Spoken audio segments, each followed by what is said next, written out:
Hello, hello. It is I, Cheese Louise, and today we're gonna play some more Ace Attorney. Let's go, the Great Ace Attorney for Nintendo Switch, Great Ace Attorney Chronicles. We finished Case 1 last time. And yeah. I want to learn more about the characters. I want to see where this plot's going. There's definitely some political intrigue going on. Some international political dilemmas. Yeah. It's all very interesting. I promise. Oh gosh, let's see if I can even remember like the names of the characters. Not the names. I can't think straight. The voices that I gave each of the characters. But yeah, this is the part where I stall on the home screen to see if anyone has anything to say to me before we start. But you know how it is. You know how it is. All right. That's enough stalling. Let's play the game. All right. Literally, I've not even turned. Well, I put my Switch into sleep mode, but I haven't closed the game since last time, so we're literally just on the save screen. Oh, it's cute. There's little like title cards. So, the Adventure of the Great Departure. So that's what we did last time. The Adventure of the Unbreakable Speckled Band. Interesting. The Adventure of the Runaway Room. The Adventure of the Clouded Kokoro. Adventure of the Unspeakable Story. Okay, so there are 5 cases in this game. That's good to know. Wait. Not case 1. I imagine case 2 is probably going to have some investigating outside of the courtroom.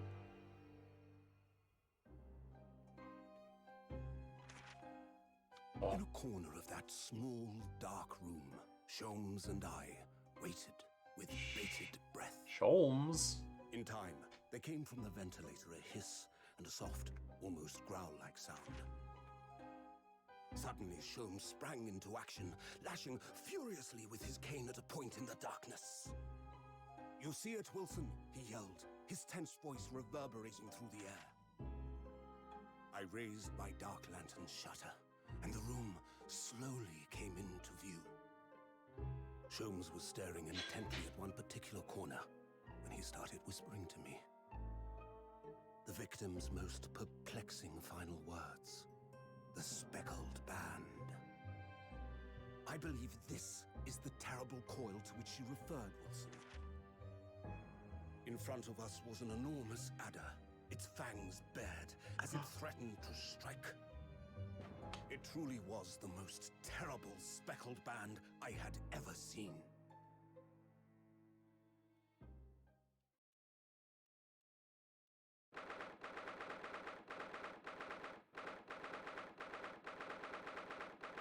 Ninth of January, 6:37 a.m. on board the blah, blah, blah.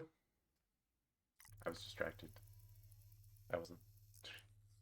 So then, let us unravel this mystery and discover what events led to this curious murder. Pray, do excuse me. The cabin door was bolted from the inside when the man was killed. No marks to suggest the bolt was tampered with in any way. So, what? This would appear to be a locked room mystery. That looks broken open. What? The victim scrawled a message on the floor. Almost certainly with the ink from this upset bottle. A Russian word. So the victim was a Russian man then. And the letters are well formed, suggesting he was compos mentis at the time. This is a most extraordinary script. And evidently not penned by the same hand as this message. In fact, I deduce it was written by someone of a different nationality.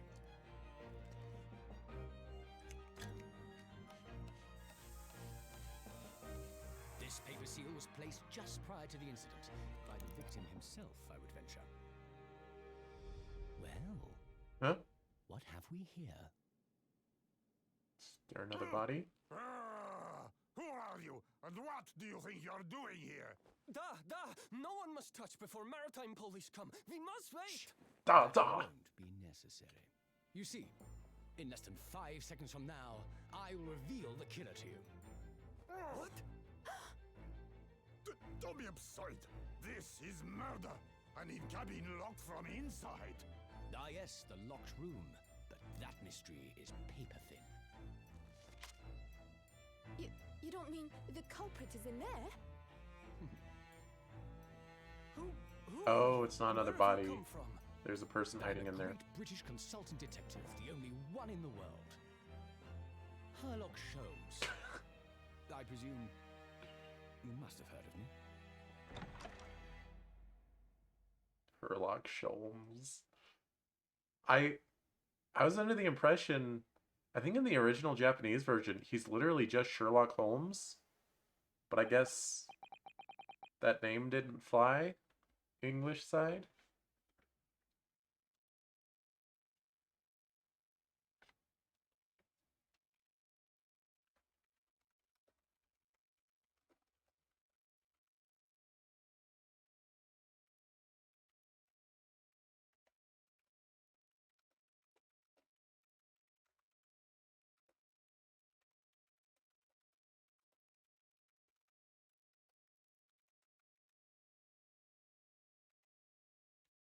Ah, I got an objection on my head. Although, actually, maybe I should switch out my objection. I have the different one.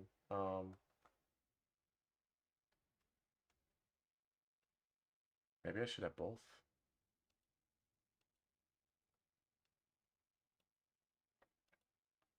Oh,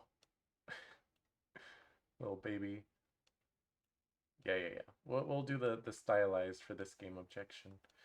I would have both if I could like rotate them and put them on other sides of my head, but for the life of me, I cannot figure out how to rotate objects in VTube Studio.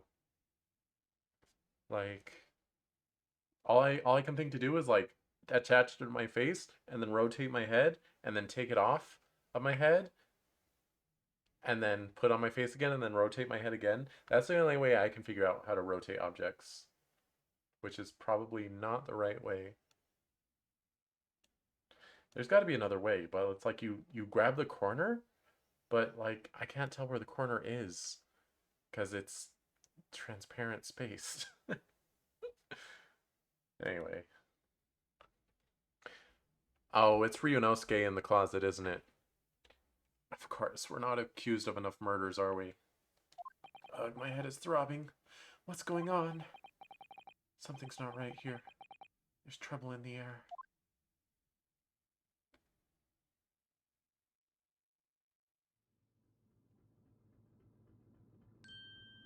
Ding! Wait, I can't move. It is Ryunosuke. Huh?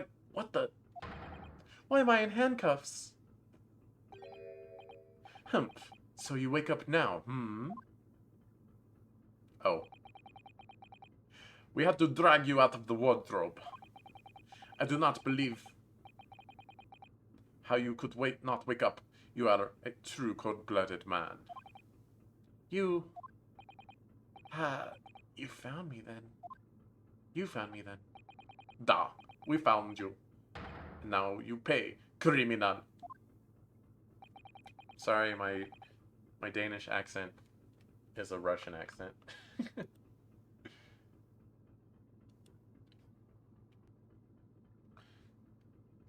How long are you hiding in that tiny wardrobe, hmm?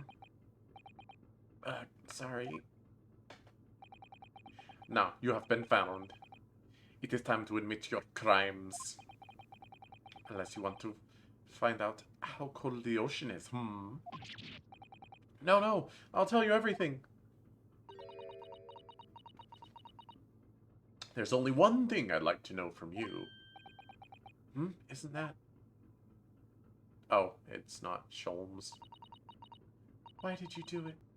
Why did you take his life? Susato, you know... Come on, you're the one person here who should believe in me. But Miss Susato... Wait, what did you just say? Take his life?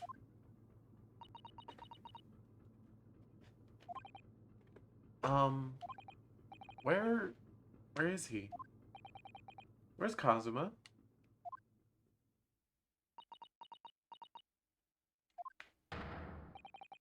Ha! You pretend you do not know? You are a wolf in the sheep's pelt. You are the killer. Do not try to make excuses. What? Kazuma-sama was... Kazuma-sama's body was discovered not long ago. Here, in this very cabin that was bolted shut from the inside. His body? Please. Do not try to sell us. You're doing this terrible thing in your sleep. Kazuma's dead? Of course, it's an Ace Attorney game. You think the mentor is gonna live past case 1? Unless their name is Phoenix Wright. But he can't be. I kind of knew that Kazuma was gonna get off. I think it got spoiled for me at some point, but I pretended not to know. And these handcuffs. Surely you don't think I have to know. Why did you take Kazuma-sama's life? Answer me, please. No. No! Whoa, whoa, whoa, whoa, whoa! Kazuma. It was just 2 short weeks ago.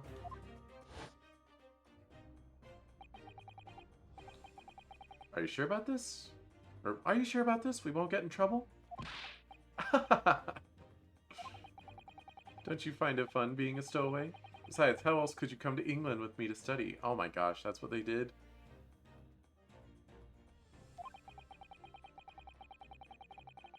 It was really something else when they brought your luggage in here earlier, though. The way that Russian crewman just tossed your traveling case onto the floor. I thought I was going to die. Yes, I still can't quite believe that. I really didn't think you'd be able to fit inside my trunk. You must be even less of a man than you look. Hey. Hey! Honestly, I thought I'd broken every bone in my body.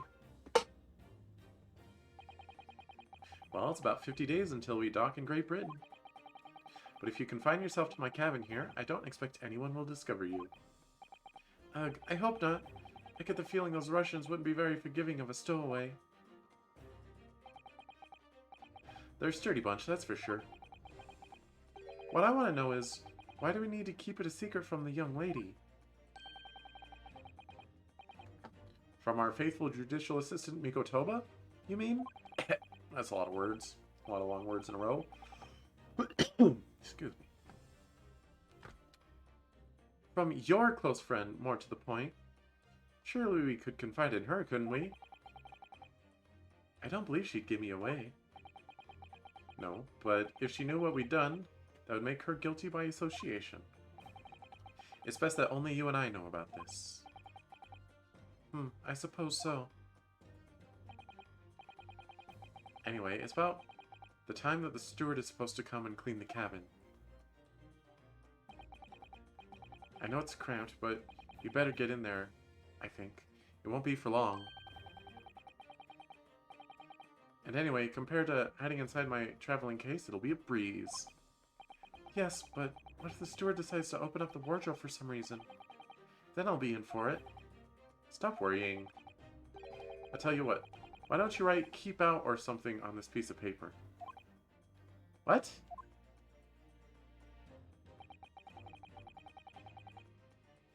Alright, so first things first, if a message was written in Russian, I don't think Kazuma knows Russian, and I'm pretty sure Ryunosuke doesn't know Russian, so clearly neither of us wrote the Russian message on the floor. Sholmes. I'm on to you.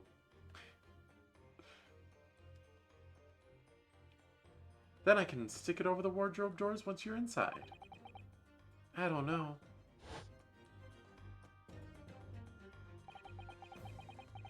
We've only been at sea for about 15 days. How can this have happened?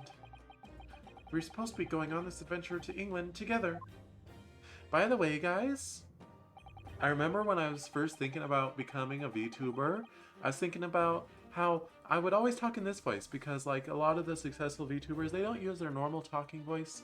They use some cartoony voice. They use a more upper-pitched, lively voice. And I thought I would talk like this all the time, every stream. And that doesn't work. I can do it for Yunosuke, though. We'll leave you at next port. Stay quiet until then. Don't make more trouble for yourself. Murderer. No, I'm not a murderer. Da, you said before. You said you admit everything about your crimes. No, that's not right. I mean, yes, I did stow away on the ship, but... murdering my best friend? No one else could have done it. Admit the truth.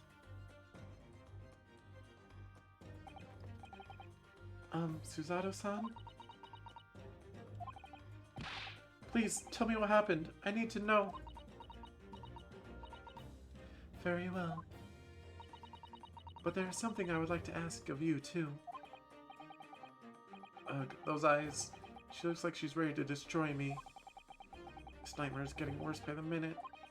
I suppose all I can do is try to find out what really happened.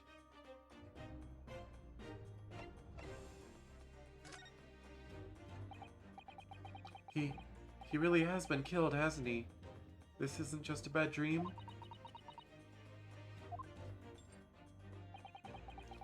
And these handcuffs. They think I did it. They think I'm Kazuma's killer? When they found him, the cabin was locked from the inside. What do you mean?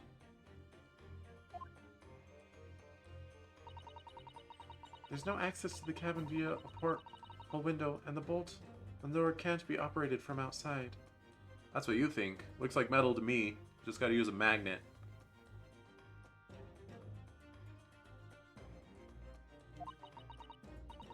In other words, after the crime, the culprit couldn't have escaped these four walls. What? Did you check under the bed? Or to put it another way, the culprit can only have been somebody inside this cabin.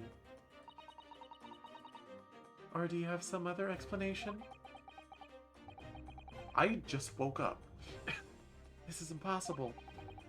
How did he die then? What happened exactly? Are you still going to deny the charge? Even despite the circumstances? Please, Susato-san, you have to tell me.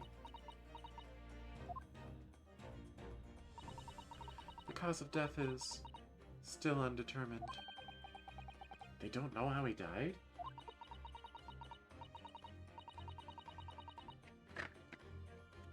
The ship's doctor is examining the body, but of course, he has no post-mortem analysis experience.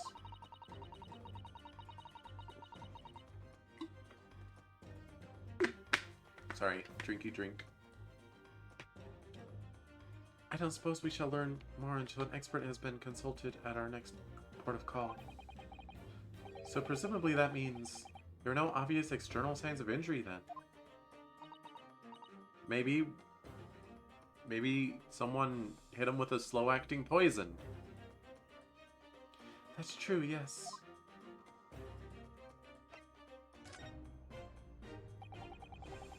Can't anyone tell me what actually happened here in this cabin? I don't understand it. Why would anyone want to kill Kazuma? Presumably that's something you know the answer to better than anyone. Please. Whatever you say, you're here in the cabin after all.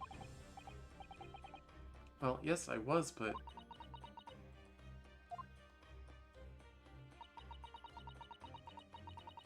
He would always wake before dawn and do his training first thing in the morning.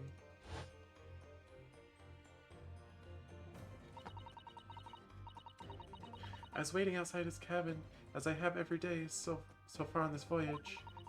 But this morning he did not come. I could sense that he wouldn't. Does that mean he was already dead when Susato-san arrived at his cabin door, I wonder? I knocked, but there was no reply. Then I started to become worried, so I went to find a member of the crew.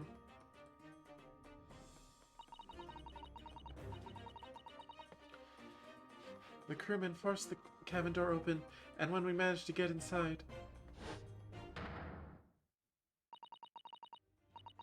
there was Kazuma-san collapsed on the floor.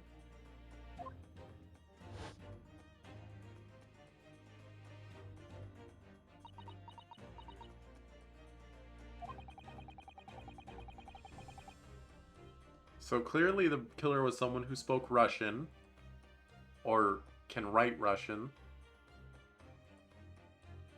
And the white tape there now shows exactly where he was found, I suppose. Oh, where he was found, I suppose. I had no idea anything had happened. I must have been asleep in the wardrobe somehow. I wish it wasn't the case, but that's just very hard to believe. This is all very hard to believe for me too, trust me. You know, if you really think I'm the killer, then you shouldn't feel comfortable being here alone with me, even if I'm in handcuffs. Like, I could strangle you with the handcuffs. Just get it around your neck, you know? I'm not going to, but if I was a killer, that's what I would do. So clearly you trust me to some degree. Now that I've told you everything that I know, so it's my turn to ask you a question. Yes, alright. My head feels so heavy. It's still throbbing like anything. Throbbing like anything. That's a weird turn of phrase.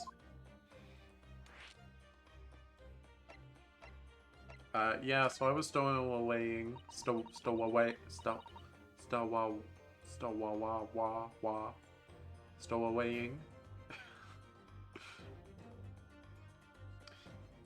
Why are you even on board the ship, Naruhodo-san? You said something before about being a stowaway, didn't you? Oh, yes, I'm afraid that's true.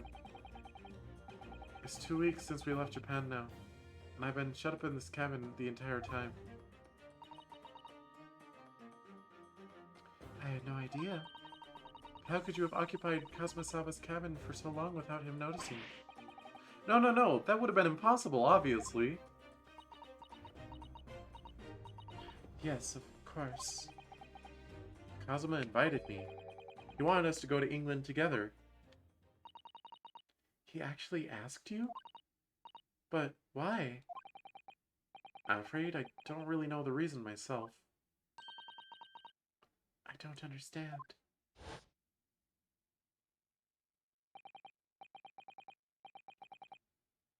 Kazuma, why do you want this? What's the real reason? Why go to such extreme lengths to smuggle me to England with you?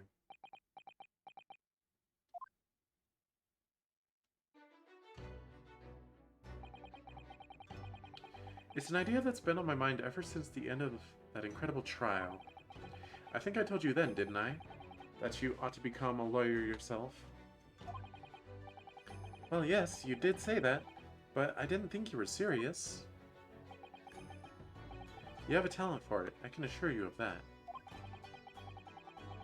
By the way, I realized that I can put the reward queue for Twitch, I can put it in OBS as a doc. So I don't have to scramble through a bunch of windows to find the rewards queue, it's just right there on OBS. OBS is always right there and ready. You know what I'm saying? I try to always have OBS open, invisible in a window, so I can see what I'm doing. And also, that's where I can reliably see chat as well. But I never really thought about becoming a lawyer. Well, that's something you can decide for yourself. London is at the spearhead of cultural development, the center of the world in many ways. There can't be any harm in seeing such an important place with your own eyes, can there? Well, no, definitely not. But on a personal level, if you were to become a lawyer, then what? Nothing. Forget it. Oh, come on.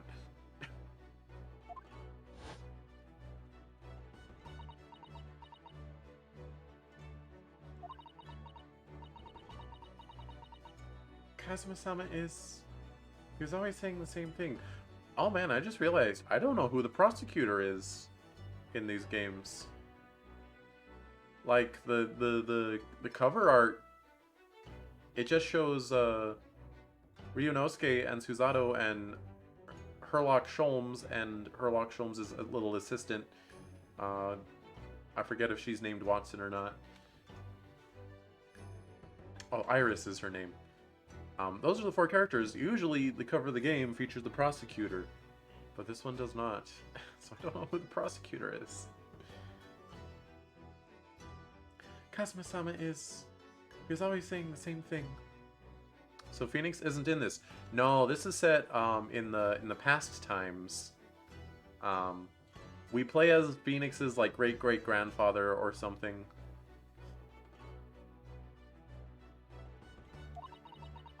That he wanted to change the Japanese legal system. Yeah, it is cool. Although I do really like Phoenix, but it's cool to have like a different cast of characters. Perhaps he thought he could do that with you. Yes, maybe. But something is still bothering me a little. How you doing, Mona Pizza? The look in his eyes then. It was darker than I've ever seen it before. Suzato-san. I'm sorry that we kept it a secret from you. My stowing away on the ship, I mean. If I know Kazuma-sama, I expect he was trying to protect me, to avoid me becoming guilty by association. That's exactly right, yes. Word perfect, in fact. Last night. If you're not the culprit, then tell me. What happened last night here in this cabin? Well, the thing is, I don't really remember. So, did he get knocked out? It doesn't seem like he was just snoozing in there for funsies. It seemed like someone knocked him out with drugs or by, you know, hitting him. Maybe they thought they killed him too, but they failed to do so. Kazuma brought me something to eat just like he always did. And then I got myself into that wardrobe over there, just like I always did. After that, I fell asleep?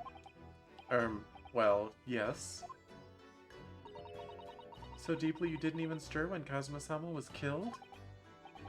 Well, yes. What, you guys never sleep through murder? I do it at least once a week. What does that even mean?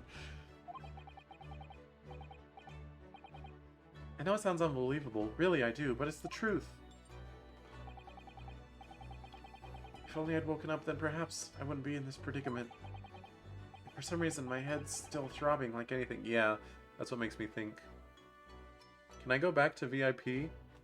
Oh, you don't want to be a mod anymore? Is that a serious request, or are you joking?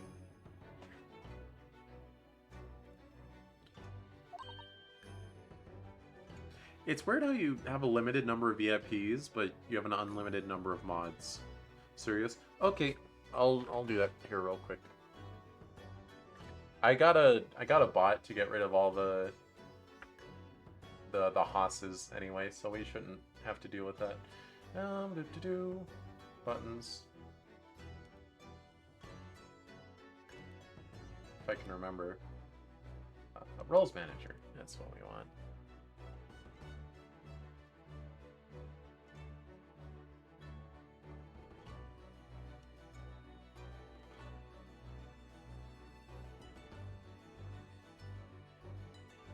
Alright, there we go. You should be a VIP now. Really? Nice. Is something wrong? Oh, no, it's... Please forget it.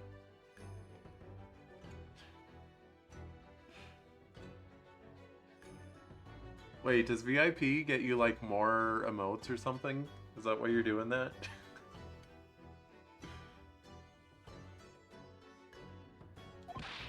Susato-san, you have to believe me. I didn't do it. I really don't want to doubt you.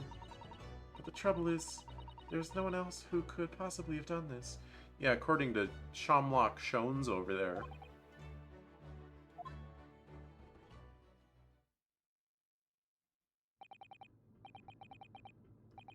Kazuma, I don't understand. Why? Why did this have to happen? I can't take this.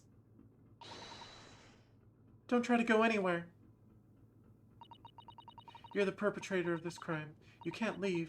I can't allow that to happen. I'm sorry. But Cosmo was killed right under my nose here, and I didn't do anything to stop it.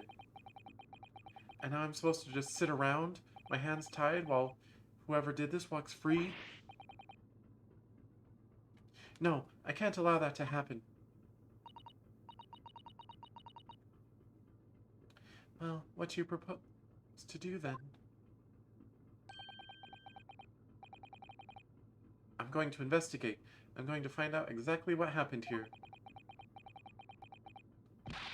I'm going to work out who took Cosmo's life and how and why they did it. So I'm sorry, but you're going to have to excuse me. Hey-ya! Oh boy. What the? That was a Susato takedown. A Susato what? What martial art form is that? I'm going to need you to prove it. Sorry? Prove it? Yes, your innocence. I need evidence. But how am I supposed to... Have you forgotten already what you achieved just a few weeks ago? You successfully defended, yourself in a court of law. Ah, I see. She's expecting me to present some conclusive evidence. Ma'am, look at my court record.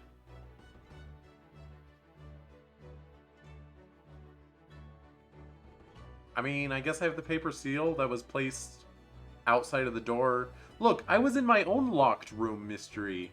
Alright? My room was locked from the outside. And I was in it. Explain that.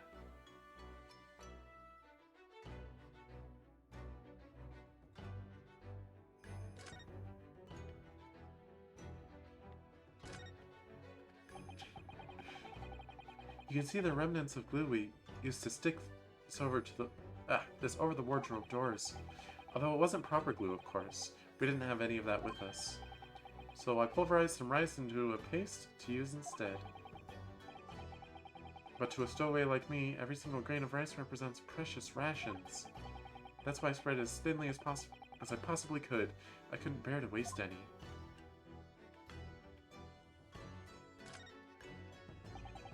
This is the paper seal I wrote for the wardrobe. I remember really working hard to make it. But I'll never forget how Kazuma reacted.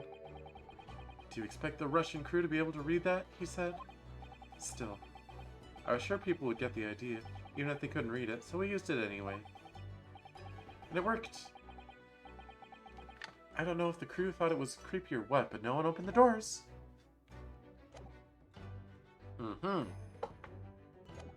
Maybe that is all the evidence we need. I have to get Susato-san to believe me. I'll show her some evidence right now that proves I'm not guilty of this awful crime. Well, I kind of jumped the gun there a little bit. Yes! Tell me, when I was discovered in the wardrobe before, was this piece of paper stuck over the doors?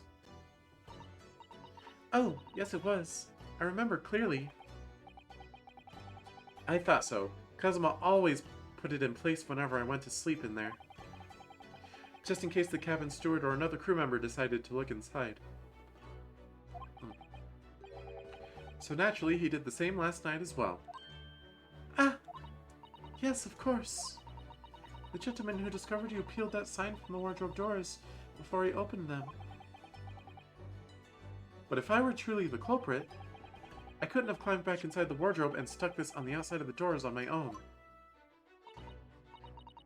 Yes, that's quite true. In other words, it's impossible that I killed Kazuma. Can I be right side up now? Wait.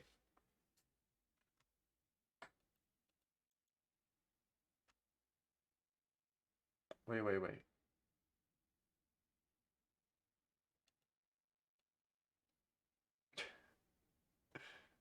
There we go. Now we're appropriate. Well, even if you are sprawled hopelessly on the floor, I can see why Kazuma-sama thought so highly of you. Thank you, Susato-san. Now, do you think perhaps you could help me up? No, I just got here. What the heck? Should I stay hanging upside down for a while, or should I go right side back up? Right up, back side. Back right side up. Well, in light of that evidence, I don't see any reason why I should stop you from investigating in here at least. Thank you! So you finally believe me? I'm sorry, no. What? I'm not sure yet. I can't rule out the possibility that you used some sort of conjuring trick to put the sign back in position. Conjuring trick? What does she think I am, a magician?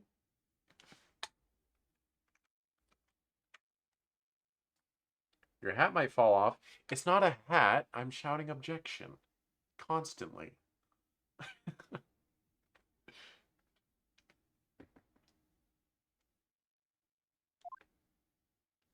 Also, if I can use a conjuring trick to put a paper seal outside my door, then someone else could have used a conjuring trick to relock the door after they left. What? Also, did I say it earlier? The lock is metal. Someone could have used a magnet to pull it closed. It's just a sliding lock. For now, I suggest you investigate as thoroughly as possible in here. I'll do the same. Alright, let's get to work, Susato. San, please don't misunderstand me. I still have my doubts. Well, you can doubt all you want, baby. Oh. Hang on, I need a cough drop here. I shall be watching you, to make sure you do nothing that might disturb the crime scene. I wouldn't want you using your conjuring tricks to destroy evidence, for example. What's with these conjuring tricks? Right. Well, anyway, I should make a start on investigating in here. Examine everything I can. Kazuma, I swear. I will avenge your death!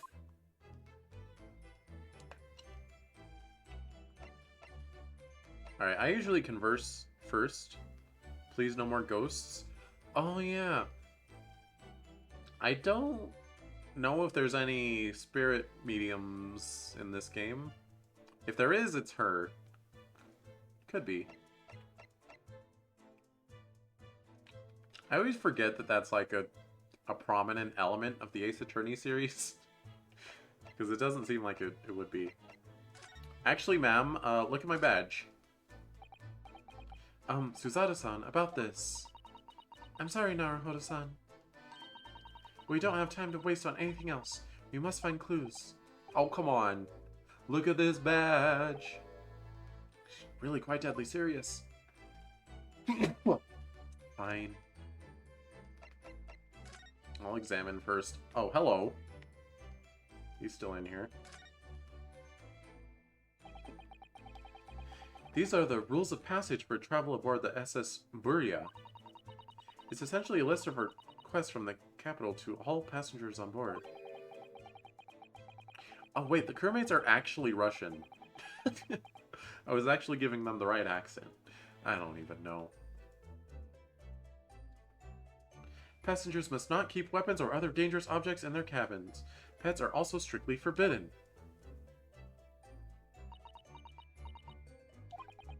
What? Why are you staring at me? Oh, sorry. I was just thinking. Are you more of a dangerous object or a pet? Come on! Susato. I can't decide. Well, one thing's for sure. Either way, I wasn't supposed to be in here.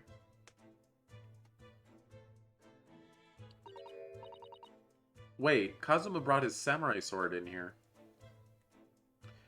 Oh dear, that won't do. Oh, what's the matter, Susato-san? Whenever I'm examining things, I always find myself so focused I forget to look around properly. Ah yes, that's not good. I don't suppose you're as foolish as me in that regard, are you, Naruhodo-san?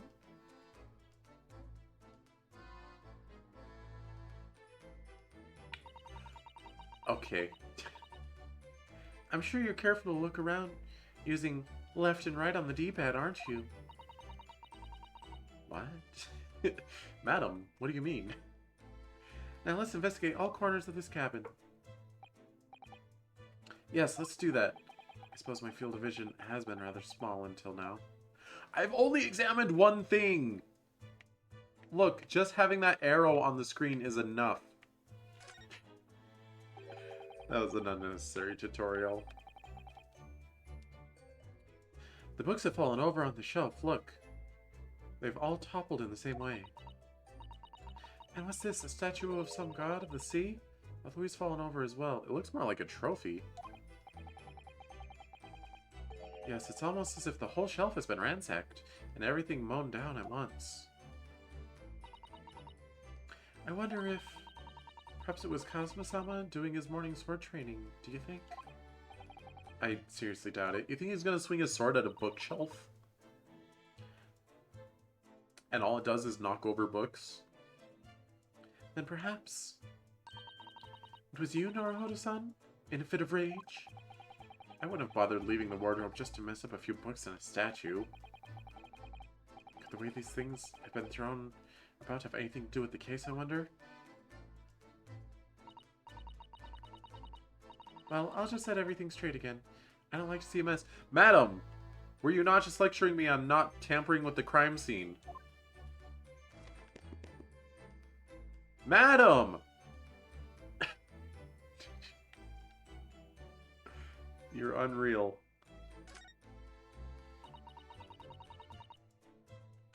That's a very large traveling case, isn't it?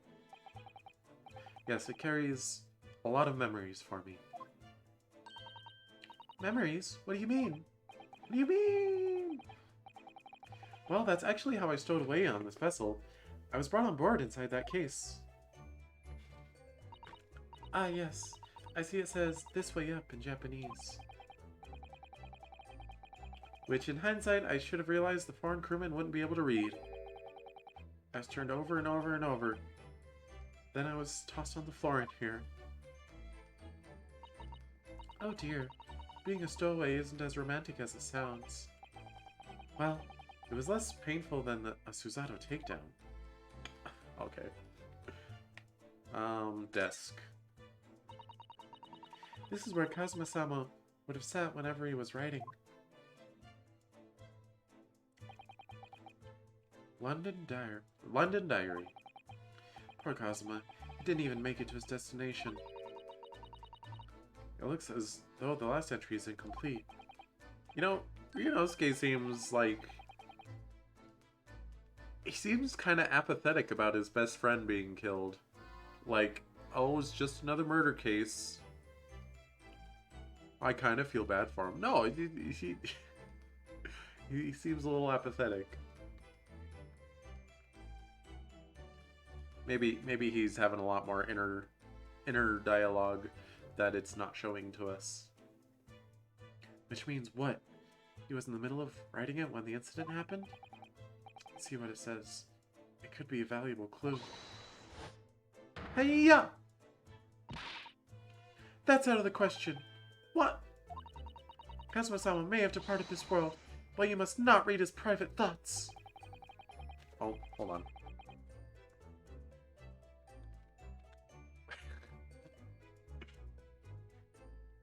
But what if it was something important? Something relevant to the case? Alright, I won't read it. Madam, you're becoming a problem for me. Poor Kazuma-sama. Every time I read the name Kazuma, I can't think of anything besides Konosuba.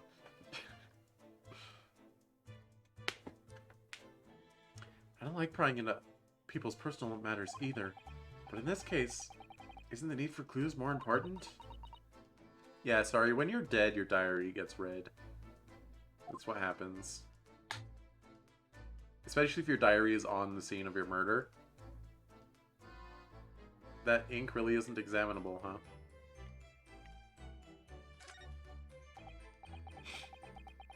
Did Kazuma write that before he died? It looks like it's written in ink. He must have knocked the ink pot from the desk when he collapsed on the floor.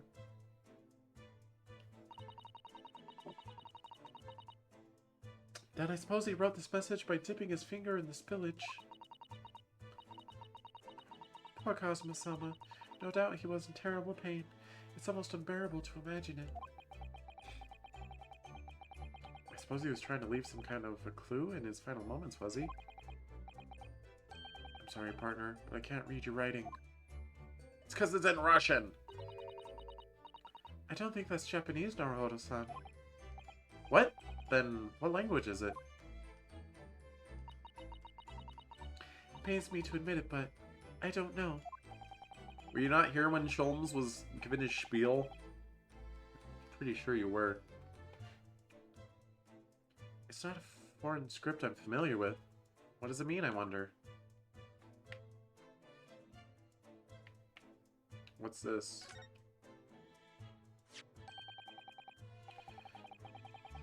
What do you think this is? It looks like a broken piece of glassware. Whatever the thing was, it appears to have broken clean in two. The glass is such a beautiful color. It looks like a cute little Netsuke fastener from a kimono outfit. I don't know what a Netsuke is. I'm not sure that sounds like Kazuma. He wouldn't have secretly carried a cute little trinket like this around with him, would he? And the mark beside it, what is it, I wonder? It has a sort of brick-like hue. Yes, you're right. It is the color of brick, isn't it? Even though I don't see anything of the same color anywhere in the cabin. So about the no weapons on board thing. That's Kazuma-sama's precious sword. He never went anywhere without it. Yes, he was always saying that a Japanese man's katana is his soul.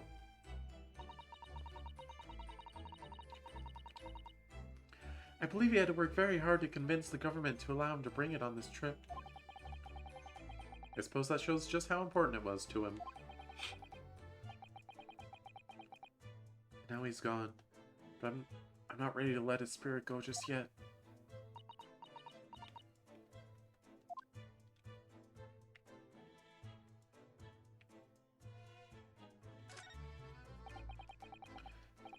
That's my dinner from last night. A roast chicken.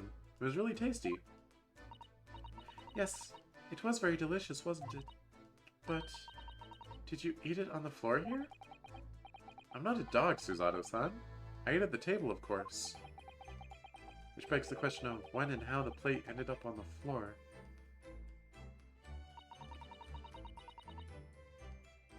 But Kazuma-sama didn't like chicken at all, did he? No, that's right. So he didn't touch it. Which meant all the more for me. Oh no, does that mean poor Kazuma-sama spent his last night on this earth with an empty belly? I thought she was going to suggest he starved to death. It's just too horrible. Okay, now I suddenly have a guilty conscience and an achy stomach. Was the chicken drugged?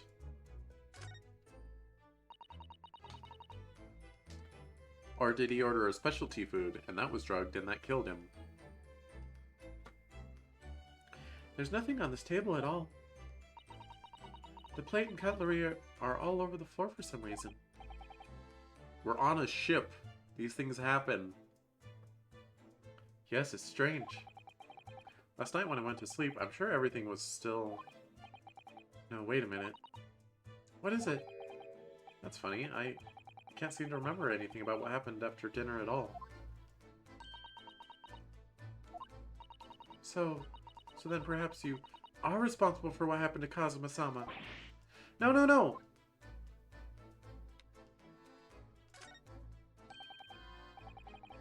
Seigi, the Japanese word for justice. The brushstrokes are straight and true, just like Kazuma. Yes, his calligraphy always was a reflection of his heart. Yet you... Can you really look at those characters without feeling shame, knowing who drew them so thoughtfully? Of course I can! I mean, I'm innocent, so why shouldn't I be able to? Even though you stowed away on the ship? Now you're gonna bring that up, are you? I can't win. Sir? Perhaps I should see what this Russian crewmate makes of the scene of the crime. Excuse me. What? I was wondering how it's going. The investigation, I mean.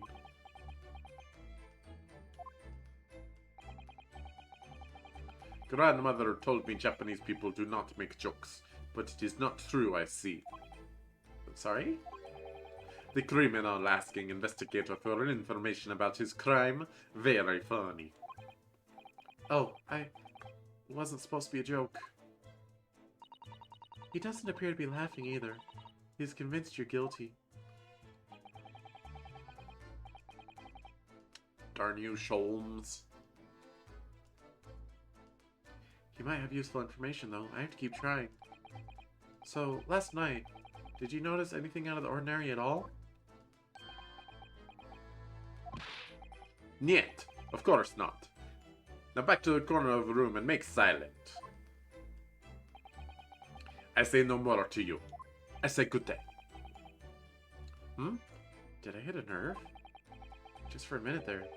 He seemed a little flustered. Sir, did you do something that you weren't supposed to last night? I'll bet he did.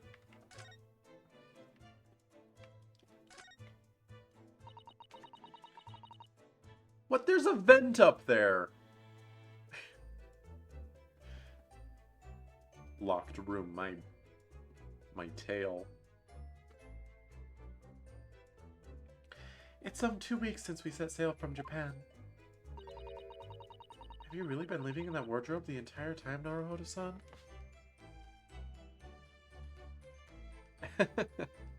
Shh. Shh.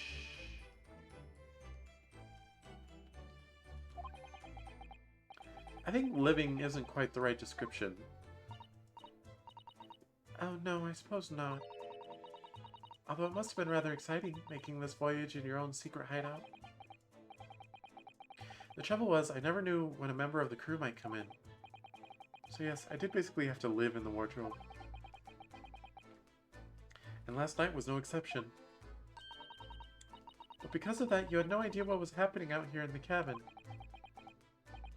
No, sadly not.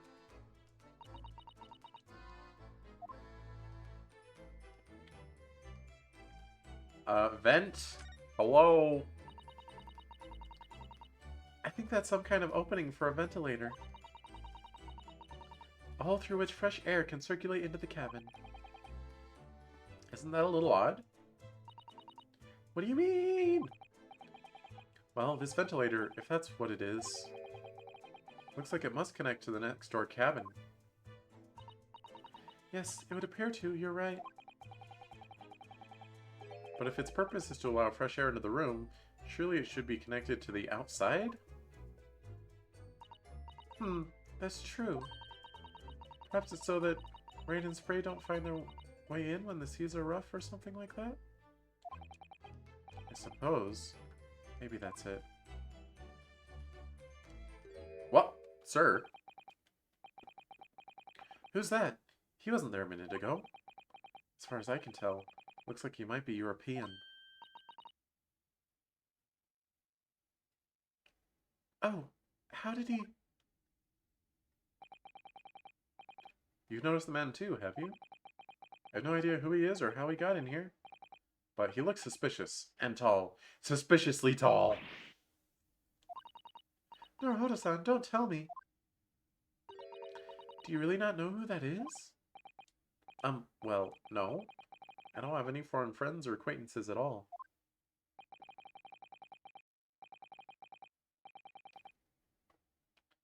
He doesn't look like a member of the crew. There's something very unusual about him.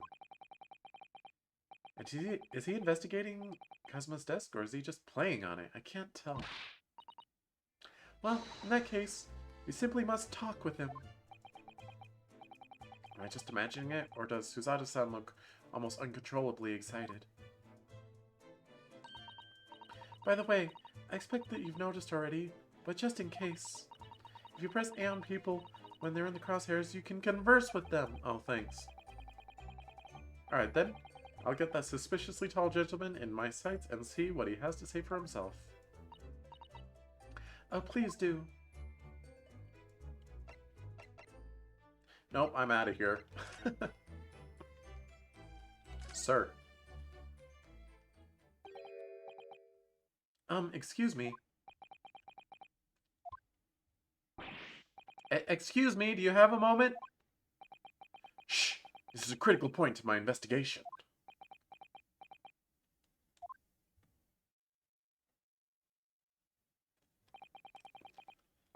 Maybe I should leave him alone. He seems a little unfriendly.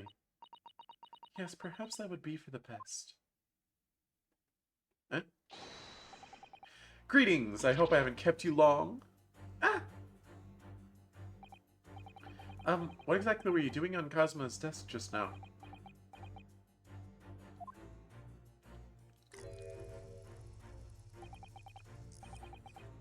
Honestly, if he wasn't on the box art, and if I didn't like kind of know him from outside of having played the game, I would 1000% think that he was the culprit right now. He's so suspicious. Ah, I see. Fascinating. Sorry? What do you see? Feels like he's looking right through me. Oh yes, everything is clear now. The train of reasoning has run its course. My deductions have crystallized. You have been in Afghanistan, I perceive. Just recently returned, if I'm not mistaken. What's up with Afghanistan? It's everywhere. Like, I know in real world life stuff happened, but like, why is it in everything now? It was in it's in Metal Gear Solid 5, and now it's in Ace Attorney. What's going on?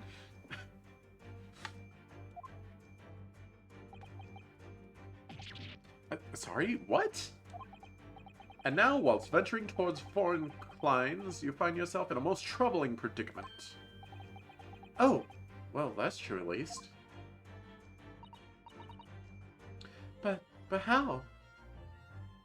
Should I switch to reverb when I'm reading inner monologue? Inner dialogue? How the deuce did I know that, perhaps? It was really a most elementary deduction, hardly worth explaining. Have you perhaps managed to deduce anything else? But of course, a great many things. There is no mystery, my dear madam. For example, you have fled your native land of Russia, being as you are a merciless revolutionary.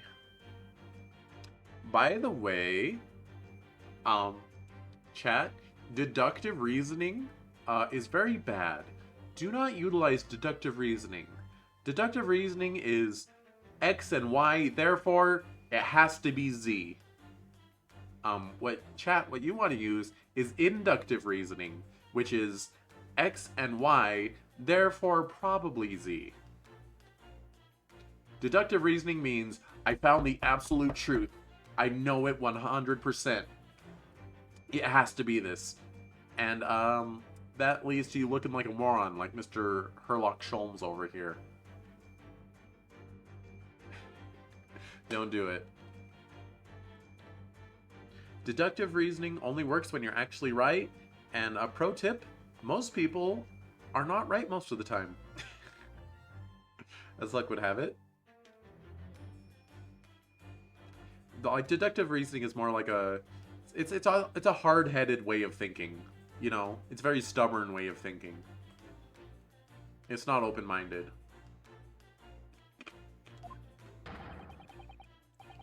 You leave 16 victims of assassination in your wake, and now travel to England to blow up the Crystal Tower. See? See, he's so confident in what he's saying, even though it's completely bogus. And when the bedridden occupant of this very cabin discovered your identity, you ended his life too. Yes, I believe that summarizes the facts beautifully. No need to hide the truth now. Nothing deceives these eyes.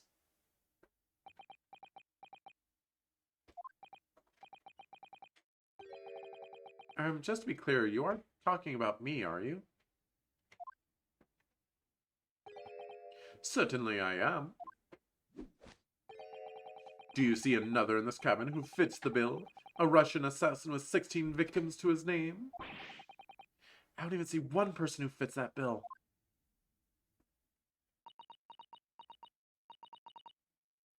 So it's true. It was you who did this to Kazuma-sama. Susato, really? You buy that schlock? What? And you're plotting a revolution, too.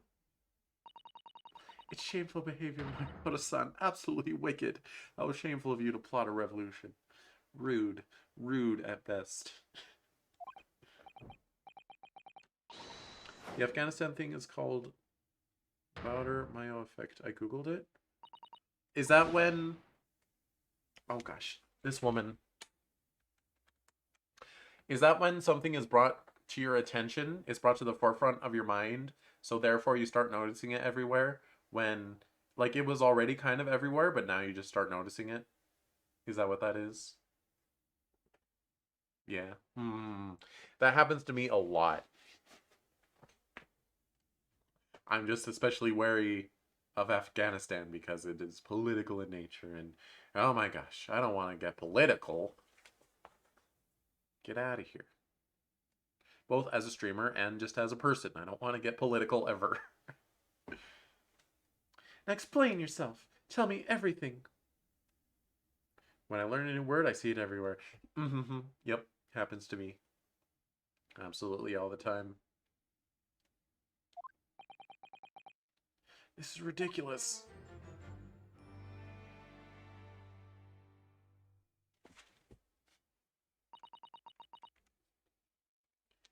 How could you do it?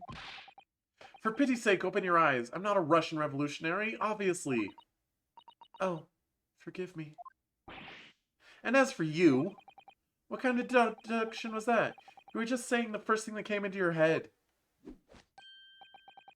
Ah, but was I not right?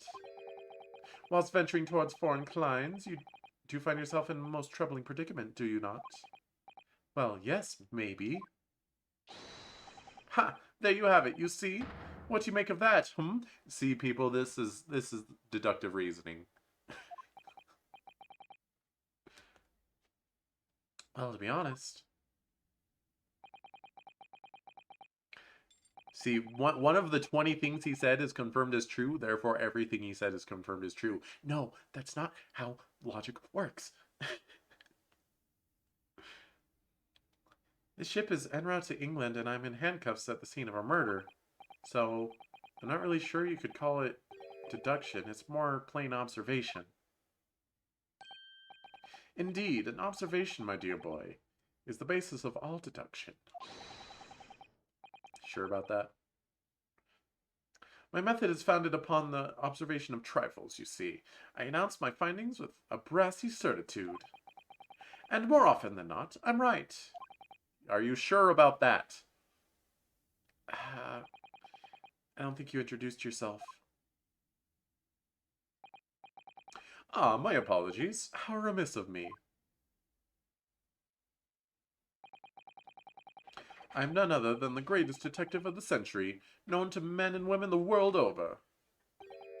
The Inimitable Sherlock Sholmes. What does inimitable mean?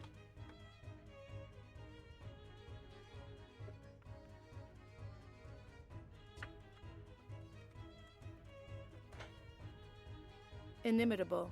Inimitable. So good or unusual as to be impossible to copy. Unique. Fate Stay Night would like to have a word with that word.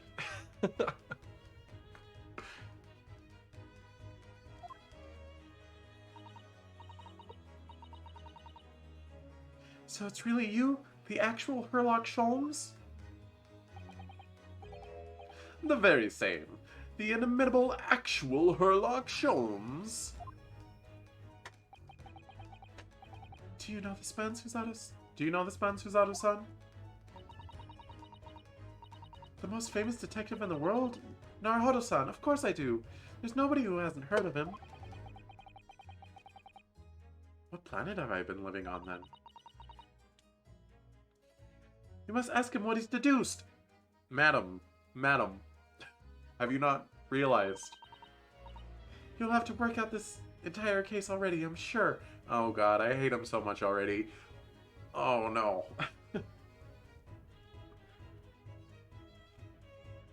At least Gumshoe's like good-hearted and like easy to manipulate. This guy, oh man. You will have worked out the entire case already, I'm sure. Really? Why do I feel uneasy about this?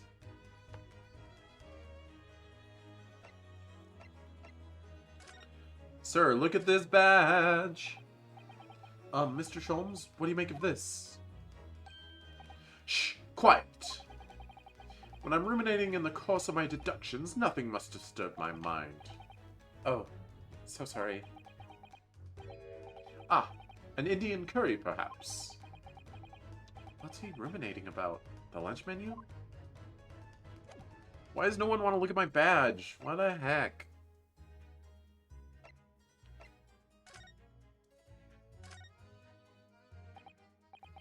So you're a great detective, are you?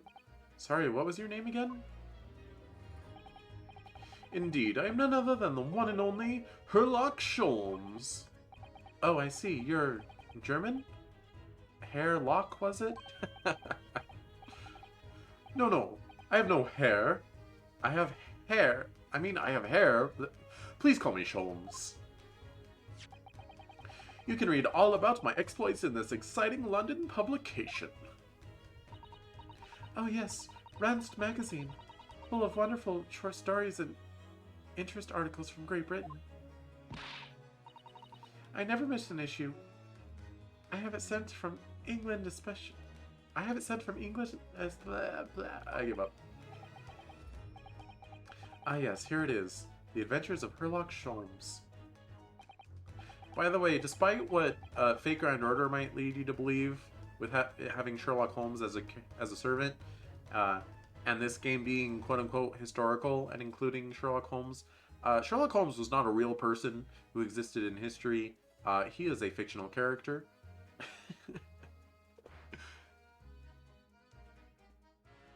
he was never a real person.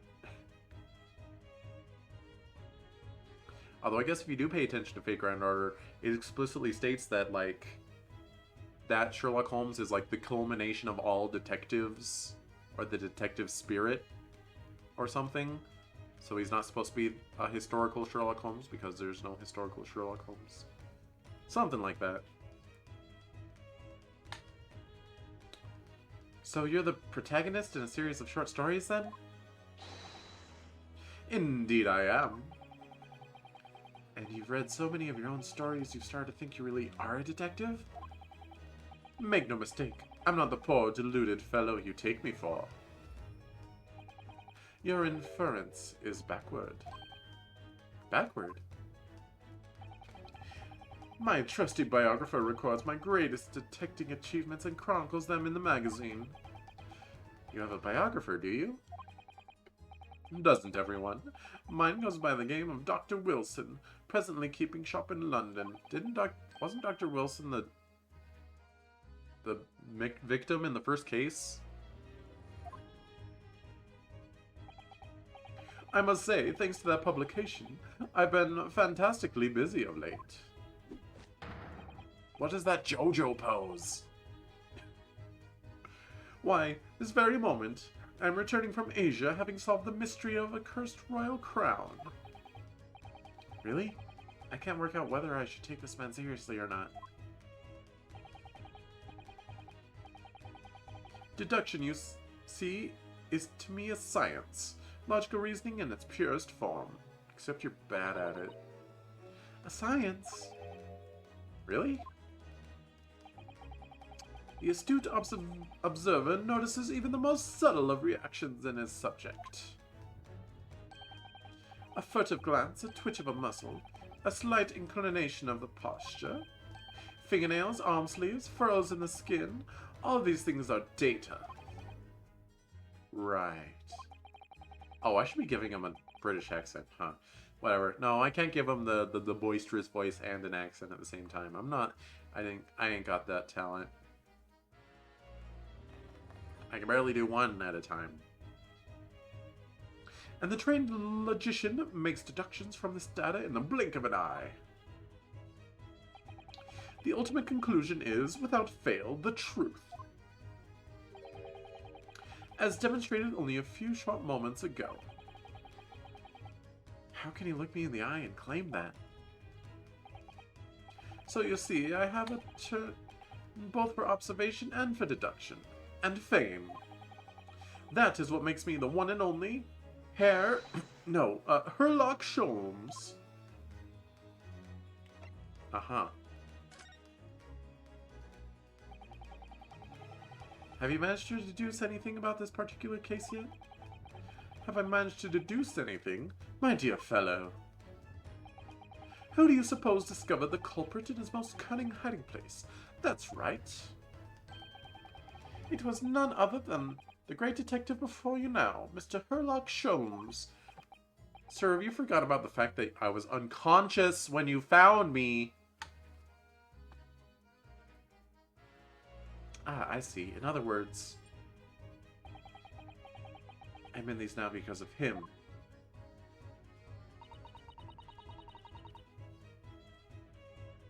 Yeah, I don't know. I'm pretty sure real detectives, when they find a dead body, and they find an unconscious body nearby, they don't immediately assume that the unconscious body killed the dead body.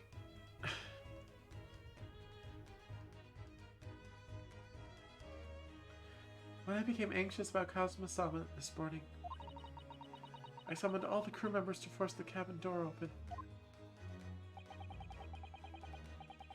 And I concealed myself among their number, gaining entry to the scene of the crime. Yes, luckily for everyone, the great detective Sherlock Sholmes was on board. And the handcuffs seem to be an excellent fit, Mr. Naruhodo. The very moment I laid eyes on the scene, two facts were immediately apparent to me. Oh, really? Two facts, you say?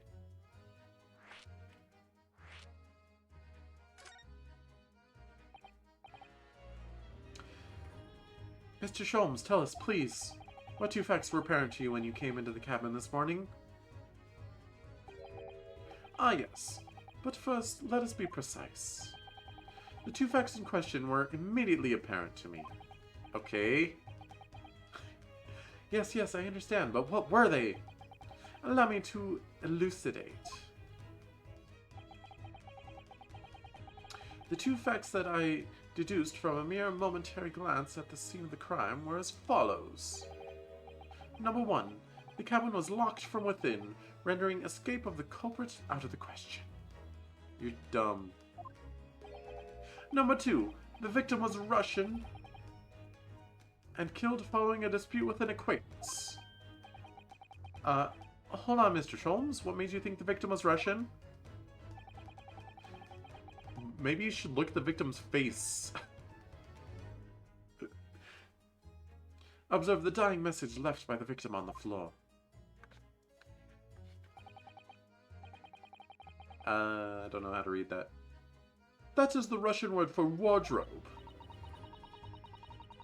Do you really think Kazuma-sama could have left a dying message in Russian?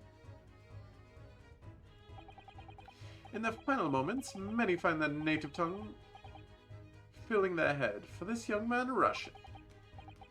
Kazuma was Russian, was he? No! You grew up with him! Initially, I considered Garderob maybe the name of a killer. A certain Robert Gard, perhaps. But in the interest of thoroughness, I decided it would be wrong not to look inside the wardrobe there at least. Where I found you, Mr. Naruhodo, sleeping soundly. Oh, that was Susato said that. Quite so. I found you, the renowned Russian revolutionary killer. Why is everyone Russian to you, man? Why is it that I'm Russian too? I observed that you were wearing the same attire as the victim. In other words, you were acquainted.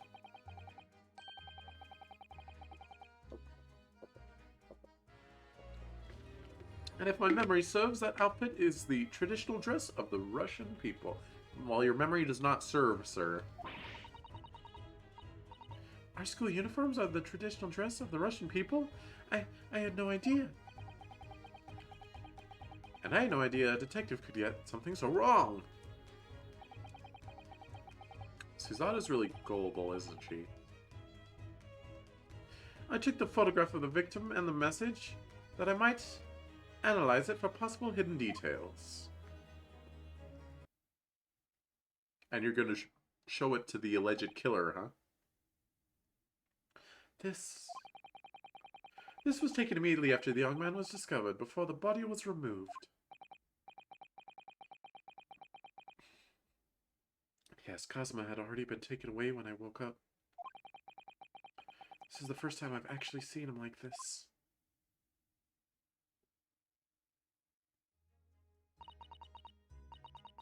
Are you alright, Mr. Naruhodo? Oh, yes, thank you. The photograph of the crime scene has been entered in the court record. Let's examine that Mosakura right now. Alright.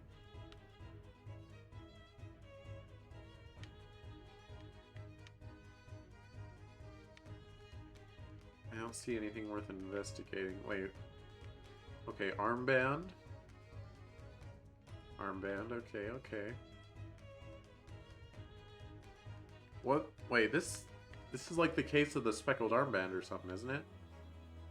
Wait, wasn't there a snake earlier? What happened to that? A snake killed him and slithered away in the vent!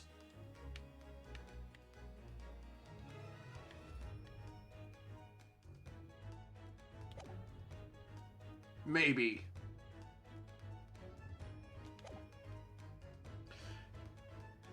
Can I ask you something, Mr. Sholmes? What, pray? You mentioned Russia before as well, didn't you? You know, when you said I was a fearsome revolutionary fleeing from Russia and all that? Ah, yes, the train of reasoning that led me to the truth. Would you mind explaining that train of reasoning to me, do you think? Certainly, if it interests you. I don't know how to pronounce that. How many times? And I'm not Russian, and I don't speak Russian.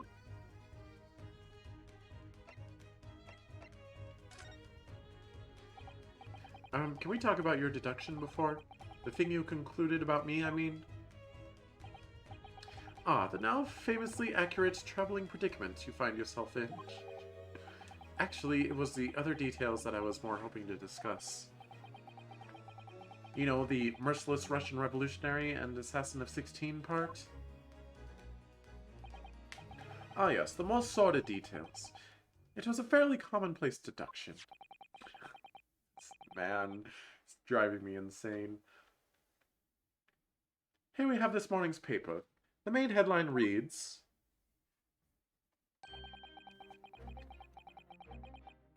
Revolutionary Wilhelm Bolshevik flees Russian via Shanghai.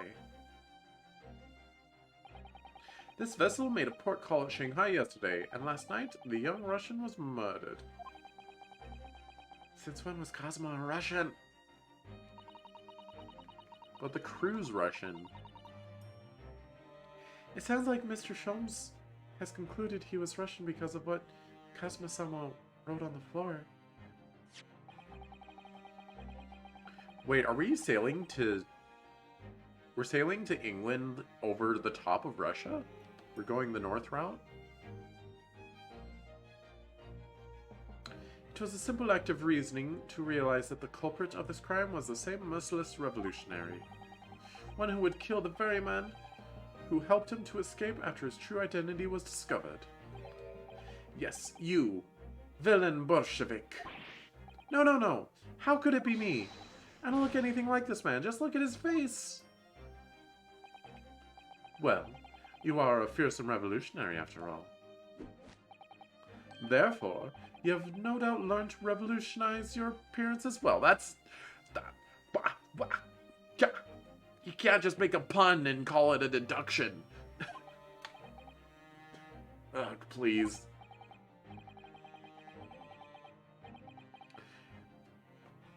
And, might I add, your name does appear on the ship's passenger list. Need I say more? Oh, that's because I'm stowaway. Wait, did he say name doesn't appear or does appear? Does not appear. Oh. What about the other details? The 16 victims of assassination and blowing up the Crystal Tower? Ah yes, the journalist clearly interviewed the man and printed all those particulars in the article. The deeds the man has perpetrated thus far and those he is plotting. Yes, everything about this revolutionary Bolshevik was included. There can be no mistake. Do revolutionaries usually agree to interviews with newspaper reporters, I wonder? And what about the part where you said I was just returning from Afghanistan? Also quite clearly stated here in the article, Bolshevik is recently returned after a period of subversive activities in a war-torn region of Afghanistan. Or even is it anyway? Oh yeah, Japanese person from back then would have no idea where the heck Afghanistan is. This Afghanistan place.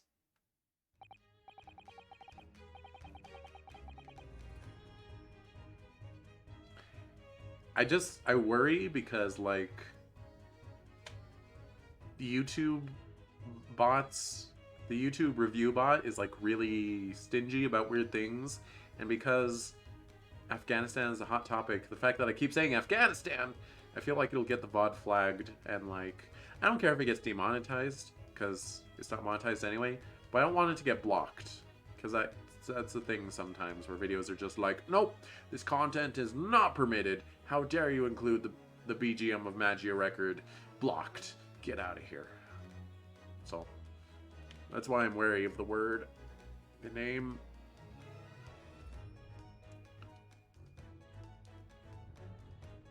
Like COVID and coronavirus. YouTube. It didn't even like tell people they were blocked, it would just like shadow ban them. YouTube sucks. All social media websites suck. Twitch sucks. YouTube sucks. Twitter sucks. Tumblr sucks. Facebook sucks. What else sucks? TikTok sucks.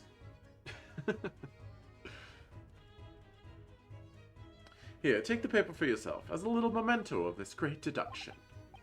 Oh, thank you.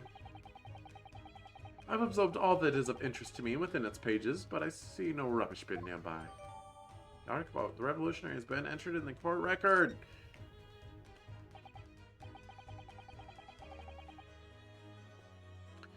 And you may find the article on the back page of interest as well. Oh, is that so?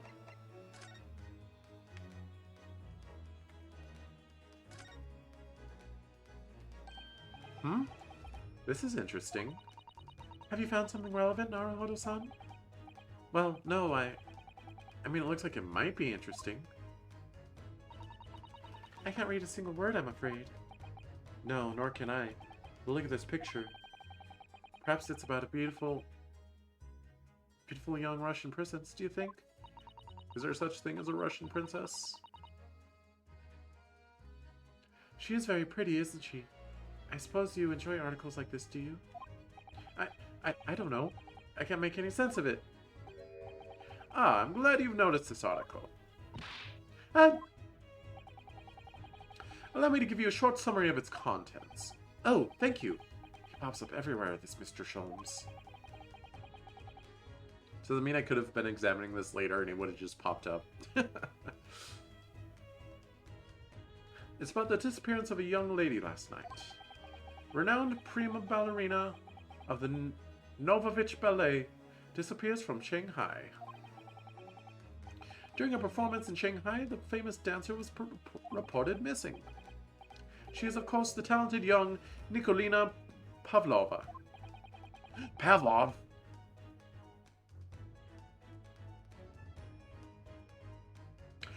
Just trying to think of a Pavlov joke to make, besides just saying Pavlov, but I couldn't do it. My brain is not funny enough. Why are Russian names so hard to remember? Bro. It would appear that the woman was in costume when she was found to be missing from a dressing room. Wearing the diamond tiara you see pictured, which is worth some 20,000 rubles. Oh, how much is 20,000 rubles? I have no idea, but I'm quite sure. It must be an unbelievable sum of money. I mean, if it's in the thousands. Although, like, 20,000 yen is only like $200, so... Oh no, the $200 tiara is gone. Suzato-san's eyes are shining like diamonds themselves. The tiara is the property of the Novovich Ballet. It would seem the director is beside herself with worry. Yes, I'm not surprised. The company is most anxious to recover both Miss Pavlova and the valuable tiara. They've requested international assistance at all ports with sailings to Great Britain. Could this be another case of a Russian fleeing his or her country?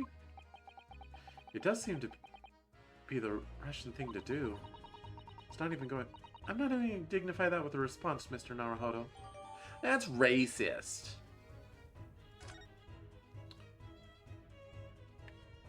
But it's okay to be racist against Russians because they have white skin, right? Them's the rules. That's a joke. That's a joke. I'm afraid I can't read a word of Russian. No, me neither. I have no idea what any of this says. The pair of you floundering is a sorry sight. Allow me to offer some assistance. The article on the front page of this newspaper is concerned with a fearsome Russian revolutionary. It reads, Revolutionary villain, Bolshevik flees Russia via Shanghai. Yes, you told us that before. It reveals also that those who see the man's beard with their own eyes never live to tell the tale. Oh my goodness, he is fearsome. Well, presumably the newspaper photographer was alright, wasn't he? The solution is obvious, of course. If he despises his beard to that degree, he need only shave it off. That's not the point. I'm not quite sure that's the problem, Mr. Sholmes. Any smaller articles of import? Nope, okay. Oh, this is its own separate thing now? I see. Okay. And you may find the article of the back page of interest as well. On the back? Cast your eyes over it sometime if interest takes you, though you may need someone to interpret. Dude, you think I'm Russian, but you know that I can't read Russian. It's all written in Russian, I couldn't hope to read it. I suppose it wouldn't hurt to just glance at the article. Maybe there might be a picture or two. What you were just investigating. Before we started talking, you were examining Kazuma's desk, weren't you? Kazuma? Ah yes, the victim. Did you notice anything useful? Anything at all? Observe for a moment the desktop of the victim.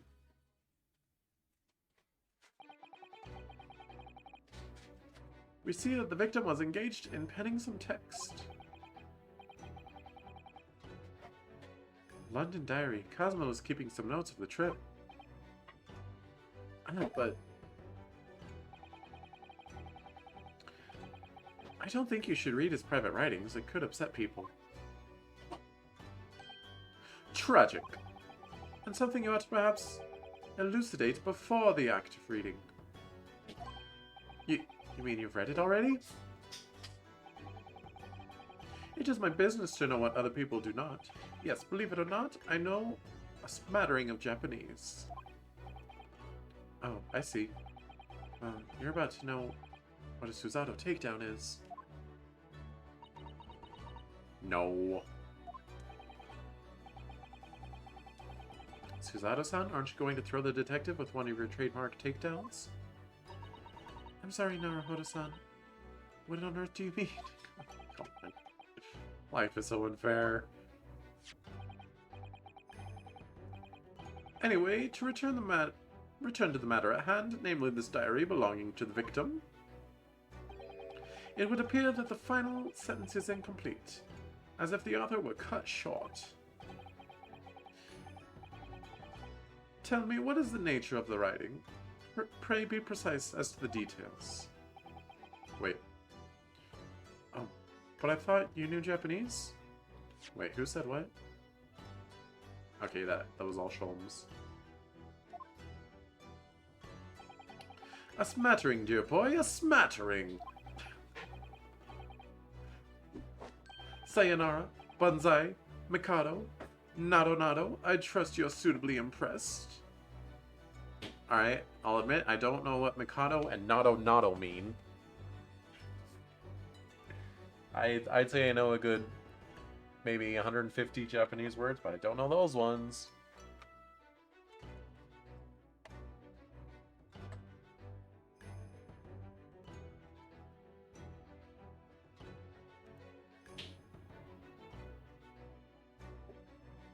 Wait, is Mikado name of an era?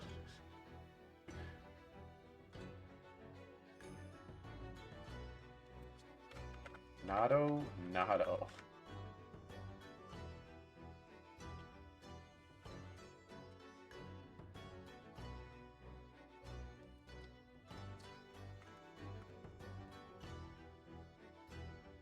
Oh, Nado means etc.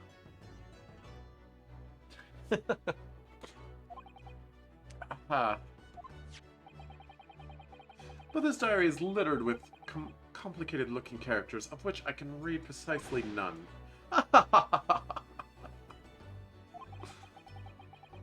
So what was all that showing off about before then? It's okay, I can't read kanji either. I can't read katakana either. I can't read hiragana either. I can't read any Japanese. But kanjis are the hard ones. So I'm told. If you'd be so kind as to show me, I'd be happy to read it to you, Mr. Sholmes. I'm much obliged, my dear madame. When do we get to meet Iris? I want to meet Iris. In the final entry here in Kazuma-sama's diary consists of just 2 short sentences. The first reads, 1:23 a.m. I can hear a faint whistling sound. A whistling sound? These are very deep waters. Pray, go on. The second sentence reads, 1:35 a.m. Looks like some sort of speckled band is dangling from the ventilator grill. Snake. Snake! A speckled band? What on earth does that mean? I have no idea. I've never heard that expression before.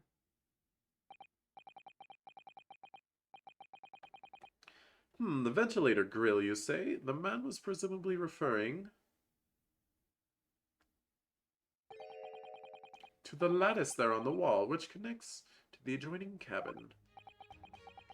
Yes, the adjoining cabin. Kazuma's diary has been entered in the court record. Oh, we're gonna examine that, Mosakura. As soon as it lets me. So I believe I've given you enough time to to consider for the time being, at least. Giving you enough to consider, not giving you enough time.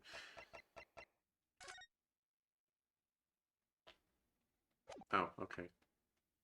Sorry, Kazuma left on his triple on it. According to the last entry made before his death, he spied what appeared to be a speckled band. Okay.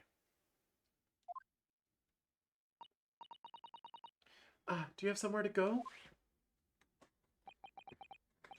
As it happens, the victims writing in this diary have piqued my interest. The matter warrants further investigation, I believe, and if I am still too long, the seasickness will take hold. Bah. Oh, I suppose. You thinking of investigating the cabin next door, which the ventilator connects to? Great detectives are a curious breed. Our minds rebel. Stagnation. Oh, yawn. Yawn, yawn. At stagnation, we crave mental exaltation. So yes, I intend to investigate, hence the truth will become clear soon enough.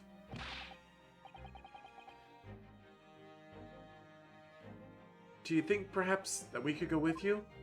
Because I don't trust your detective reasoning at all? No, that would be somewhat complicated. What? But why? A simple glance at your wrists should reveal the answer. Why, I'm not chained to anything. Oh, these. After all, you're the prime suspect in this matter, no? There's no point in trying to turn that into a question. You're the one who decided I was the culprit in the first place. Whatever do you mean? I have no recollection of naming you as the culprit at any point.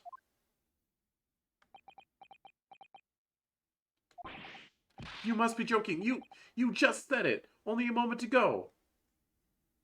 Just trying to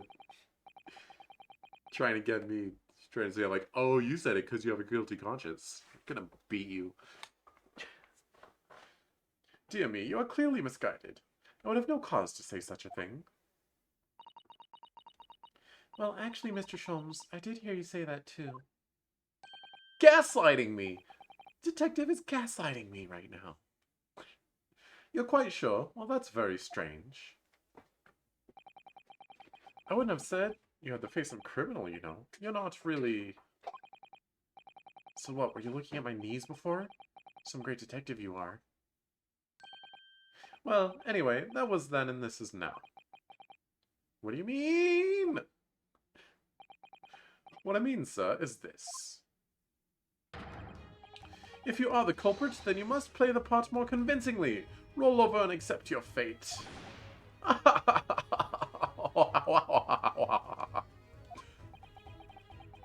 Now he's just being plain rude.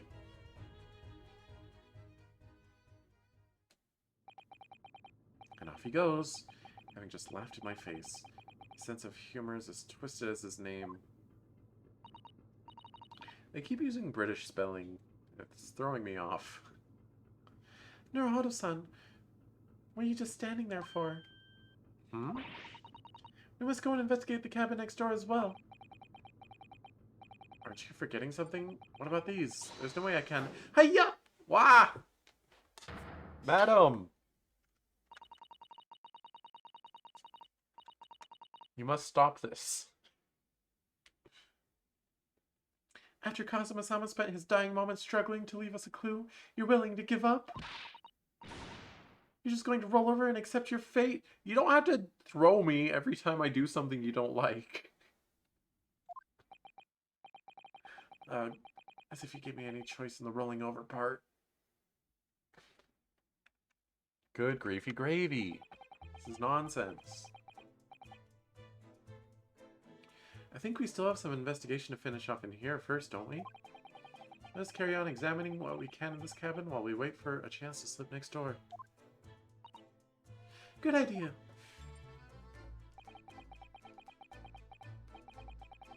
The situation doesn't look good for me, but there are still things I can do to help myself. And I owe it to Kazuma to do everything I can to find a way out of this, and bring the real culprit to justice. Alright, I guess we're still examining. I thought we looked at everything in here, but...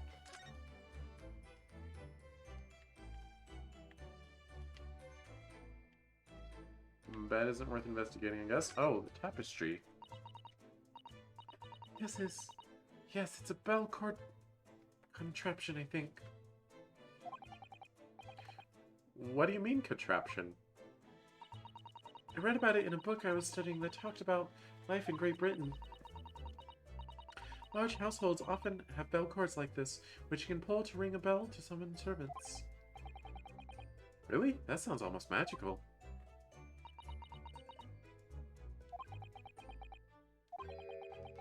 Shall we give it a little try? Yes! In the interest of cultural research, obviously. Oh, she got a little bit of Maya Fey in her, huh?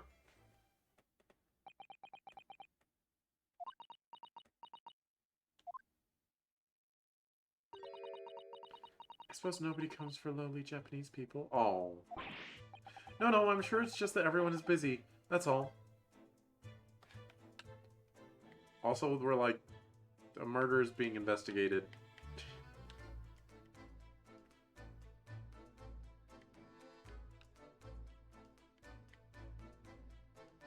Okay.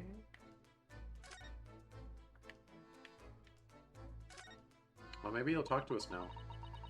When I went for help and the crewman forced the door open. Oh, the lock. This bolt had been firmly closed. It's quite a small bolt and not particularly sturdy. It just slides across to secure the door shut. But still, with the door bolted, there'd be no way to get in or out of the cabin, that's for sure. It's no wonder everyone suspects me. If it just slides, the boat tilting could easily lock and unlock the door.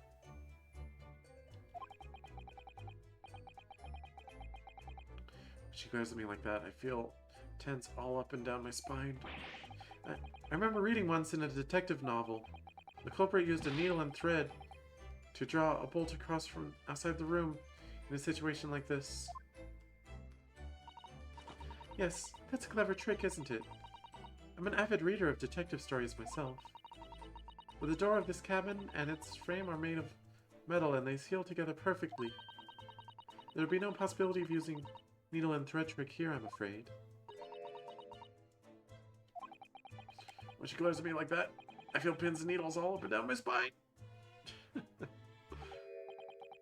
Oh, look over there. The crewman, do you mean? He wasn't there before, was he? That's what I thought. Why don't we try talking to him? Probably because I'm likely to get yelled at again, but I suppose I could try.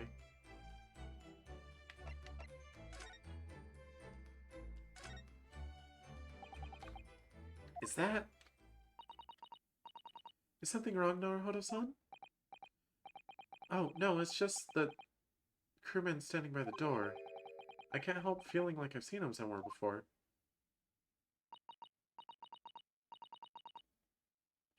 Oh yes, you're right. He does look familiar. Excuse me, sir? Yes, what can I do for you? Oh, he's the detective guy. I recognize that face, but it can't be.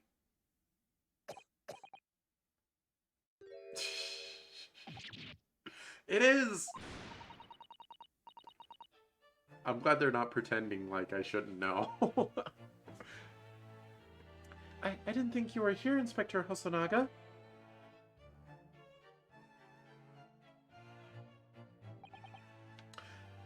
I forget what his voice was. Hello again. What are you doing here? I think that should be my line. I was so stunned when I saw you, my heart stopped. Nearly stopped, I hope. I received some special orders to go undercover as a member of the crew on board this ship. Again? You certainly seem to enjoy undercover work, Inspector.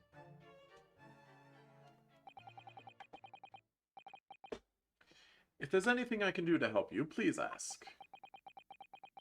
I never expected to see this man on board.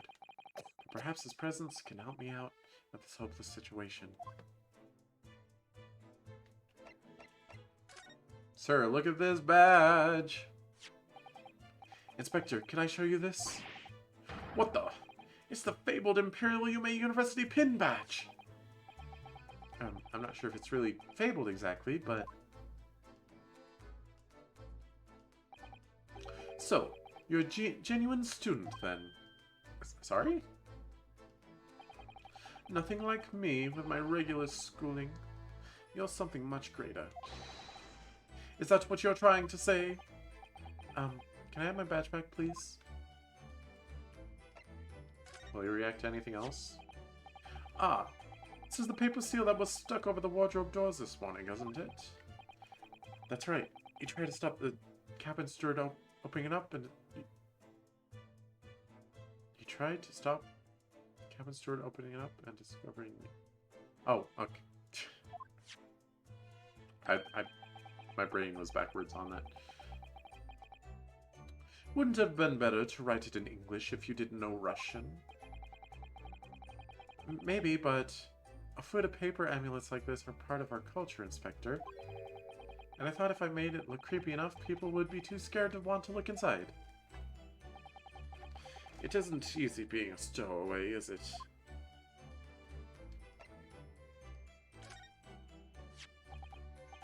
Have you seen this photograph yet, Inspector?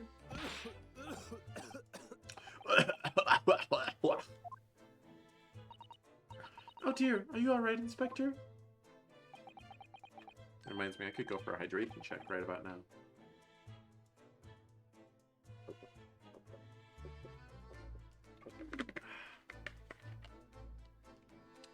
Yes, sorry, I'm fine. I was hoping to hide my upset with a fit of coughing and spluttering. I'm usually very good at it. But trying to stifle my feelings seems to have stifled my cough this time. It's all so sad. Asogi-san was such a promising young man. The Empire had such high hopes for him. You're looking real shifty-eyed, man. I had such high hopes for him, even though I'm just a detective.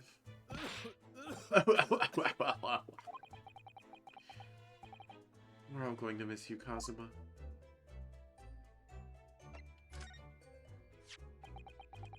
Can I show you this newspaper, Inspector? I'm sorry, but I can't read Russian very well. Oh no, that's alright. I know what it says.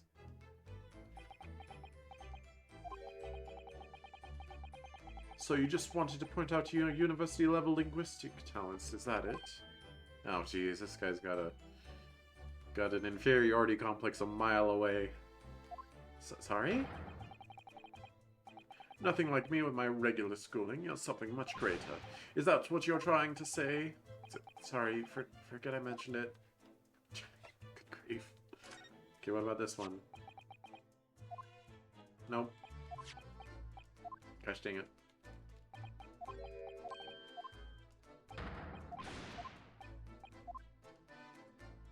Alright, how about this one? What's that? It's Kazuma's diary. Just before he died, Kazuma-sama wrote something rather strange in his diary.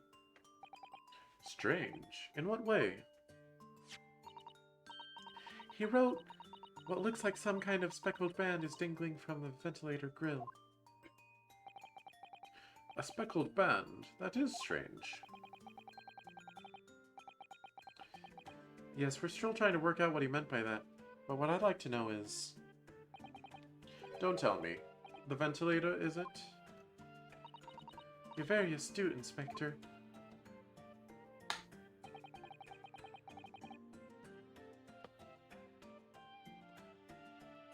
Button. That ventilator clearly joins the next door cabin. Or that ventilator clearly joins the next door cabin. Sorry, I'm distracted. Give me 1 second here.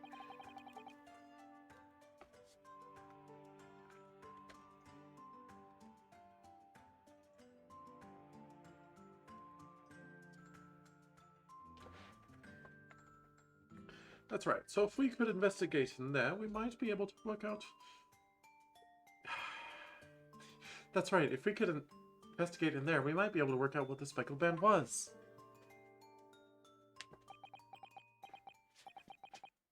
Alright then. I can't leave this cabin at the moment. I'm stuck here until we arrive at the next port. The captain has given me strict orders to guard the scene of the crime, you see. I'll have to entrust the investigation to you. Really? You're willing to do that? Yes, as long as you don't leave the first-class cabin area. I'm afraid I can't remove those handcuffs, though. But what about the captain? Aren't you going against his direct orders? I'm a man of my word.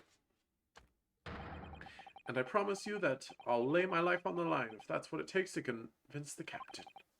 After all, I failed to keep Asogi-san safe. This is the least I can do. But thank you. Let's seize the moment then, Naruhodo-san. Just select move. Stop tutorialing me. Stop it. I know what move is. Also, can I just talk? So what are your special orders this time, Inspector? Yes, and why are you dressed as a member of the crew?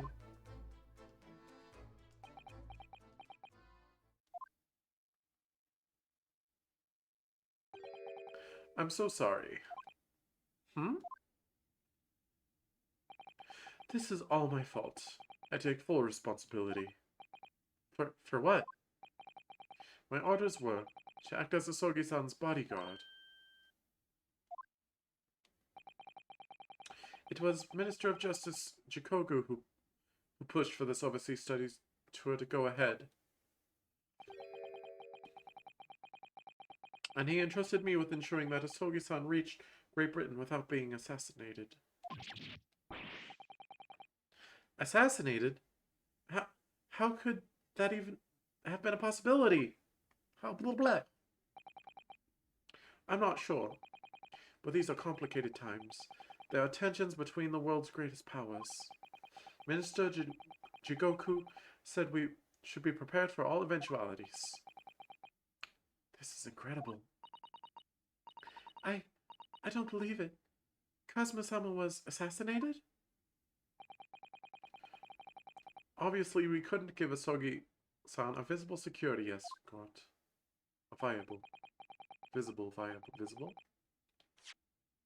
Visible. Which is why I'm undercover now, posing as one of the crew. I see. And I didn't take my eyes off him the entire time we've been on board, from morning until night, every day. But I never imagined it would happen here, inside his own cabin. Not here on the first-class deck. That's where I would expect someone to get assassinated. In their own room. Come on. I failed miserably at my assignment, and Asogi-san is dead as a result. I'm a disgrace. All I can do is humbly apologize. Inspector. So if there's anything at all I can do to help now, just say the word.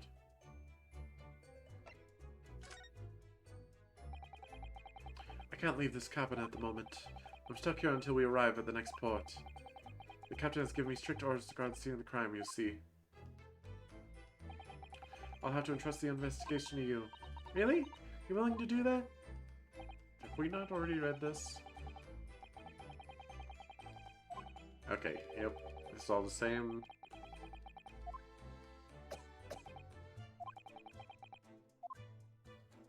Okay, yeah. I get it.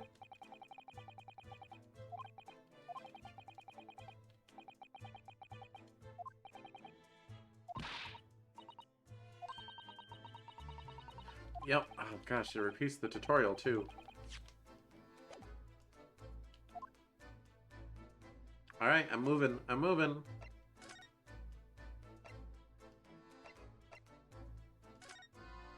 I guess we have to go into the passageway first. 9th January, 7:48 a.m. SS Buria, first class cabin passageway. Phew, I'm finally out of that cabin. I have to admit, this isn't quite what I was expecting. It's less spacious out here than I thought it would be. And this is the most luxurious accommodations. I mean, it's a hallway. Yes, indeed. Kazuma-sama was being sent on the study tour by the government. That's why he was put up in a first-class cabin. Okay, I'm gonna stretch my neck real quick here.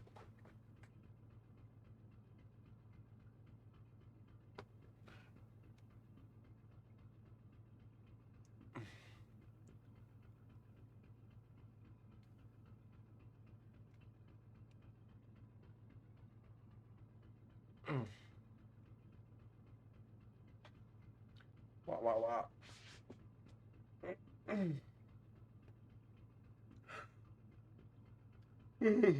Well, I'm thinking about next weekend. I have a special stream planned for next Sunday, but I don't want to miss out on Ace Attorney, so I'm wondering if I'll turn Saturday into Ace Attorney, and if I'll just not do playing with viewers, or maybe I'll do a short playing with viewers and then do Ace Attorney afterward. Or maybe I'll stream Ace Attorney during the week after work.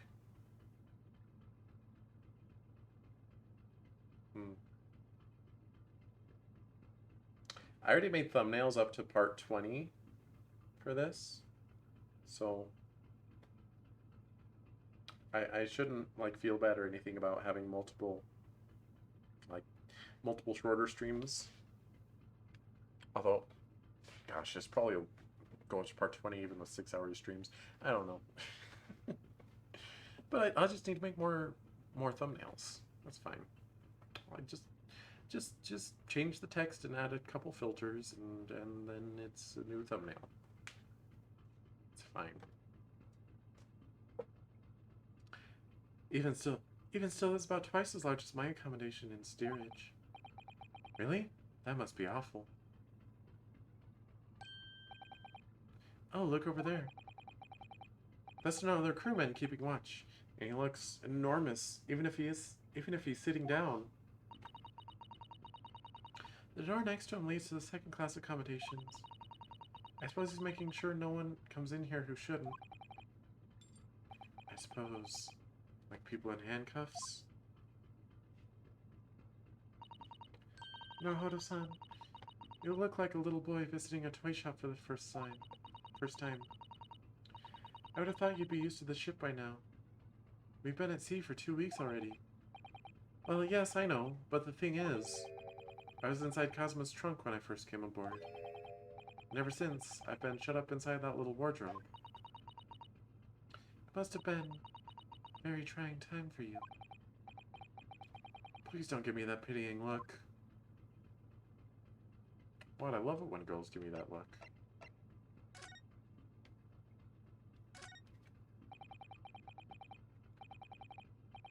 This looks like a plan of the SS Brea. It shows each deck. Look.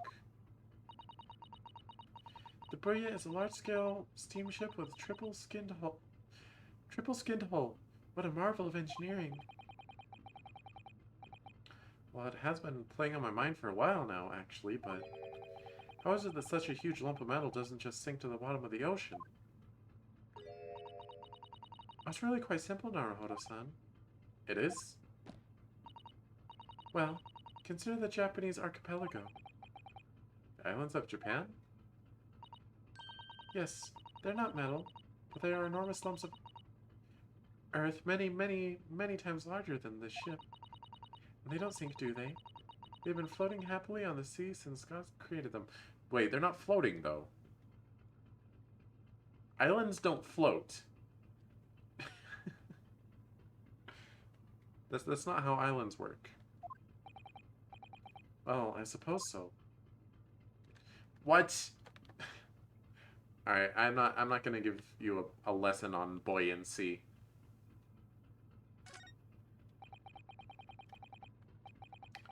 Just, ships float because they're hollow, kind of. It's about density versus, like, the overall space of the water that is taken up, you know. Yeah. But islands don't float. That's a huge book on top of the tables there. There's a pen next to it. Yes, that looks like the ship's log. Shall we have a look through it?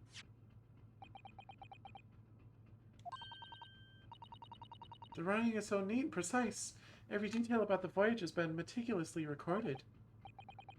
You wouldn't expect a rough and ready sailor to have such beautiful handwriting. And nothing. No reaction at all. I thought you might appreciate the compliment. I'm not sure that rough and ready is much of a compliment, Naruhodo-san, even to a sailor. Anyway, last night's log is mostly blank. Presumably that means there was nothing to report? Greetings, Professor! Nothing to report.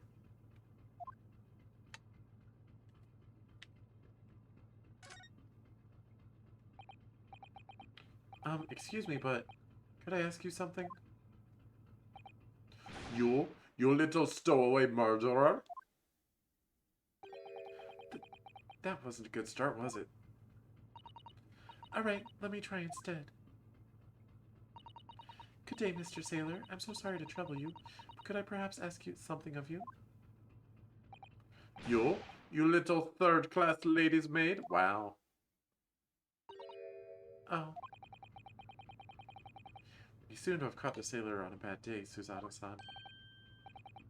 I am not sailor. My mother gave me a name. I am senior crewman, Beef Stroganoff. Really? Your name is Beef? Phew. Best thing is just avoid eye contact, I think. Black music is kind of eerie. Mr. Stroganoff, about this first class cabin area. Here we are in the finest part of Buria steamship for very important persons. What sort of very important persons? Government officials, kings and queens traveling in secret, many important persons. That is why I am always guarding this place. Gosh, that's amazing. But somehow I let stupid stowaway inside. I want to pick you up and throw you in the ocean, but Stroganoff is not animal. Thank you? If I may, I was wondering, is the cabin next to Mr. Osogi's currently occupied? Da! Suzato-san, did you understand that? It sounded like da. I think it's probably Russian for yes, or no. Genius. It is not permitted to visit other cabins without invitation. Well, it sounds like there's somebody in the next door cabin at least. Yes, it's tantalizing. Tell me. Could you tell us who's traveling in the cabin next to Mr. Osogi's? His name is Mr. Grimsby Roylott. He is a very important Western gentleman. A Western gentleman? Do not think about it. He has nothing to do with murder of student boy. How can you be so sure about that? Mr. Roylott is authentic Western gentleman. Such a man would have no interest in lowly students from insignificant Far East Islands. Oh, great. That was harsh. Lots of racism in this game. I mean, it's set in ye olden times, so I guess that makes sense. It's just a little jarring. Could you tell us about when Mr. Roylott came aboard? That is not your business. Come to think of it, even though we've been set at sea for 2 weeks now, and I've been in Kazuma's cabin the entire time, I never once heard anything from the next door cabin, or even felt like there's anyone there. Well, presumably since this gentleman is occupying one of the first-class cabins, it must be rather important. Is that right? That is not your business. Also, sorry, not sorry for my terrible Russian accent. I'm trying. Are you on watch here all the time, Seaman Stroganoff? Da, all the time. So criminals like you cannot come in or get out. I wonder, could you tell us anything about last night at all? It is sad about student boy. Were you on watch last night as well? Of course. And did you notice anything at the time? Anything unusual? Shit!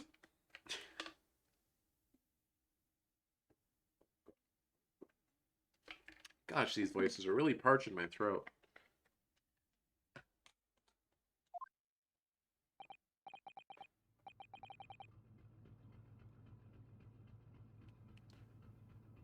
Suzato-san, did you understand that? It was clearly a no. I saw nothing unusual. Nothing at all. And you didn't hear any strange noises? Or sense anything was wrong in some way?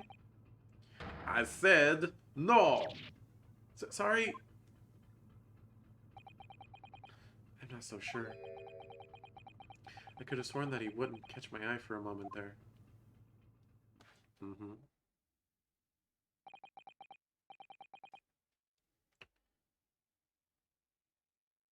That is enough. I cannot say more now. Oh. It is time for me to report to cabin. You must return to... report to captain. You must return to cabin. Yes, alright. Bulkhead to second-class areas staying locked at all times. You escape when the lobster whistles on top of the mountain, or as English say, when the pigs fly. Lobster whistles on top of the mountain. Interesting. So that's a Russian idiom, huh? Yes, I understand.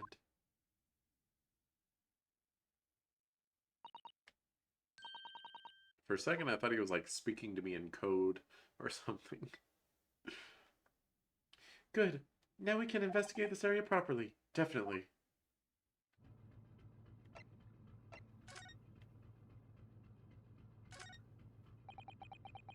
The book on top of the table there really is huge. There's a pen with it, too. Yes, I'm sure that's the ship's log. Is this different?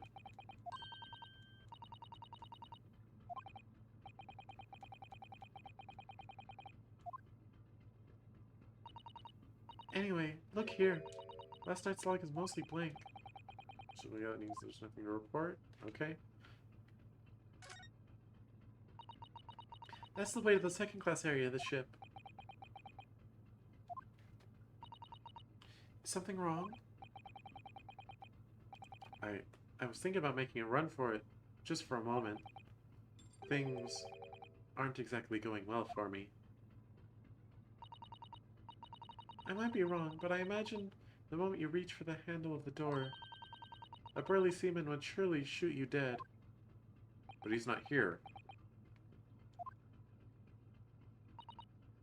Oh dear, I'm sorry. Perhaps I went a little too far there. No, I started with my talk of running away. I started it with my talk of running.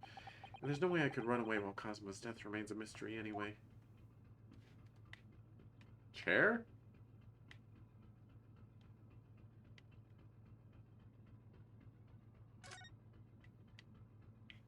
Fire alarm. Oh, there's a mousetrap too. What do you think this is? It has a very pleasing shape. Isn't it? Doesn't it? That's the emergency alarm. It's probably best not to touch it. Oh, an alarm. It says press only in times of emergency. It looks as though it's It sets alarm bells ringing all over the ship and brings the vessel to a complete stop. Oh, this I have to see. What are you doing, Naruhodo-san? You mustn't touch it. But this is an emergency situation. Just look at these handcuffs. No. You know full well that's not what the alarm's for. If you were to bring this vessel to a standstill for no good reason, you'd be in an even worse situation. I wish everything would just stop. The ship included. If you have to do something foolish, at least make it something that doesn't affect anyone else. Mousetrap, though. Ah, a trap for catching mice. Yes, we have plenty of those back home in Japan. Although they seem to be using a lump of chalk or something as bait. Chalk? Let me see. Yes, I think that's what it's called. Cheese! It's made from the milk of cows. Cheese? I wonder what that tastes like. Oh, it's so good, Naruhodo. You don't even know. You can't eat it, Naruhodo-san. The trap will snap shut on your fingers. Really? But, I suppose you're right. You weren't actually going to try it, were you? All I've had to eat for the last couple weeks is Kazuma's leftovers. You don't know how hungry I've been in that wardrobe. Poor you. I'll find a little snack for you later. No, let's get that cheese, though. Alright, this was Kazuma's room? First class cabin number 1. Yeah, it's our cabin. Not our cabin, it's Kazuma's-sama's. Sorry? Your accommodation is confined to the wardrobe inside the cabin. You know how to make a stowaway feel small, don't you? Small as the wardrobe I've been calling home. These cabins are the finest on the ship. My own cabin in steerage is number 539, by the way. 500 and... How many cabins are there? Whoa.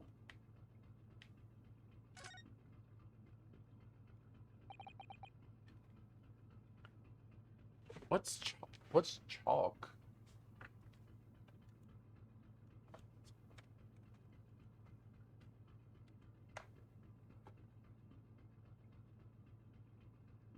Is chalk just chalk? Like writing chalk? Strange. Or strange.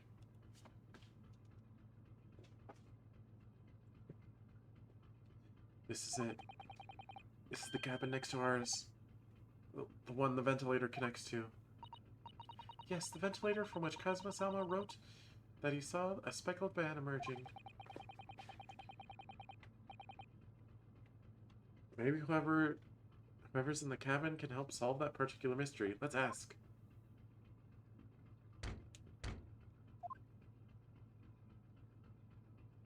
Isn't Sholmes in there? No answer. Out of luck, it seems. There's no one in there to help with our inquiries. How annoying. Ah! What was that? Came from inside the cabin. Such a high-pitched scream. It must have been a woman. Stand aside. I'm about to break the door down. Mr. Sholmes. I shan't be stopped. When the fit is on me, I revel in kicking doors off their hinges. When the fit is on me. What? Please, wait, Mr. Sholmes. The door doesn't appear to be bolted. It doesn't? Then how the deuce can I dispatch this muscular urge? What, pray, can I kick? I think we should go in. There's no time to think about stress relief.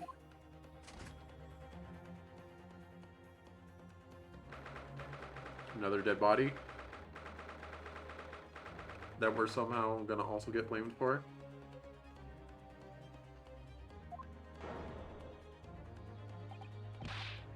Who are you? A Western gentleman? This man looks Russian to me. Well, we heard a woman scream. A woman? Don't be absurd. As you can see, there's nobody but me in this cabin.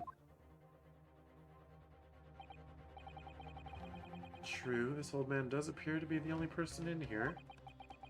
But in that case, who just screamed? Get out, all of you, now! Please excuse the intrusion, but you're Mr. Grimsley Royallot, I believe.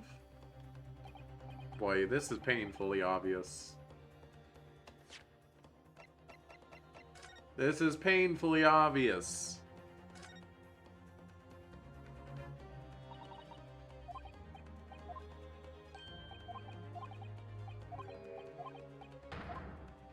It's painfully obvious.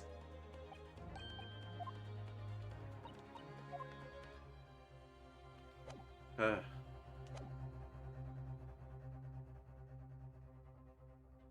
think. Yes, that's me, and you are. I am the one and only, the actual Herlock Sholmes. You've heard of me, no doubt. No. I'm a great detective among great detectives, one who adorns the cover of popular magazines, no less. So I assure you, you may trust me completely. I want to punch your face. The man used that magazine like a business card.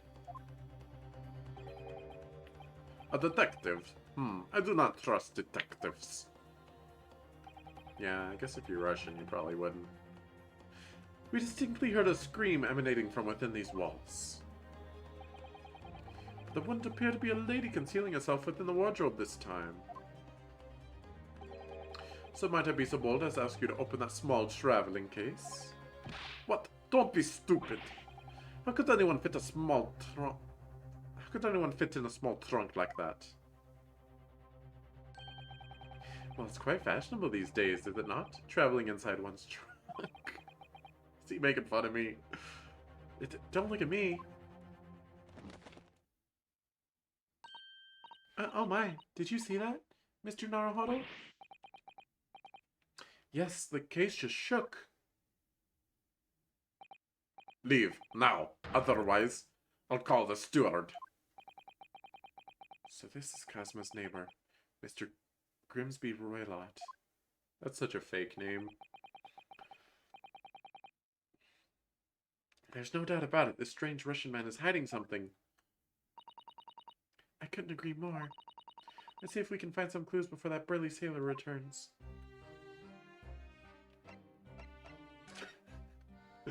Let's have a talk.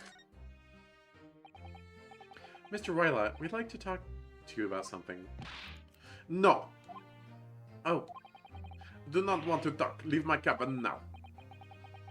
This is going terribly. We're not getting anywhere here. I agree. But there may be someone else who can help. But what? Sir! Perhaps that great detective could get somewhere with Mr. Roylott. Alright, talking's not gonna work. Suitcase? What do you think you're doing? Huh? This is my cabin. Get out. You know, speaking of the batter mine-off effect, this is the second time in the last 2 days that I've seen someone be threatened with scissors. Second time in the last 24 hours. Yeah, I was watching, gosh, I forget the name of it. I don't think it has an English translated name, but it's anime about a lolly that loves their teacher and stuff, and it's a lot more interesting and wholesome than it sounds. But, you know, there was a part where she threatened someone with scissors. And, like, not in a haha way, but in, like, a oh no kind of way.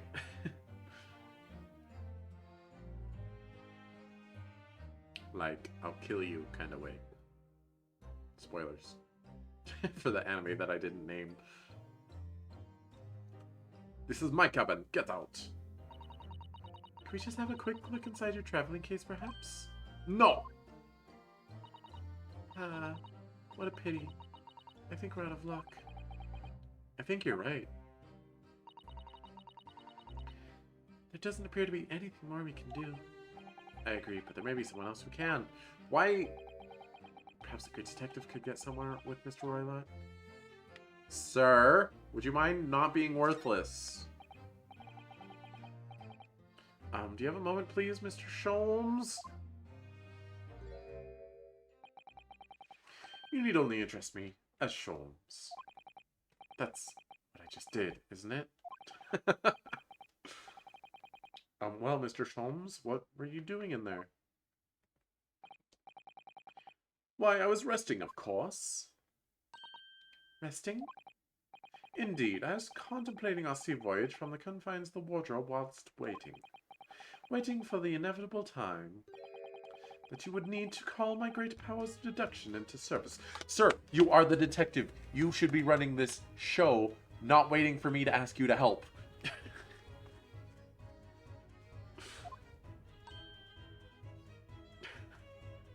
Just want to show off.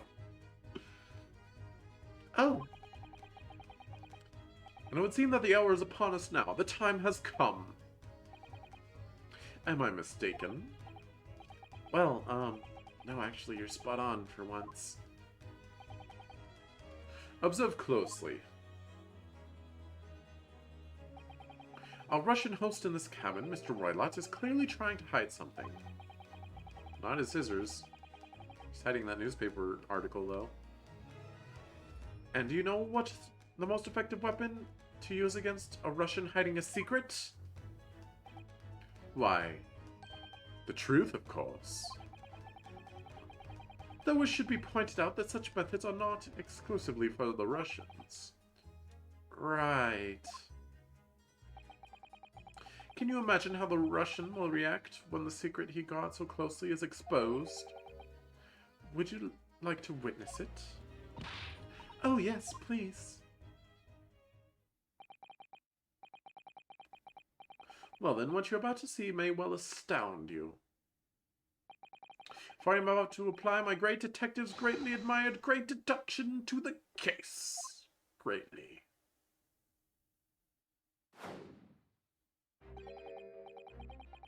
Could this man be any more hackneyed portrayal of a dubious Russian, I ask you? What? From time to time, it occurs to me. Is the fellow dubious on account of his Russianness, or Russian on account of his dubiousness? Wow. I really don't think either of those things should be occurring to you, or anyone. That's right, and Mr. Sholmes? I know this man's beard and dark glasses are hard to ignore, especially on first meeting, but I once read, it is a capital mistake to theorize before you have all the evidence. It biases the judgment. Shush! I must have complete silence.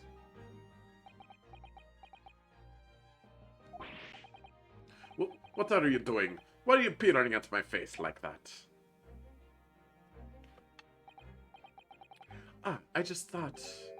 Yes, I've quite made up my mind now.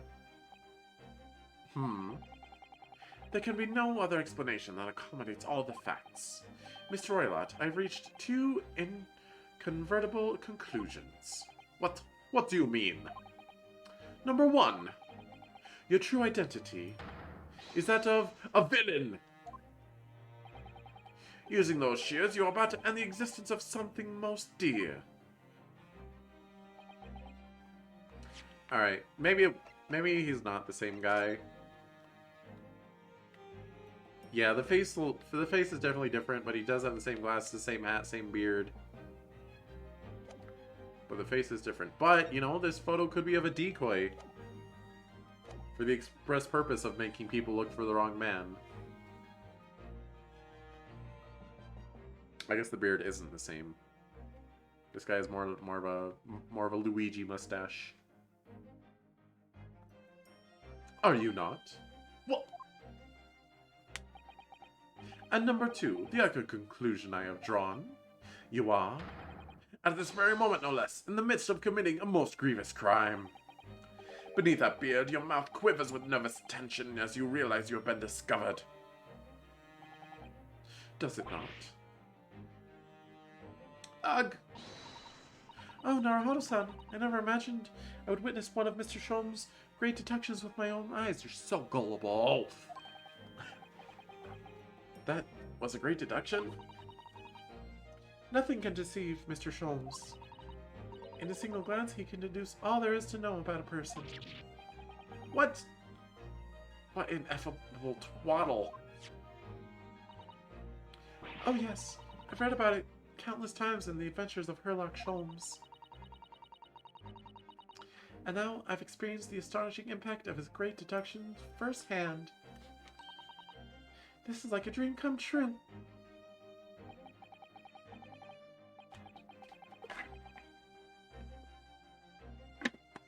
I'm gonna go refill my water bottle out of frustration.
Sorry, I had to check some internet things real quick. Okay. I can hardly believe it, but all the color is drained from Mr. Roylott's face. Looks like somehow both of Mr. Sholmes' conclusions were right. How could you? How could I possibly know such things you wish to say? Very well, then. I shall elucidate. Getting tired of that word. I shall explain how it was that I arrived at this pair of conclusions. So do I cordially invite you upon a journey of logical discovery. Let us board the train of reasoning. Put plainly, let us work through my deductions together. You know, this guy's actually a really good parody of Sherlock Holmes. Oh.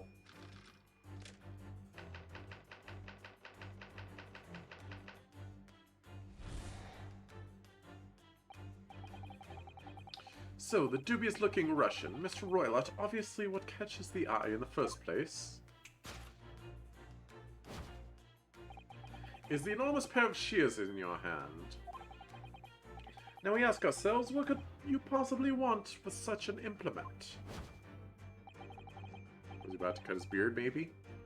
The answer, of course, is staring us in the face.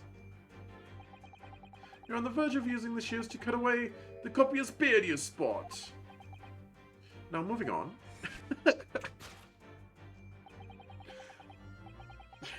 The presentation on this. The question then begged is this. Why would you desire to rid yourself of this magnificent beard, Mr. Roylott? Once again, the answer is plain. We have clear evidence to shed light on the matter. Regard, if you will, this morning's newspaper, in particular the fascinating front page article, which it would appear you have read also, Mr. Roylott. I'm sure it needs no further clarification. The evidence that reveals your true identity is the article about the revolutionary. Blah. In translation, the headline reads, "The revolutionary Velen Bolshevik flees Russian via Shanghai." Bah. Drinking water too fast. As you cannot fail to observe, the subject of the article possesses an extremely copious beard. Having noted the article yourself, you decided to remove your incriminating facial hair before it gave you away. In short, your true identity is beyond doubt.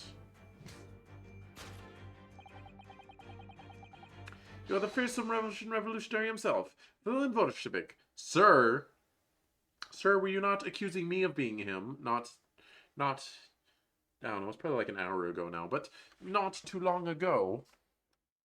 Sir. Sir. Not that I've heard of you myself, you understand.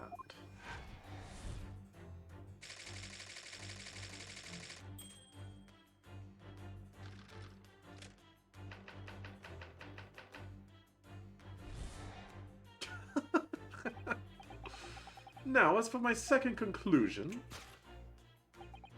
you are, at this very moment, on the brink of committing a most grievous crime. And the proof of this crime? Over there. Oh yes, Mr. Rylot. Taken unawares, people have propensity to let their eyes astray, you see. Ah. And I assure you, the eyes speak so much more eloquently and honestly than the mouth. The answer we seek lies where the furtive glance falls. The proof of your crime sits before our very eyes. Yes, that traveling case. I don't like that the font changes for the orange text.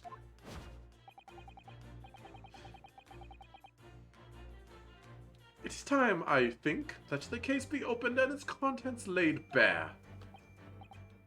No, I refuse. What could you possibly be concealing inside, we ask? By my estimation, a young lady, perhaps. One slight enough to fit therein. Don't be absurd. And what, pray, would the identity of this young lady in the traveling... would be the identity of the young lady in the traveling case? Dear me. We are not well suited to a life of crime, are we? Your careless Coudoyle... What?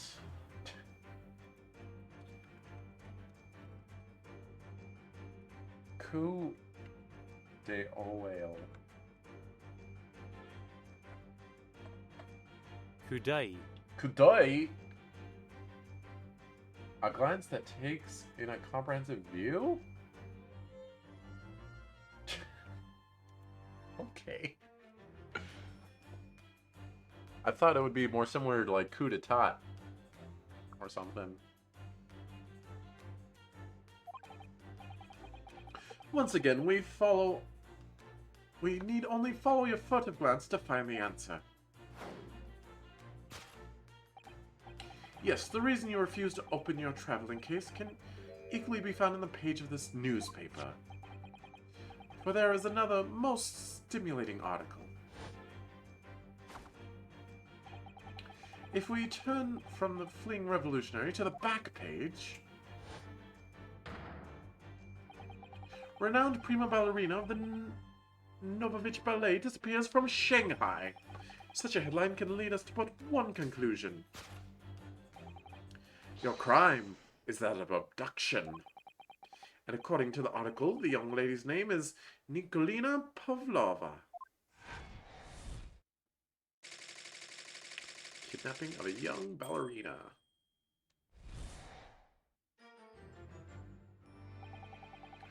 Thus concludes Herlock Sholm's great deduction of this Russian enigma, Eleminsky. That was pretty good. I think he's wrong, though. It's pretty good. Suzada-san, that wasn't one of the great deductions I've been hearing about, was it? Well, stories are full of Mr. Sholm's brilliant deductions, you know. But that did seem a little different somehow. Like how it's incorrect. Excuse me, Mr. Sholmes, could you come over here for a moment?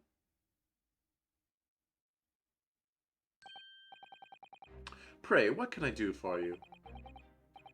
It's about your deductions, would you mind? Not at all, go on.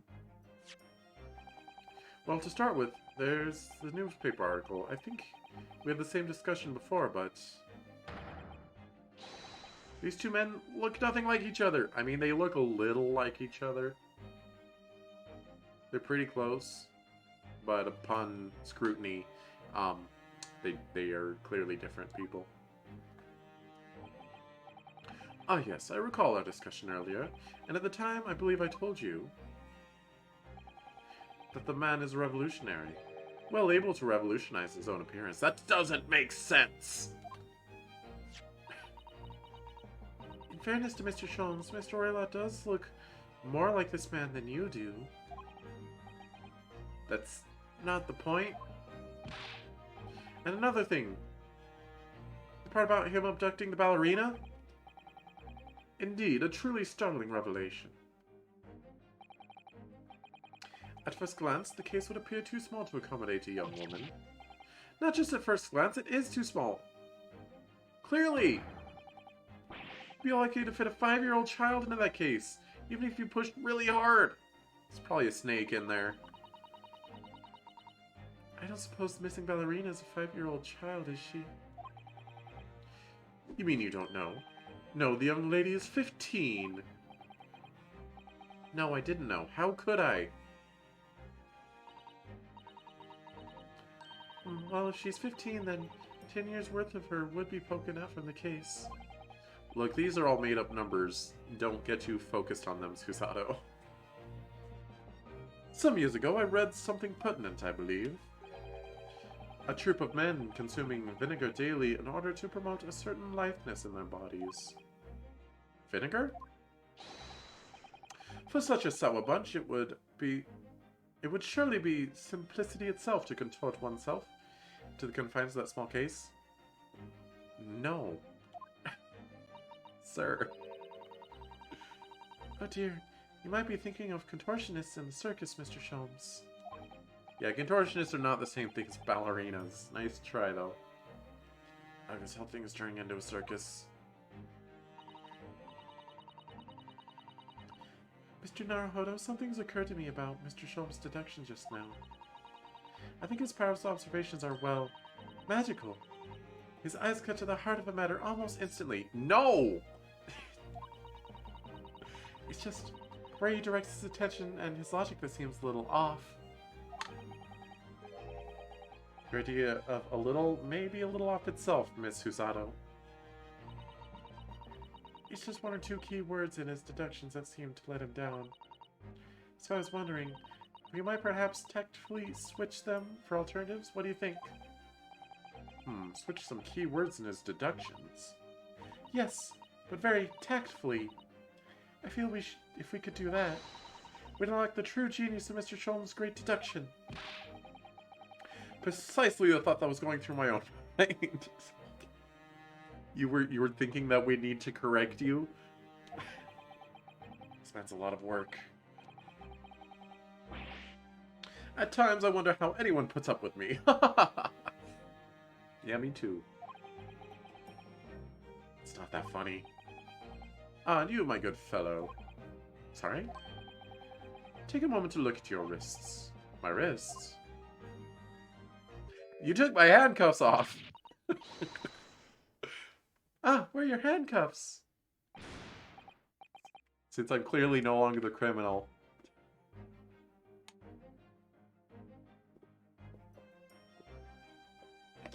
My money's on a crewmate that did it.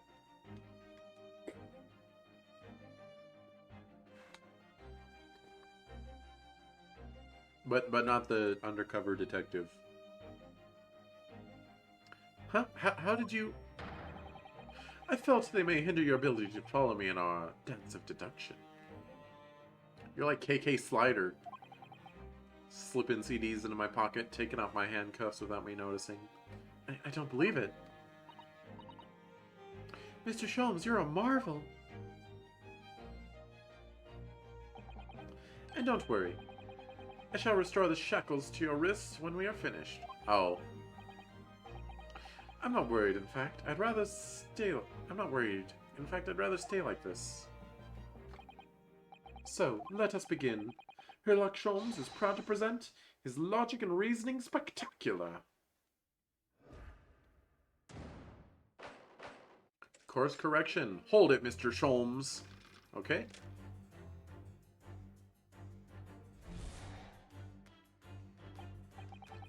So, the dubious-looking Russian, Mr. Roylott, obviously, what catches the eye in the first place? It's the enormous pair of shears in your hand. Is he going to prompt me when I'm supposed to correct him?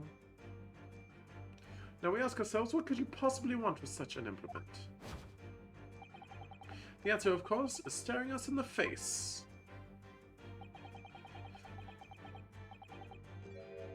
You're on the verge of using your shears to cut away the culprit's beard. Oh, it's a different font because those are the words that we correct. I'm not sure. Would you really use shears like that to cut off a beard? Okay, I'll admit, I did suggest the idea before Sholm said it, but I was kind of joking. I doubt that's something I'll never have to worry about. It doesn't quite sit right with me, though. It doesn't seem to be sitting right with Mr. Roylott either. Which means, I suppose, that the deduction is wrong. Let's try to switch a keyword here. Naruhodo-san, and see if it helps matters. Alright, but how? I think we should start by taking a long, hard look at Mr. Roylott. I wonder if it's really his beard that he intends to use those shears on. Exactly. We do manage to find something that seems to fit the sense of Mr. Sholm's deduction better. Then what? Then I'll leave the rest in your capable hands. Why am I the one to do something about this? Well, anyway, let's see if there's anything we could even use to switch around in that last sentence. What exactly was Mr. Roylott really going to use those enormous shears for?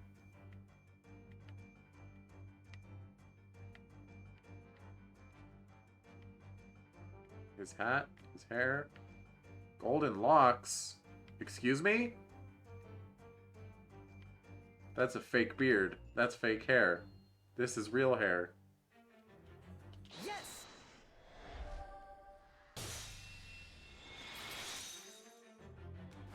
I was thinking it would be the newspapers. Oh my gosh, we gotta be the cool guy. You were on the verge of using those shears to cut away the golden locks you sport. Indeed, you have identified the precise detail I was intending to expose. Bull honky!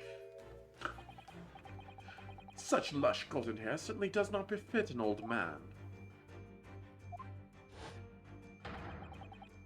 You're not a man at all, you're a woman!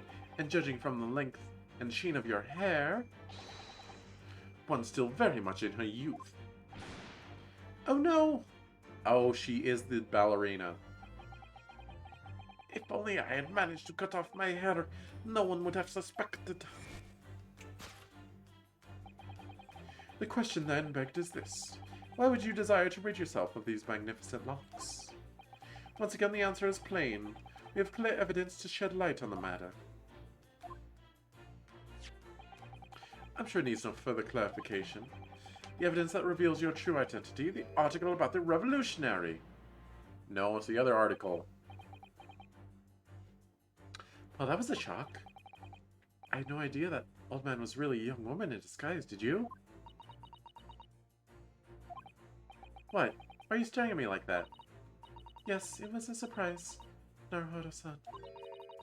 You're enjoying this, aren't you? Sorry?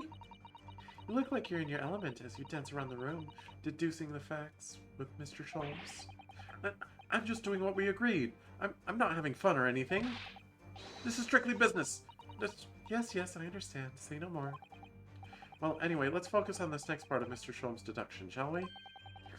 The evidence that he's picked out doesn't fit the facts at all now. No, that's true, given that Mr. Roylott is actually a woman. Exactly, he, or rather she, can't possibly be this merciless revolutionary. I suppose it's because the deduction as a whole is taken a different direction now. Yes. Let's switch the evidence to something else. Something that fits the facts as we now understand them. For some reason, this woman needed to try and hide her true identity. It feels as though I've either read or heard about a young woman in a situation like that recently. Alright, I'll do my best! What could it be? Yes! Article about the ballerina. The evidence that reveals your true identity is, of course, the article about the ballerina.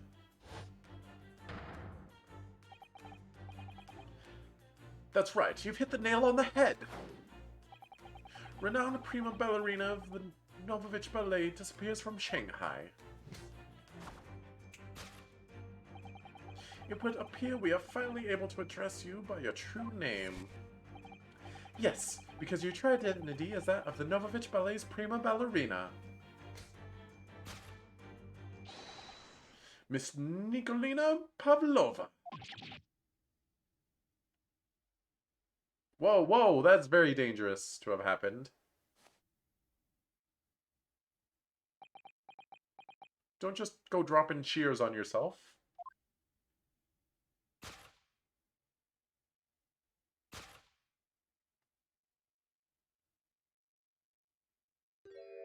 Oh, she cute. She pretty. You're right. My real name is Nina. I mean, Nikolina Pavlova. But please, I beg you. Wait, is this... My accent's turning Italian. But please, I beg you, don't tell anyone.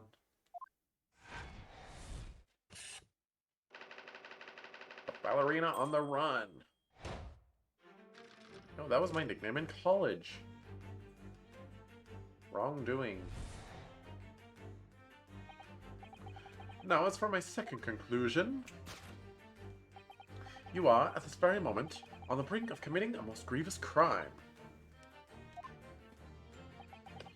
And the proof of this crime over there. Oh yes, Miss Pavlova. Taken unawares, people have propensity to let their eyes astray, you see. And I assure you, the eye speaks so much more eloquently and honestly than the mouth. The answer we seek lies where the furtive glance falls. The proof of your crime sits before our very eyes. Yes, that traveling case. This woman is the ballerina, and she's right in front of our eyes. So clearly she can't be inside the traveling case as well. No, that's right. It seems she wasn't abducted at all. In which case, what is the crime this young woman is apparently committing? I can see I'm gonna have to step in and fix the great detective's mistake again. You seem to look pleased, Naruhodo-san. Do you like the idea of another chance to dance around with Mr. Sholmes? Stop it! Anyway, there must be something else here that shows what this woman is up to. Oh my god. What could it be? Yes! This evidence that I do see.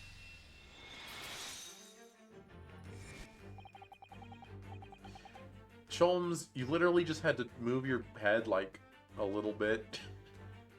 The proof of your crime is surely this tiara. I believe this tiara is worn on stage by dancers in the Novovich Ballet, is it not? Indeed, it would appear to be identical to the tiara pictured here in this newspaper article. And if the reporting is to be believed, it's an item worth 20,000 rubles. In summary,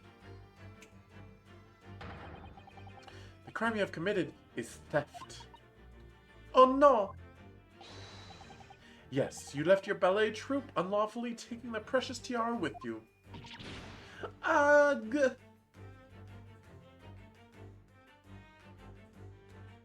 Ma'am, your hat clipped in your ear a little bit there. Just thought you should know. I have no one, no family, no friends. I am all alone and I need money. But I did not steal the tiara. It was a present from, how do you say, an Earl of Prussia? It belongs to me. I don't know what this accent is, but I'm gonna keep going. This girl's only 15 years old, and she's run away all by herself. She must have been extremely lonely. She looks older than 15 to me. But that's anime age, I guess. Alright, I will tell you everything. There is no hope, no point in hiding it now. Come, come, let us not be hasty. What? There remains one unsolved mystery about you. Mystery? What do you mean? You have staunchly refused to open this traveling case of yours in our presence. It is reasonable to conclude, therefore, that there exists some reason why you wish it to remain closed. Is that not so, Miss Pavlova? My dear girl, there's no sense in playing games with me. Nothing escapes my attention. Indeed, it is a very good idea. I have a very good idea of the contents of your case, even before I have ever laid eyes on them. Dear me, we are not well suited to a life of crime, are we? Your careless coup d'oil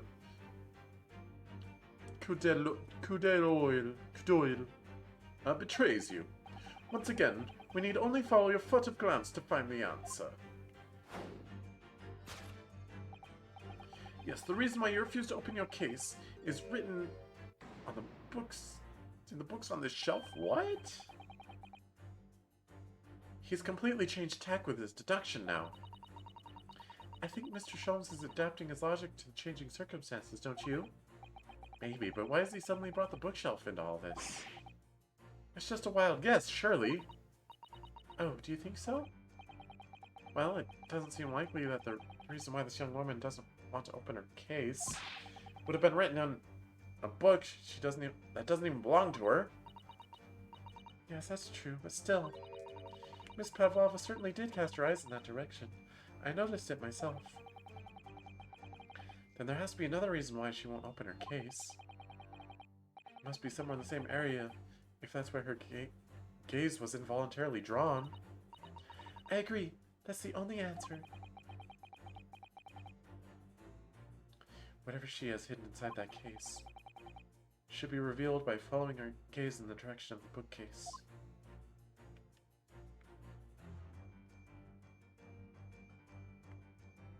Small picture. Maybe the rules about no pets.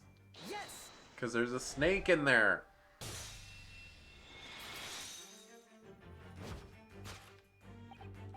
Yes, the reason why you refuse to open your case is written in the rules of passage. Passengers must not keep weapons or other dangerous objects in their cabins. Pets are also strictly forbidden. Inside that case of yours is something forbidden from carriage on this vessel. That is the real reason why you refuse to open it, thus revealing its contents.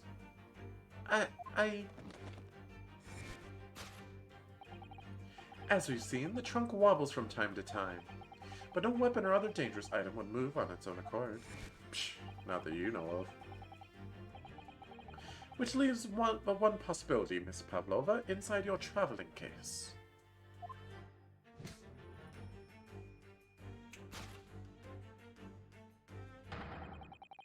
Is the last item listed as forbidden in the vessel's rules of passage, a pet?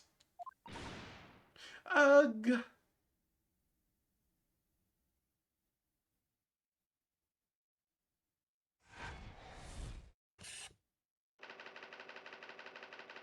Dang, this game has like so much more production value than like Dual Destinies had. Or Spirit of Justice. There's a lot more like animation going on. Not to knock on Dual Destinies animation, it's good. It's just very much... It's very stagnant. It's like that on purpose. Because it's mimicking... I mean, this game is too. I don't know. There's just a lot more dynamic stuff going on in this. I like Dual Destinies. Don't get me wrong. And I like Spirit of Justice too. So clearly you aren't who you said you were. No, I am not Grimsby Roylott. My real name is Nikolina... What? Nikolina Pavlova. Everything you said was correct. You absconded during one of your ballet company's performances in order to escape your homeland. Later that same night, you stole aboard this vessel. Which couldn't have been easy. The Bria is a huge steamship with a vast crew. Could you really have snuck on board without being noticed? No, it seems like she had a fake ID or something. In order to obscure your true identity, you somewhat recklessly took the guise of an old gentleman. And you intended to sever all links with your past by severing your long hair. Okay, but if you've been on here for weeks, why are you only just now cutting your hair? Yet, to a woman, hair is no trifling matter. My personal recommendation is to leave well alone. Doesn't it leave well enough alone? So, if it was just you about to cut your own hair, who was it that let out the scream we heard from outside the cabin? That variable tinkling of a bell? Why, none other than this young lady, naturally. Or like a full set of pipes, if you ask me. I was so scared when I ran away in Shanghai. I was sure they would come looking for me. That's why I decided to, how do you say, disgust myself? That's not correct. But it's not a typo. It's her misspeaking. So no one would recognize me? As a result, you transformed yourself into that questionable old man? I see.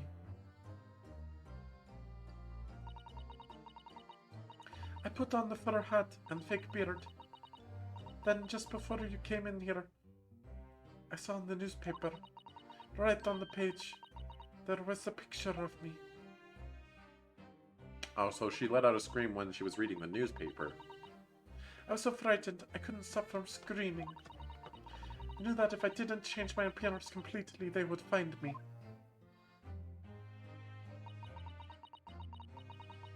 Oh, she hasn't been on board for weeks, though. She got on board the other day. So I decided to cut all my hair as fastly as possible. I picked up the scissors in my hand and... At that precise moment, we walked in through the annoyingly unlocked cabin door. Things happen like that sometimes, don't they? Things do indeed happen like that, from time to time. Are those two even talking about the same thing? I don't know what they're talking about. There's just one more thing I'd like to know. What exactly do you have inside your traveling case?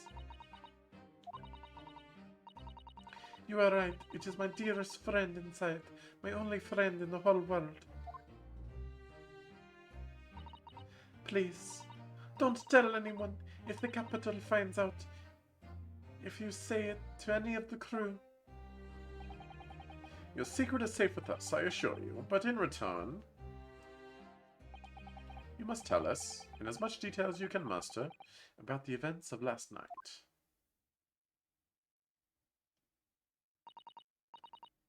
Yes, all right. I will tell you. Well, Mr. Naruhodo? Wasn't it something, Mr. Sholm? Wasn't it something, Mr. Sholm's great deduction? It was certainly something, yes. I'm just not entirely sure what. But at least Miss Pavlovia has agreed to tell us what she knows. That's incredible. Indeed, it is incredible. Ah, and one more thing. Oh, yes? What? Observe your wrists. You son of a gun.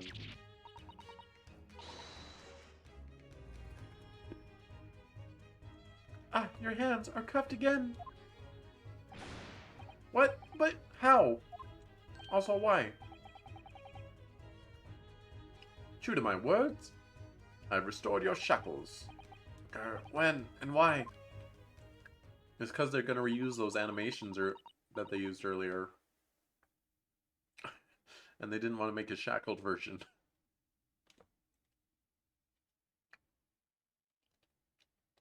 There is still a shadow of guilt cast over you, Mr. Naruhodo. I'm sorry to say, but it can't be helped at the moment.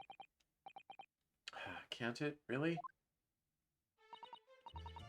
Anyway, let's listen to what Miss Pavlovia has to say. I can't go on not knowing. I had to find out what the speckled band that Kazuma-sama wrote about in his diary really was. It's a snake! I suppose we have to converse first, and then we can examine. Did you know that someone was killed in the cabin next door to this one last night? One of the crewmen told me this morning when I was eating breakfast. The man who died, he was a friend of mine. Oh. The man who died, he was a friend of mine. Oh. That's why we're trying to find out what happened. Did you notice anything unusual about last night? Perhaps you heard a strange noise, for example?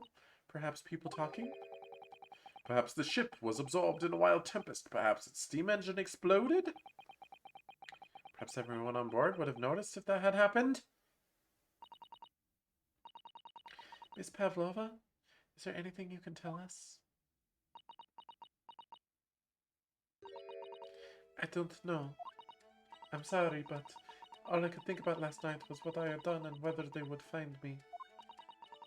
I didn't notice anything that was happening around me. Oh, I see.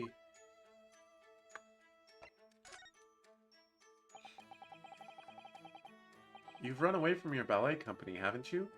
The Novovich Ballet? Yes. I'm traveling to Great Britain, and from there, I want to go to America. I will never dance again. I want to forget everything about the ballet. I will start a new life. You wish to forget? A challenging proposition when you have a striking tiara as a reminder. But the tiara is mine. I need it to live.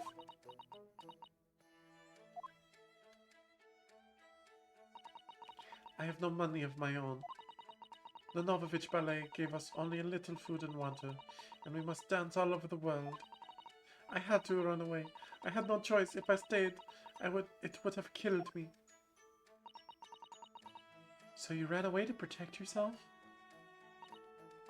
Yes, and the crew of the ship, they have all been kind to me. They let me come on board. They said I could hide in this cabin. If that is indeed the truth, Miss Pavlova, it creates a most intriguing conundrum. Yes, it does. What do you think about it, Mr. Naruhodo? Me?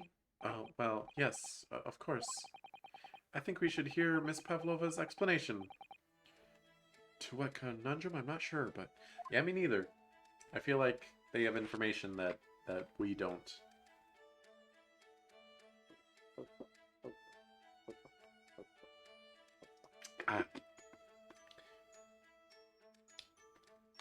Always keep your throat moist and hydrated while you're voice acting for hours on end.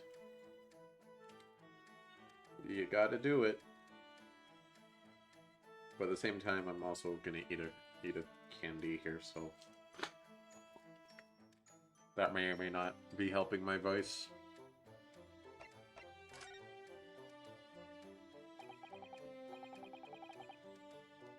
Miss Pavlova, allow me to pose you a riddle.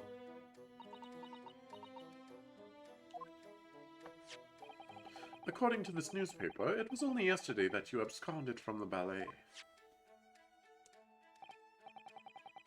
Now that being the case, it must have been last night that you boarded this vessel.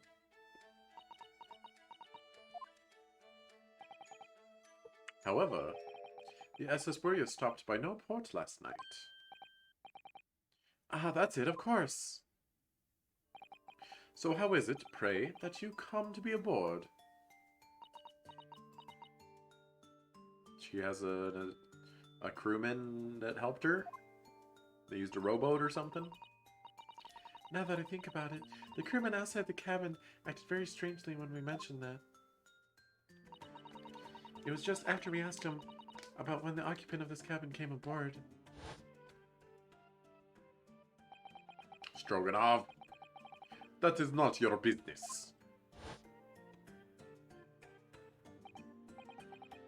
Niet. Yes, you're right. He did seem to be hiding something.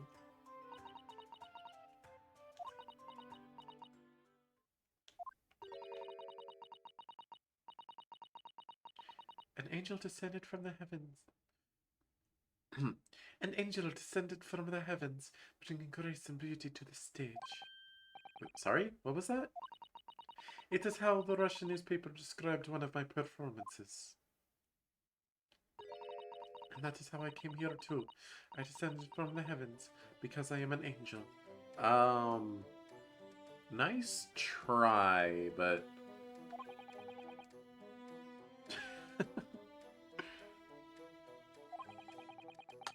Considering English isn't your mother tongue, your description is very vivid.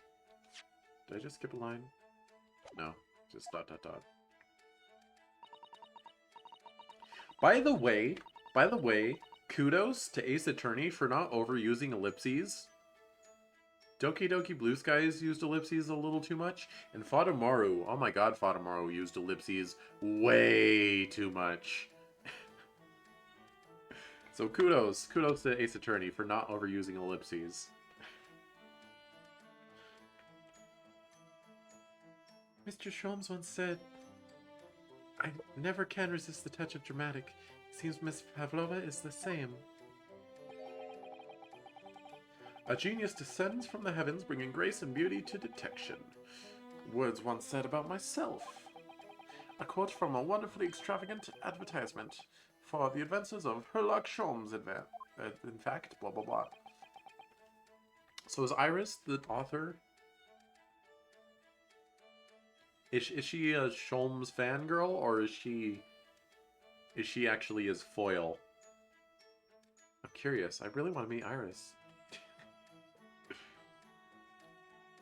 Yes, Mr. Showy. Anyway, it doesn't look like Miss Pavlovia is going to tell us what really happened.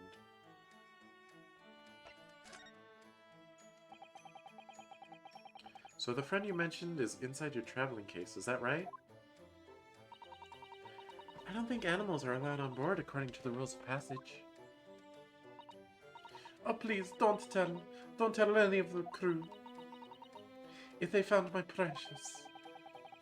I keep turning Italian. Sorry, I'm trying. Then the burly Russians would bestir themselves in unison and throw you and your case overboard, no doubt. Ugh! So reassuring, Mr. Sholmes. Hang on, I need to test something real quick. Huh. Weird.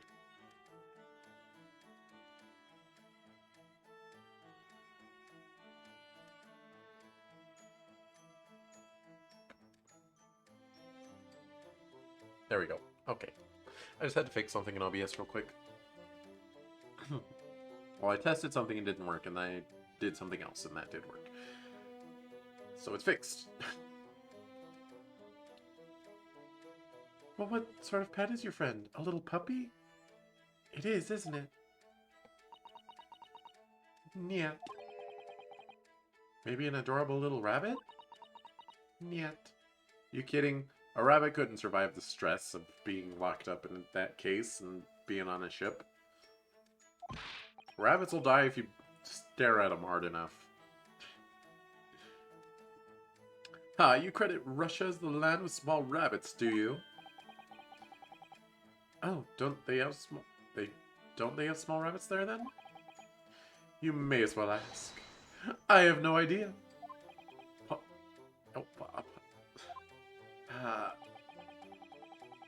You two are miserable bunglers when it comes to understanding the nature of young Ballerina's friends. Isn't it obvious? It must be a chicken. Holmes, I'm gonna slap you. I mean Sholmes. Really? Consider the benefits. A rousing wake-up call, daily fresh eggs. And when adversity strikes, it could satisfy the needs of sustenance. So you'd eat your friends. I'll remember that.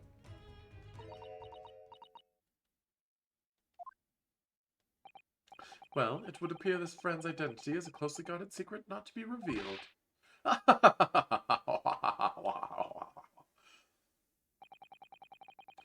She obviously doesn't quite trust us yet. There's something I should like to show her, I think. Maybe she might be able to shed some light on it. Okay. Look at this badge!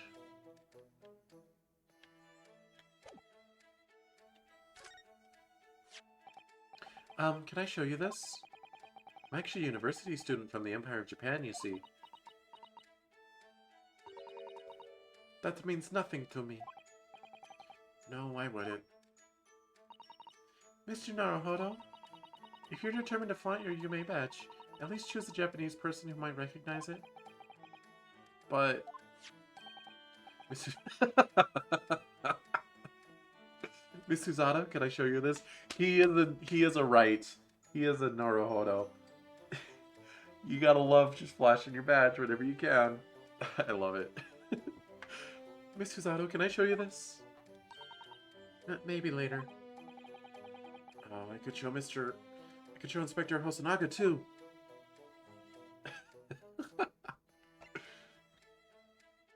Alright, I'm just gonna go down the row. Miss Pavlovia, would you take a look at this? I don't know. I don't know anything. Mr. Naruhodo, you're frightening the poor girl. Oh, sorry. I wasn't trying to.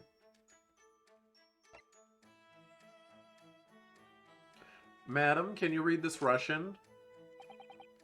Dang it. Do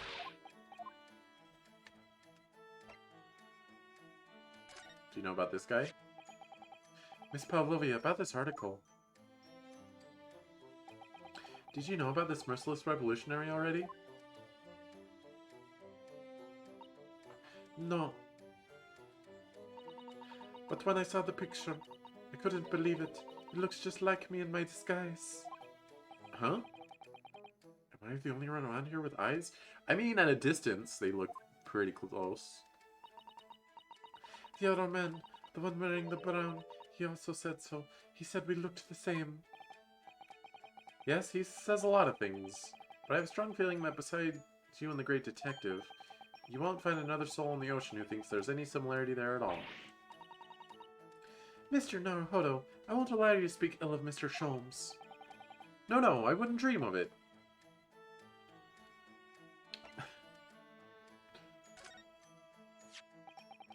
Miss Pavlovia, about this article. You look so beautiful, like a fairy. I'm scared. If my picture is in the newspapers. You poor girl. She's so young, just 15 years old. For her to have to run away all by herself? She must have felt very, very alone. Yeah. Russia's a pretty dangerous country. I don't know if it's still dangerous to live in. Actually, I know it is, because the Russian mafia is absolutely a thing. But I feel like it probably used to be worse. Maybe? Maybe. I don't know.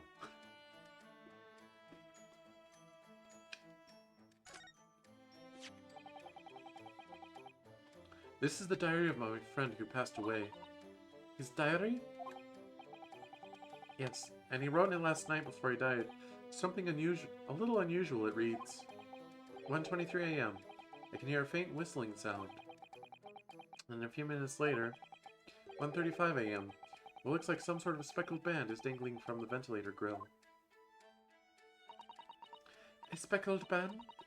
I don't understand. It's strange, isn't it? But the ventilator he mentions joins to this cabin, you see. Is it going to be revealed that his death was an accident by the snake? And, like, there's no, like, trial? That would be a first. I've never seen an Ace Attorney case that was all investigation and no trial. Discounting, of course, the Edgeworth spin-offs. Because those are all investigation and no trial.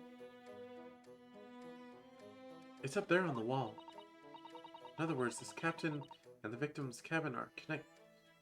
In other words, this cabin and the victim's cabin are connected together. Oh. Miss Pavlova? Has something occurred to you? Does the speckled band the victim mentioned mean something to you? Or the whistling sound, perhaps? Because they're not familiar with snakes. They wouldn't understand a... They wouldn't understand a snake hiss. They wouldn't know what that is. Or are there snakes in Japan? Are they? No. I don't know anything. Oh.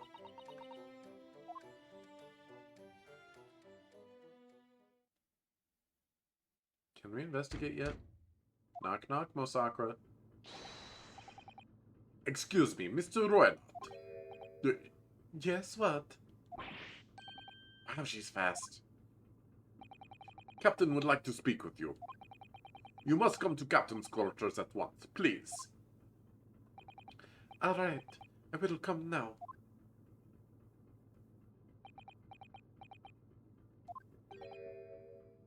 What? You must leave, now. I like how she has the shears back in her hands. No, it's fine. Don't mind us. Yes, please don't worry yourself, Mr. Roylott. Get out! The passenger said out. Or do you want me to throw you out? Looks like we'll have to leave investigating this cabin until later. What a pity. I have a feeling if I tried to investigate anything before talking to her, I would have gotten interrupted or something. Or, I don't know. Something would have kept telling me that I need to talk to her instead of investigating. And so we lost our chance. Having still not managed to investigate Miss Pavlova's cabin, we were unceremoniously chased out. That is to say, we were quite literally picked up and thrown into the passageway outside. Yikes. To be continued. Ooh, three and a half hours in.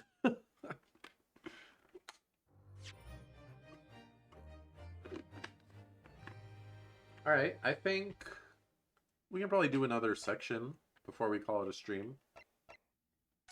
Yes.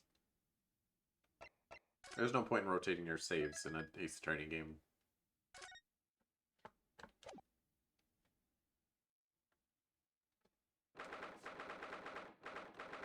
"9th January, SS Buria, first class cabin, passageway." I wish we hadn't been thrown out like that.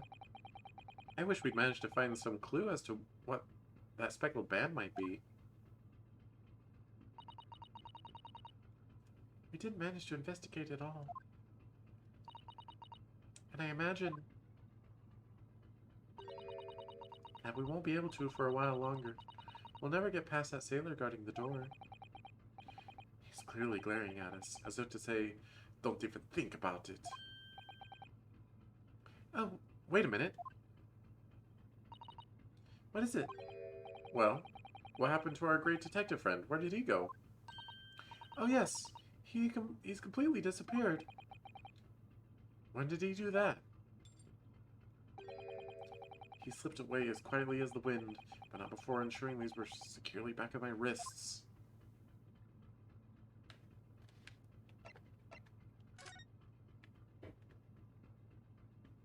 Hey, buddy.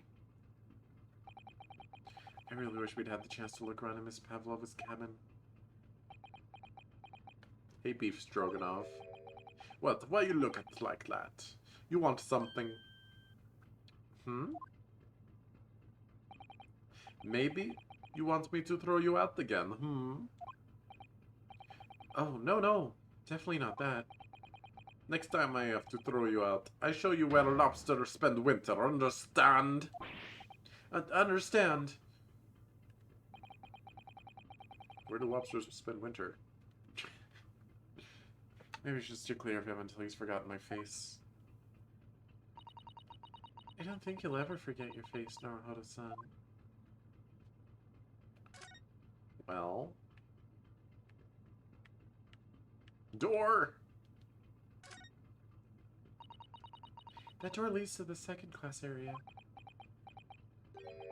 It's locked. I can't open it. No, well, that stands to reason. No one wants to let the murderer escape. Gosh, she gave me a very stern look when she said that.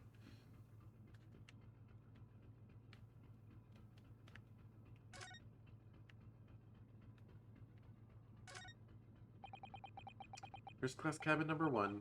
Yes, that's our cabin. Not our cabin, it's Kazuma. Okay, did we not already do this? Your accommodation is confined to the wardrobe inside the cabin. You know how to make a stowaway feel small, don't you? As small as the wardrobe I've been calling home. Anyway, I wonder if Inspector Hosanaga's managed to uncover any new clues. Ah. Yes, we should probably find him and ask. Oops, that's not what I meant.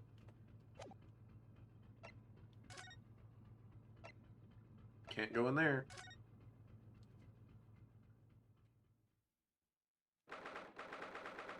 Night of January, SS Buria, first class, cabin number 1.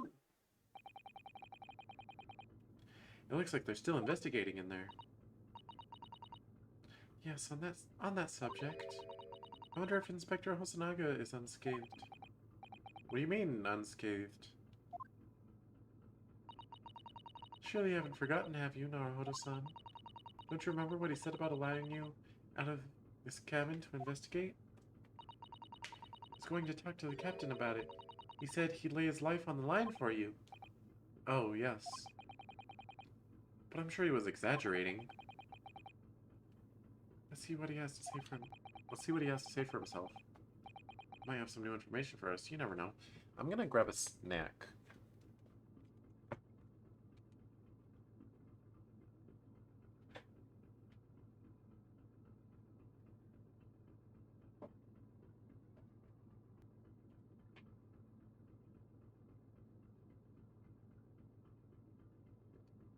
Alright.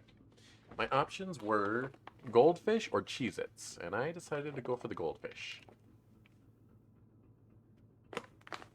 Because I have multiple bags of goldfish in my cupboard, but I only have one box of Cheez-Its left, so. That's just how it is.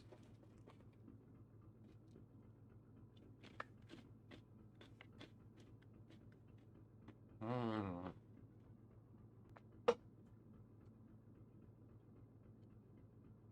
You know, speaking of cheese, I made an omelet for dinner before a stream, and I had some gorgonzola. I had a bag of gorgonzola that I bought not too long ago, just because I wanted to try it.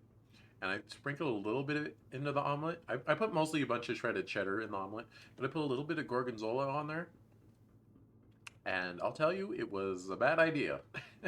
It is flavored way too strongly, gorgonzola is. It kind of overpowered the rest of everything that the omelet was, and also tastes a little bit on the grossish side. I should have just stayed with the cheddar. With shredder cheddar. But I don't know what else to put the gorgonzola in. I have to... I tried eating it plain. It's not good like that. I can mix it into like pastaroni, and it blends pretty well, I guess. You might have some new information for us. You never know. Are you him? No, you're a different man. You, where did you go? Oh, sorry, I just went to the next door cabin to investigate. Why? Who gave you permission for this? Well, Seaman Hosonaga did. Humph, that new Japanese, was it? Later I will roll him to ball and throw him into cold room. Phew. He's gone back to guarding the door. I hope Inspector Hosonaga doesn't find himself in too much trouble on our account. He's really gone out of his way to help us, hasn't he? When we get back to Japan, we'll have to take him for a steak at La Carnival. That could be a very long time from now, Naruhodo-san. Is the rest of this game gonna be in Britain?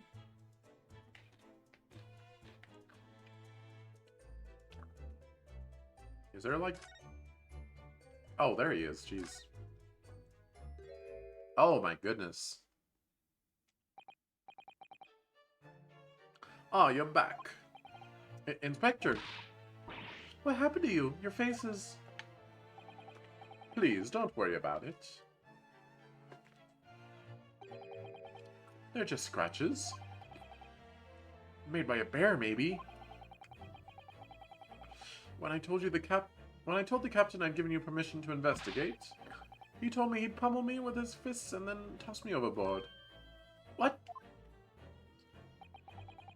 But the pummeling was over in a flash, and he must have decided against throwing me overboard. So it was nothing, really. Looks like he wasn't joking when he said he'd lay his life on the line if he had to. Well, thanks to your efforts, we now know a little bit about the neighboring cabin. Yes, so I understand. Oh! I bumped into a man claiming to be a great detective a little while ago. I think his name was something like Herr Locksholms. I don't think he was German, though. Ah, that explains it. Shall we compare notes, then? We can tell you what we found out. Yes, let's do it. What? Nikolina Pavlova? She's in the cabin next door? Oh, do you know who she is? Please, what self-respecting ballet fan wouldn't know that graceful angel?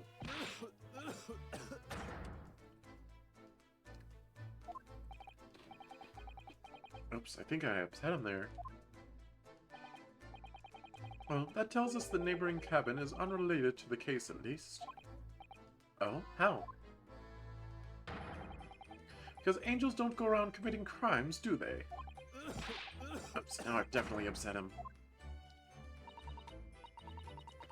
Inspector, is your investigation in here proven fruitful? If I'm honest, there's very little more I can do. Our duty is to make sure that the scene isn't disturbed, ready to hand over to the Hong Kong police.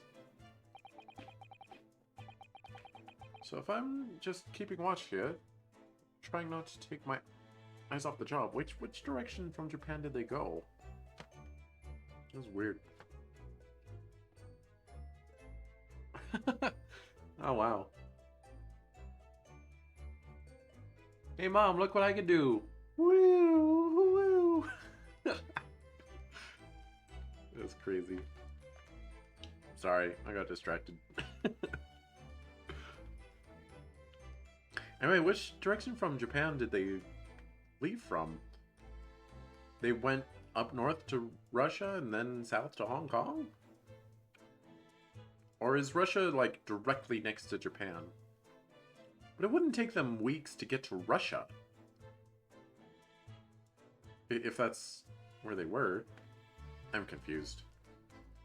I'm not a geographist, but this mapping is making sense to me. So I'm just keeping watch here, trying not to take my eyes off the job.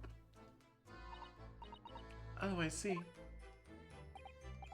Ah, there's one thing. I do have a small piece of new information for you. Oh, what? Yes, do tell us, Inspector, please.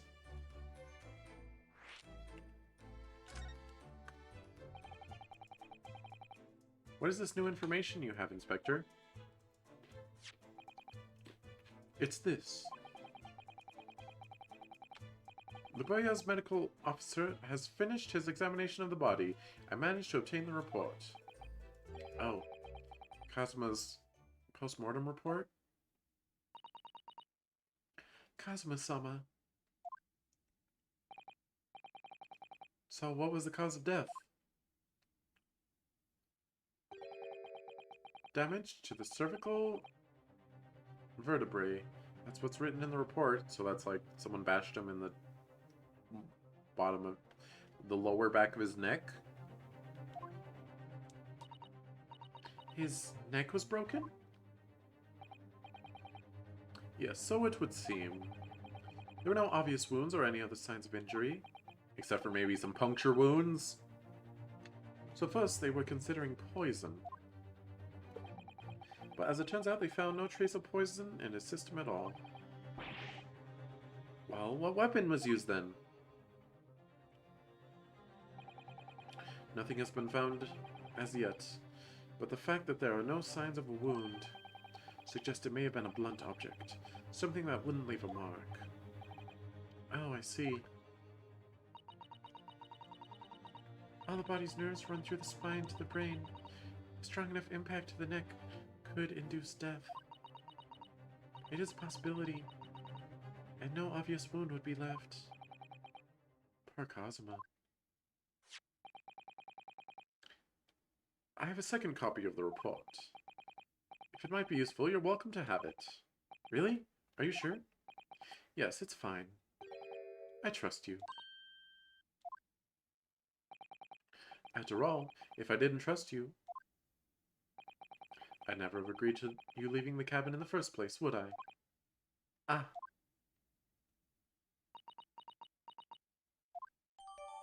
Post-mortem report has been entered in the... Susato, you feeling a little guilty over there? For not trusting me? Victim, male, Far Eastern. Time of death, sometime between 1 a.m. and a little past 2 a.m. Cause of death. Damage to the cervical resulting in death. Victim's neck was almost certainly broken as a result of a strong blow to the area. No obvious external injuries or traces of poison. I still suspect a snake, though.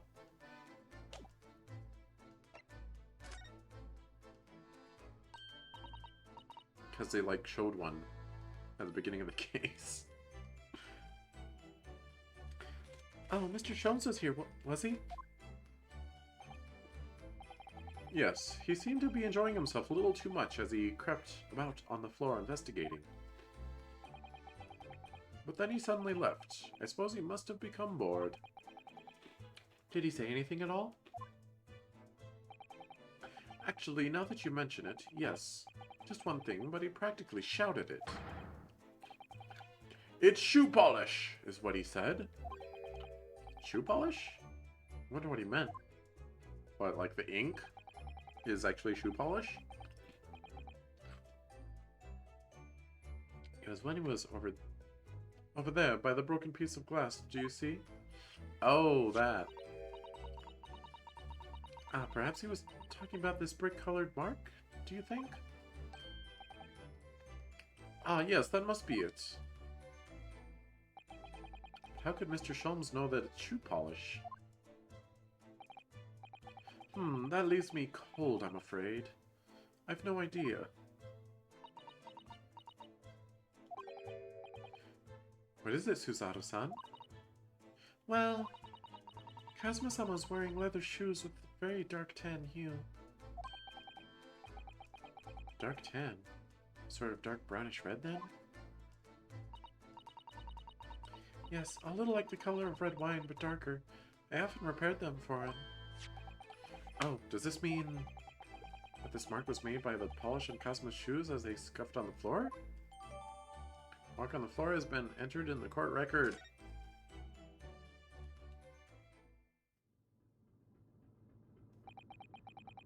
That's really all I can tell you at this stage. Hold on.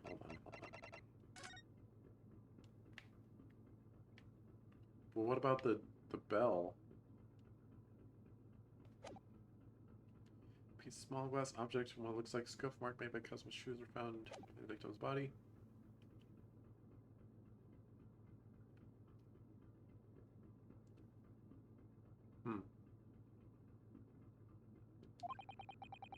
I should return to my post. My fellow crewman's eyes are boring into the back of my head. Yes, that might be for the best. Thank you. Poor Inspector. You look exhausted. Oh, no. Well... I feel terrible that I failed to protect Asogi-san. He was my responsibility.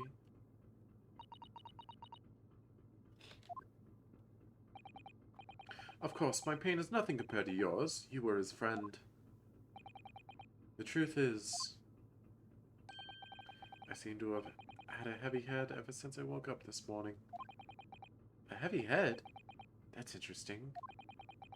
My head's still throbbing too. Everyone got drugged by the chicken except for Kazuma. Because he didn't eat it.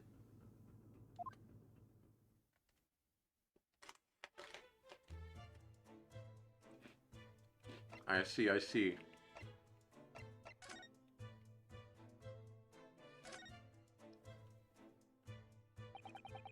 So this ventilator joins Miss Pavlova's cabin.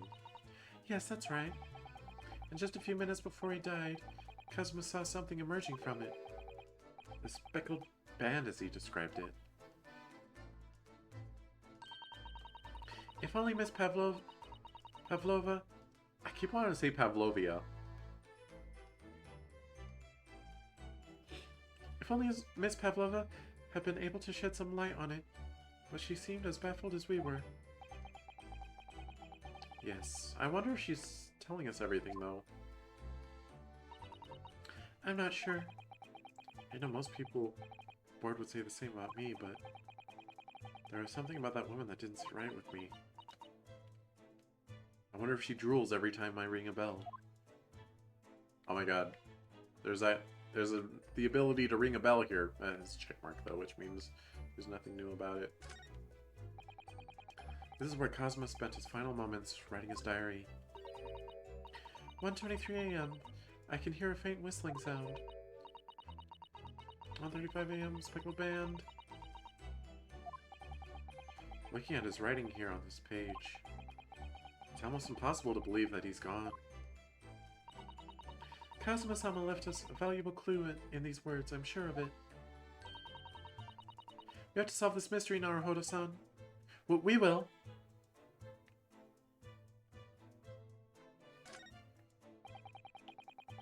So it's clear that these letters were written with the ink that was somehow spilt on the floor. And they spell the Russian word for wardrobe. It does seem to be an unambiguous pointer to you, Naruhodo-san, as you were sleeping in there. But to be truly unambiguous, it should have just spelt out my name, don't you think? Well then, either way, one fact remains. It's hard to imagine that Kazuma-sama would have written his last words or word in Russian. Which begs the question of who did write it.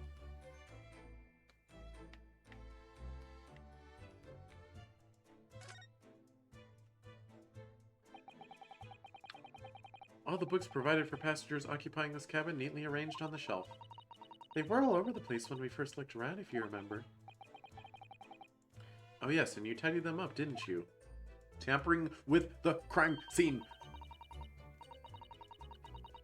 You have to look after the ship's property. Unruly behavior in the cabin leads to damage. But it really wasn't me who knocked them over. Well, anyway, I feel much better now that they're neatly lined up. I can't relax when things are untidy.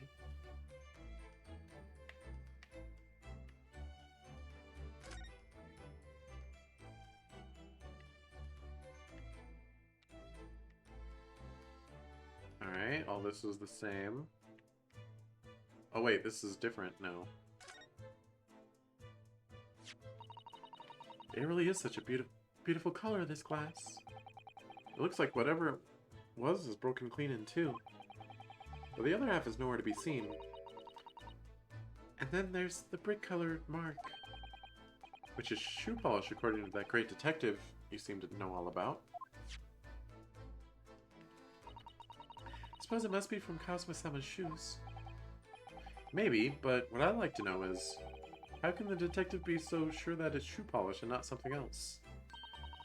Because he's a great detective, of course. Uh-huh. That's hardly a reason, is it?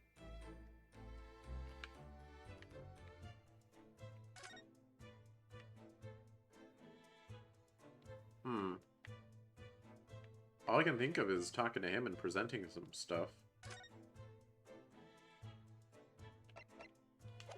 But it won't let me present, it won't let me talk. Oh, this is updated. There are the rules of passage for travel aboard the SS Buria. Yeah. Pets are also strictly forbidden. So by bringing her pet on board, Miss Pavlova has broken the rules. She called it her friend, didn't she? Yes, although we don't know what form this friend of her takes. I'm almost certain that whatever it is, it's inside the traveling case in her cabin. A friend. There's more to this than it seems, I think. Maybe if we go out into the hallway? Can we?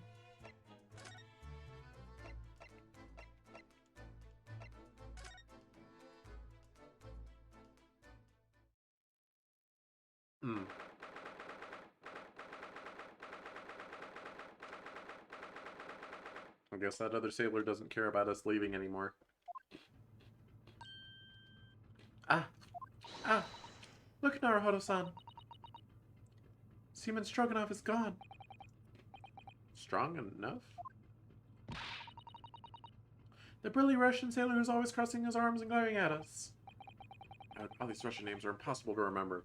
I mean, Stroganoff is pretty easy.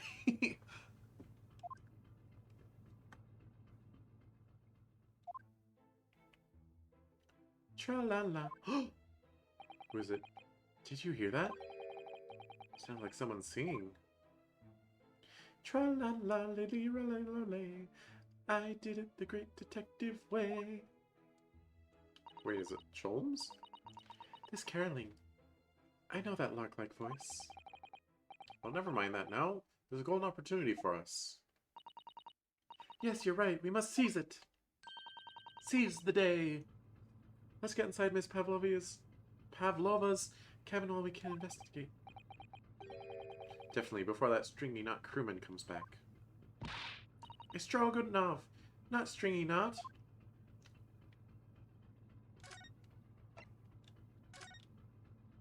Let's go.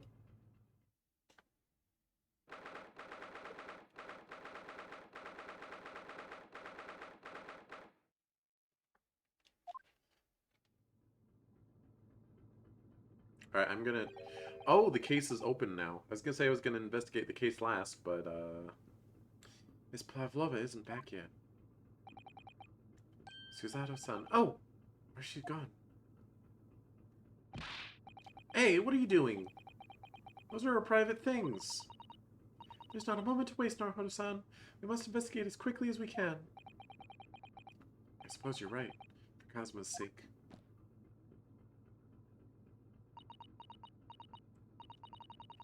Not just for Kazuma-sama. What do you mean? It can't be long now until we arrive at port in Hong Kong. I don't want you to be in those handcuffs when we get there. Oh. Really? We must solve this case, Naruhodo-san.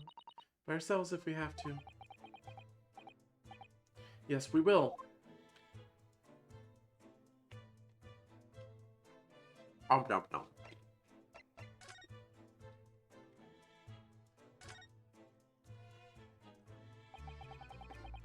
All the books have toppled over together. Look, every single one. Do you think that's God of the Sea, perhaps? He's toppled too, though. Exactly the same as the bookcase next door. In Kazuma's cabin. Perhaps. Perhaps Miss Pavlova was practicing a difficult ballet pose and fell against the bookcase? Come on. I don't know. Would she really be practicing ballet on the same night she ran away from her ballet company? Alright then. Must have been you. You lost your temper and knocked them all over in a fit of rage? What is wrong with you? Not every bad thing that happens on the ship is because of me, you know. Well, anyway, I'll set them all straight again in here too. I don't like seeing things in disarray.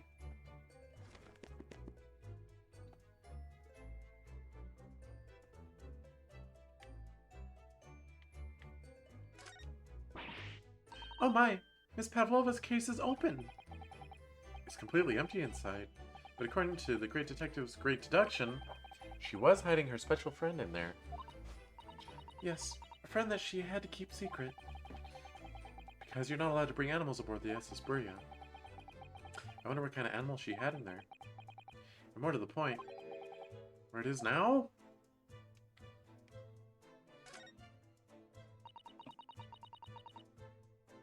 I suppose every cabin has a waste paper basket.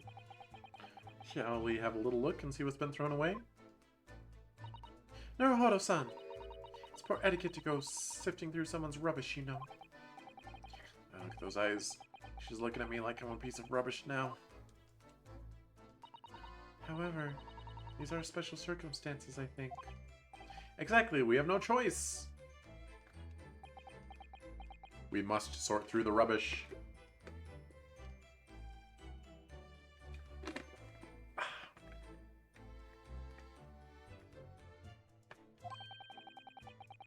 There's hardly anything in here at all. Well, she's only been here for a day. Oh, well that's a little disappointing.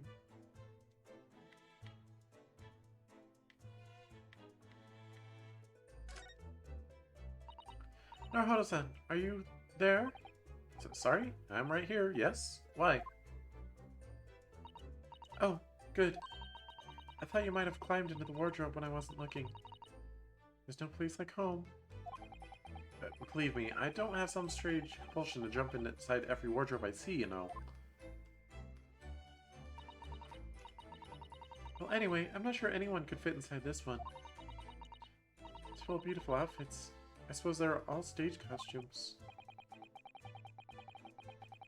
I was rather hoping we might find Miss Pavlova's friend hiding in there, but no such luck. Oh, I thought I was investigating this bag, but I guess it was the wardrobe. We'll investigate the door real quick. This cabin door is a simple sort of bolt latch that our cabin has. If the bolt's drawn across, there's no way anyone could enter the cabin from outside.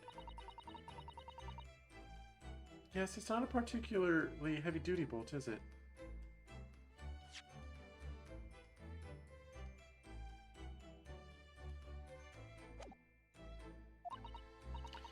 But still, it wouldn't slide across of its own accord, would it? No, and the door is made out of metal, so there's no chance of trickery using magnets to unbolt from the outside. Sure there is.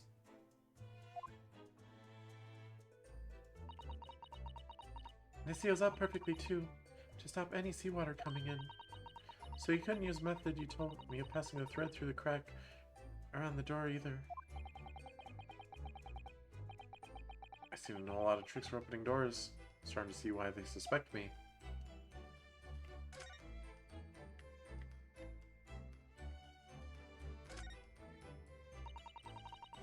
It would seem this teapot is empty.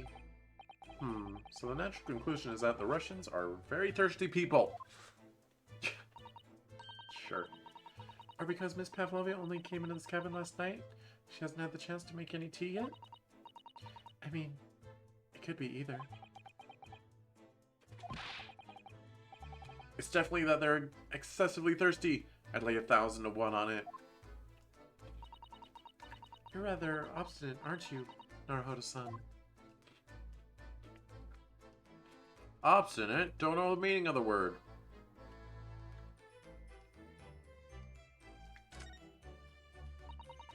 I wonder what this little saucer is doing on the floor. Yes, it doesn't look like it's been dropped. More like it was put there deliberately. Do you think there could be a leak in the roof just above here? What? A leak? It is a ship. Is this ship quite safe? I'm sure that even if there is a little leak in the roof, it doesn't mean the whole ship's going to sink. No, you're right. Of course you're right. She's really trying to persuade herself, isn't she? Oh, a snake could absolutely go crawling through this.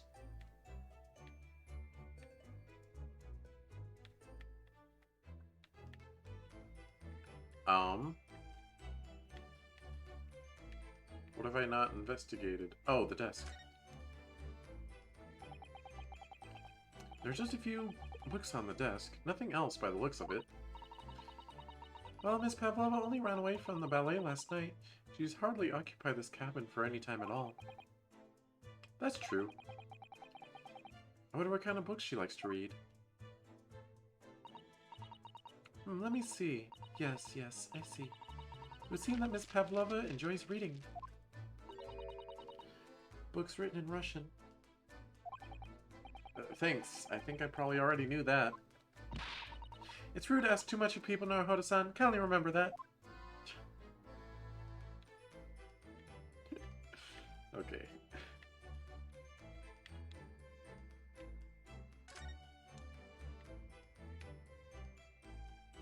I guess I'll reread the rules. Ah yes, they're displayed in this cabin too. Look, SS Buria's rules of passage. Passengers must not keep weapons or other dangerous objects in their cabins. Pets are also strictly forbidden. I suppose Miss Pavlova realized that she needed to keep the contents of her case a secret after she read this. Her special friend, I mean. I wonder where her friend has disappeared to now. It's probably having fun exploring the ship, I imagine. Or, that was the wrong character. I just hope Seaman Stroganoff doesn't find it and throw it overboard. Oh yes, so do I. Oh, vent! Vent, vent. So this ventilator connects to Kazuma's cabin next door. Yes, although what a foolish shipbuilder must be to open a ventilator into another room. Ah, maybe so that if there's a gas leak next door, the occupant of this cabin would notice and raise the alarm? Or the occupants of both cabins would die of gas poisoning? That is a possibility. Anyway, last night Kazuma wrote that he saw a speckled band coming out of this ventilator.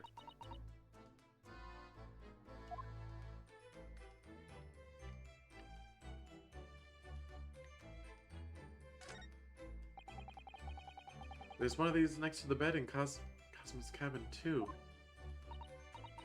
Yes, the bell cord. I can't resist. She barely hesitated there. She gave it a good tug, too.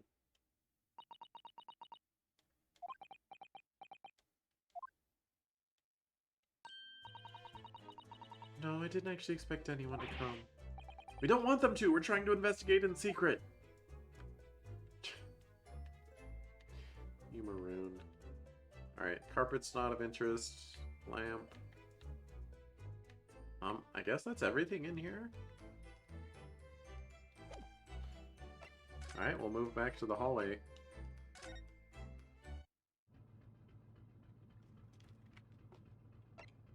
We'll move back to... Wait, hold on. Sholmes! Oh, it's Mr. Sholmes, look! Well, you never know when he's going to turn up next, do you? I actually do like Sholmes. I like how extra he is. It's just the fact that he has authority over me and he jumps to conclusions as fast as he does is very annoying. He seems to be stealing a look at something as he sings to himself.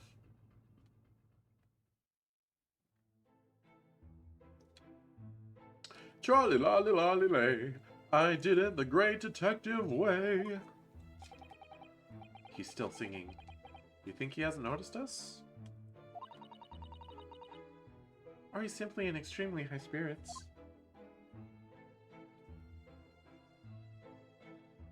Yes, there were times, I'm sure you knew, when the yard bit off more than it could chew. What's the yard? And through it all, when there was doubt, it's lucky her luck was about. Excuse me. I solved it all, and I stood tall. I did it the great detective way. Mr. Sholmes! Stop, you're gonna get me DMCA'd for your parody of I Did It My Way. He's ready to throw down. Ugh, what is it you want to fight, Honestly, interrupting a fellow when he's singing. I was just about to reach the climactic finish.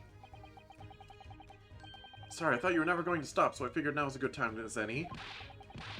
I very nearly dropped you on the floor with one of my famous right hooks. Alright, I get the picture. Now, could you put those fists away? We have to fade out for him to put his fists away. Mr. Sholmes, you seem to be examining something before we interrupted you. Ah, yes, that.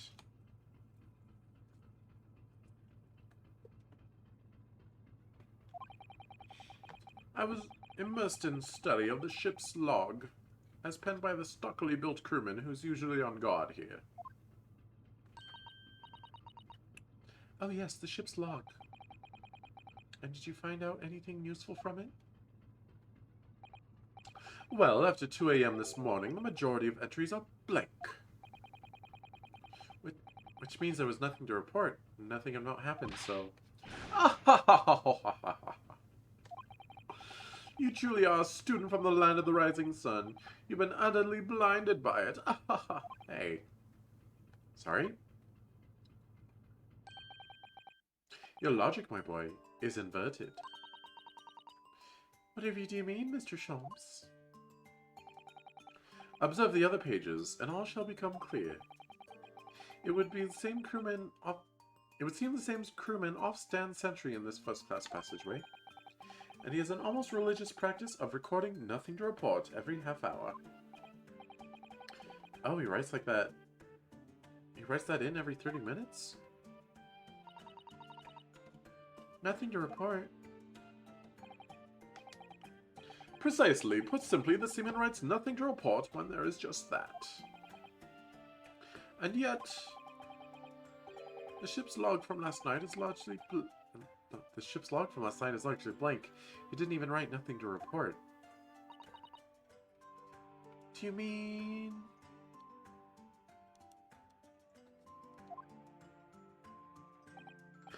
Yes, there were circumstances afoot last night, which led to the seaman being absent from his post.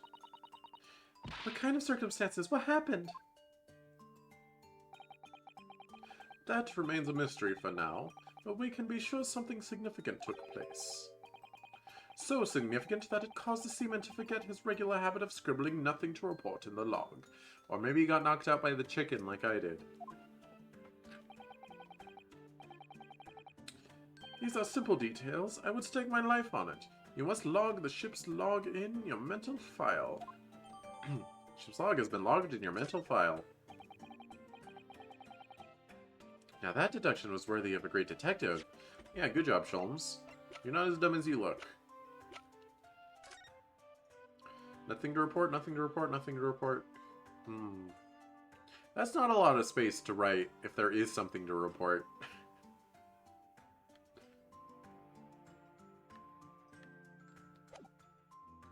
Also, what nice handwriting he has. I wish I could write in Times New Roman.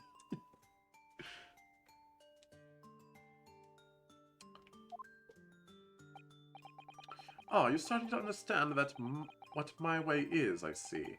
What makes Sholmes brilliance? Oh,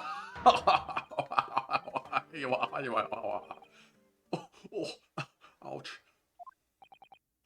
What is it? Are you hurt? Did you laugh too hard? Oh, don't worry yourself. I seem to be afflicted with a throbbing head this morning for some reason. Nothing more.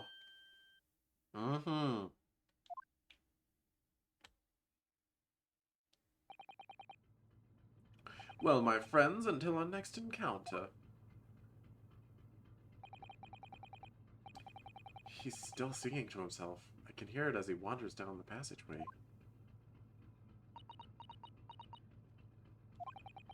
Is something wrong, Susato-san? You seem lost in thought, all alone. It's just, well, I feel the same. Sorry? Ever since I woke this morning, I've had something of a headache. A sort of continuous throbbing. Oh, you too?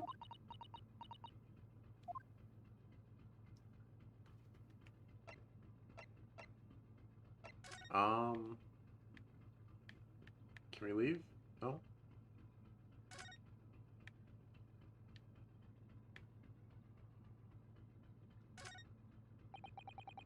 Miss Pavlova's cabin. This could be our chance. What? Really, Sailor just... yeah.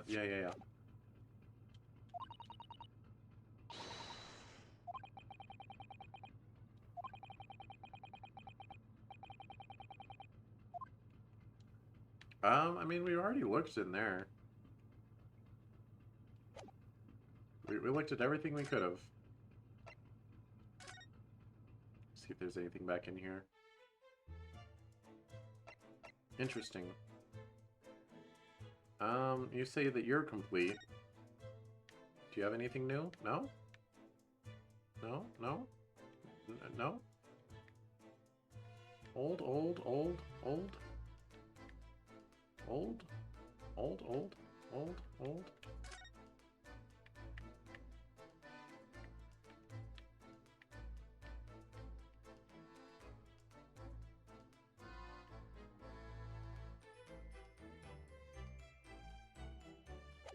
Alright. Move back to, Pavlova's cabin, then. Maybe someone has to catch us in here. Okay. What was that?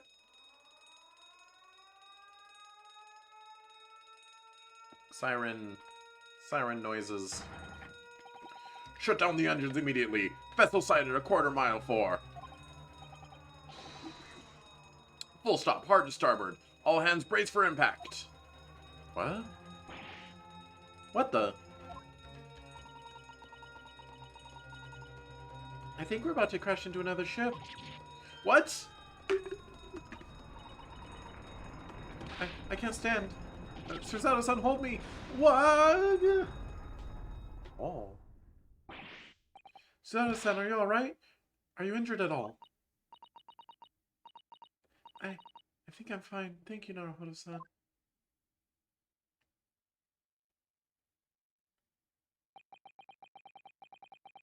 Looks like we avoided a collision. And the books got knocked over. I think. Yes, the ship has come to a stop. Oh my goodness. What about you, Naruhodo-san? Are you hurt? No, I'm fine. Hello, is anyone in there? Shout if you need assistance. Oh, that sounds like... Inspector Hosonaga? Is that you in there, Naruhodo-san? Unbolt the door, quickly! What, the bolt? Look at that. The door is bolted. I said it so early. I said it so early on that the ship tilting would lock the door. Did you do that, Susanoo-san? No, I didn't touch it. Well, that's strange. How did... And look at all the books. It's just like they were before again. Naruhodo-san, aren't you going to open the door and let the inspector in? Nah. I better tidy this place up first. Why? Just let him in. Our violent emergency stop had solved one mystery, at least, in a very vivid way. But I knew what awaited us on the other side of the cabin door would not be pleasant. I hurried around tidying up the cabin with a new sense of foreboding in my heart. Oh. Psh, we're only at 4 hours. We can do another segment.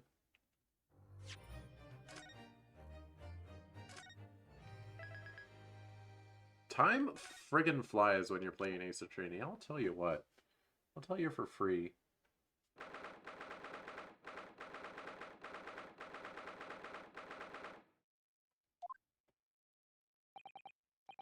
Somehow, the door to the cabin we were in ended up bolted after we made an emergency stop. Susanoo-san took a deep breath, then gently slid back the bolt.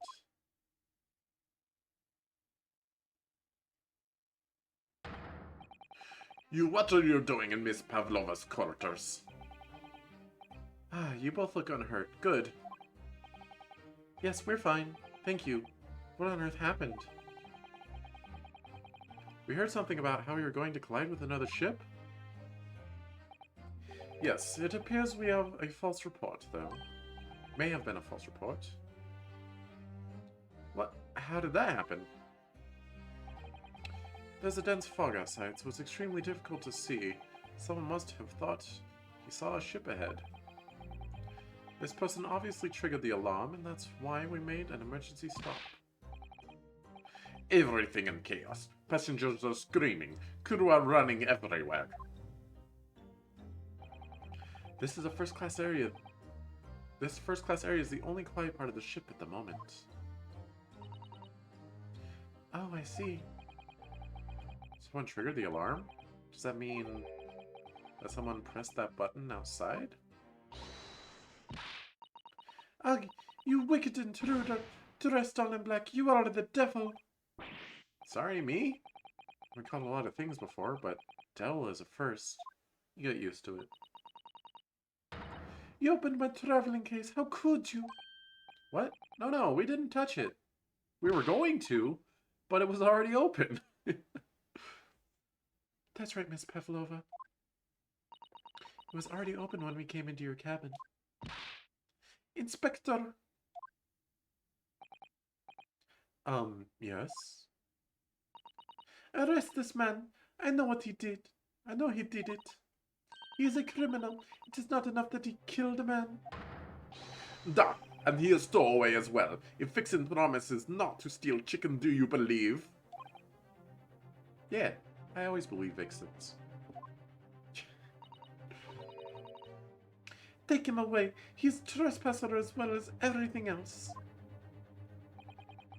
Stowing away, trespassing, killing. She is right. You are a devil.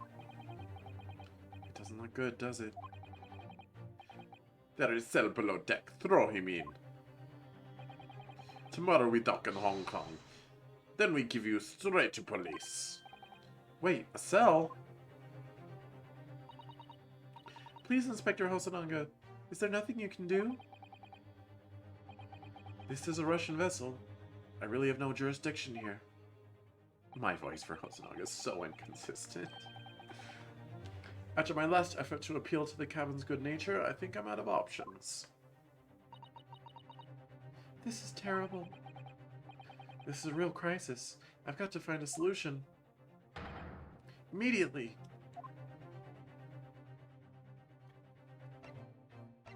I will move to the other room. That'll do it.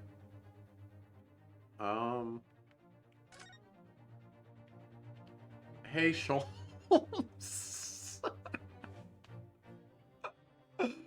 Oh my goodness, sir. I could use your help. What the? What are you doing up there? Mr. Sholmes? Naturally, I was analyzing what a weight of 20,000 rubles feels like on one's head. Have I not told you that as a detective, it is my business to know what other people do not? This isn't mere tomfoolery, my boy. Oh, no. Sure looked like it was tomfoolery. Well, why were you hanging from that hook before then? Isn't it obvious? To properly assess the weight of 20,000 rubles, naturally. I wish to determine if it would bend that conceited-looking hook on the wall, so full of brag and bounce. What are you talking about? I never know whether to take this man seriously or not. Ah, you again. The great detective. Ah, Inspector, I confess I've been looking for you. I have something to report to you most urgently. Well, you might try looking for me somewhat other than a hook on the wall next time. What is to report? Speak. An urgent report from the great detective can mean but one thing. Yes. The case of the curious murder that took place last night here on this vessel, the steamship Buria, has been solved by me, naturally. What? Really? I mean, probably not. Yes, I've eliminated all other possibilities. No other explanations exist. So allow me to illuminate all your minds. For I am about to reveal my great detective's greatly admired great deduction of the case.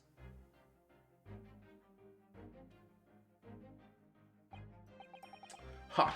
You have solved it. Even the hedgehog understands this case. We all knew who was responsible for killing student boy this morning when we found criminal in wardrobe. Can I say...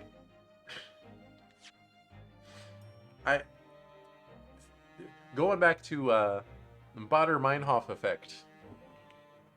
I've been kind of keeping an eye out for how much, hedgehogs appear, like, just in media.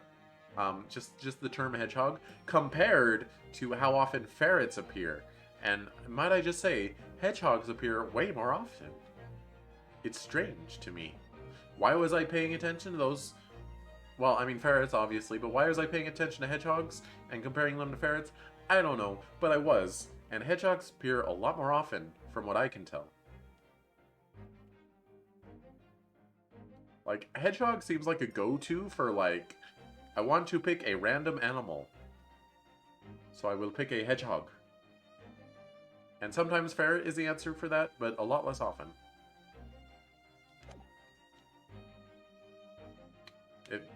Other animals are more frequent, but they're not chosen randomly as much. I don't know. This is not a scientific conducted survey. I'm just saying.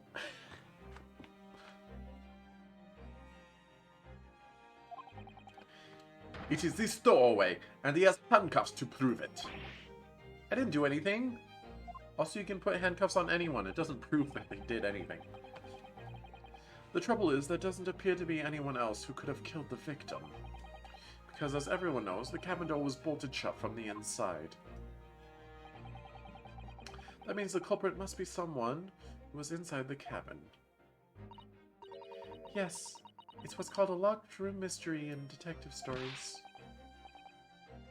Da, locked room, that is point. Gosh, there was one anime, what was it called? Kubikiri Cycle? It has a really good locked room mystery. Actually, it has like 4 or something, and they kind of like stack on top of each other.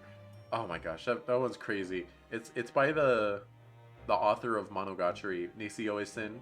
He wrote Kubikiri Cycle as well, and apparently only the first light novel's been adapted in anime, but it was really good. It was really good. Because I like they solve stuff at like episode 11, and then it goes to episode 12, and I'm like, because they already did like the twist on the twist on the twist, and I was like, what, are they gonna do the twist on the twist on the twist on the twist on the twist? And they're like, yep, we're gonna do the twist on the twist on the twist on the twist on the twist on the twist on the twist. And I was like, oh my god, my brain is exploding. How could you do this to me?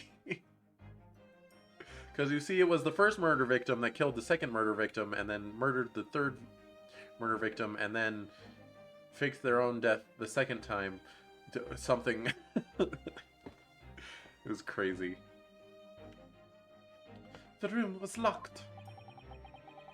Well, I can't deny that.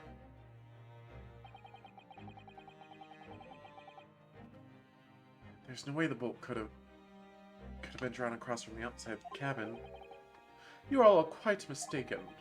The cabin next door is not a so-called locked room at all. What? Oh yes, there's another entrance. An entrance used last night by the culprit in order to gain access to the cabin despite the bolted door. What other entrance? We never discovered one. Why, it gapes open-mouthed at you even as we speak. The ventilator, man. The ventilator? Gah ha ha ha ha! You think this is funny? I cannot even put my arm through that hole.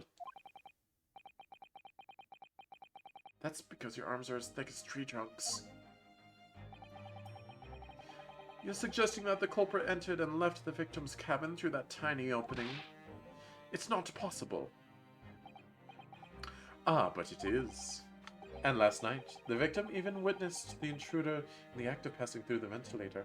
Sholmes is actually going to solve it. Maybe. We'll probably have to correct some of it.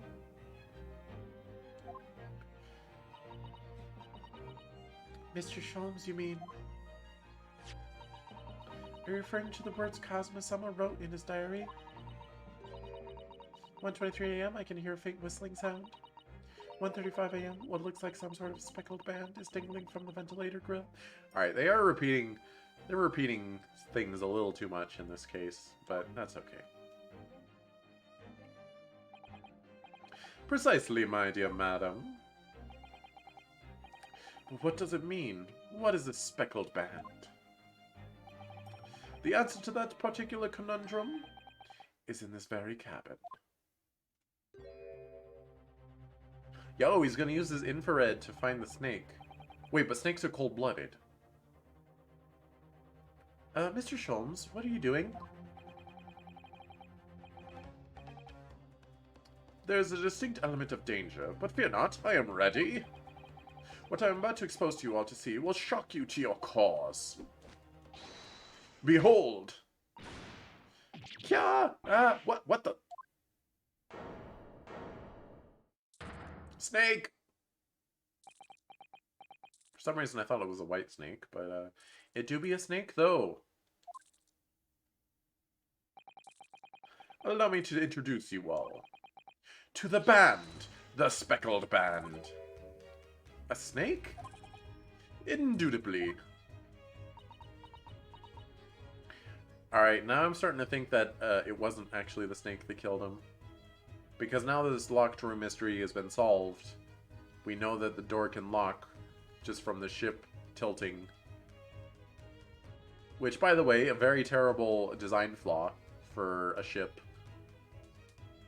Every time you do a hard stop on the ship, every door locks, and if someone's not on the other side, you're never going to get that door open again.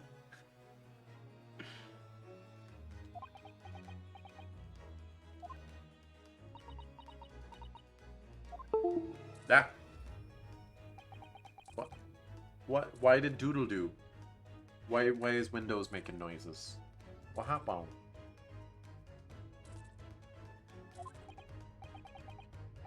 Mr. Sholmes, just one thing. Pray, what troubles you? Well, that snake isn't really speckled, is it? It's more stripy, wouldn't you say? Hmm.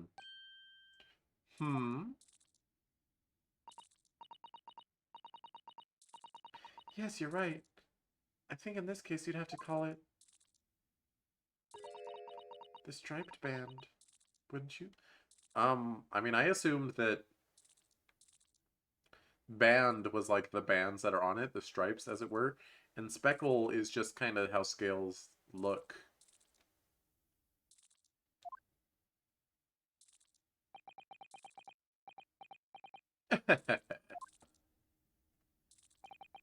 You both see and observe with distinction, however.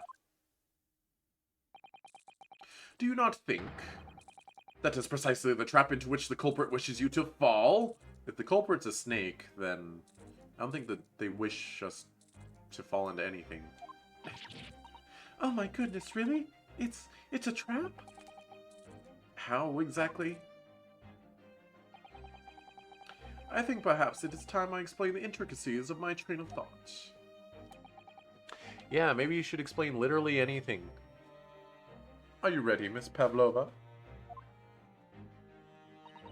I'm sorry for the young man who died, but that is all.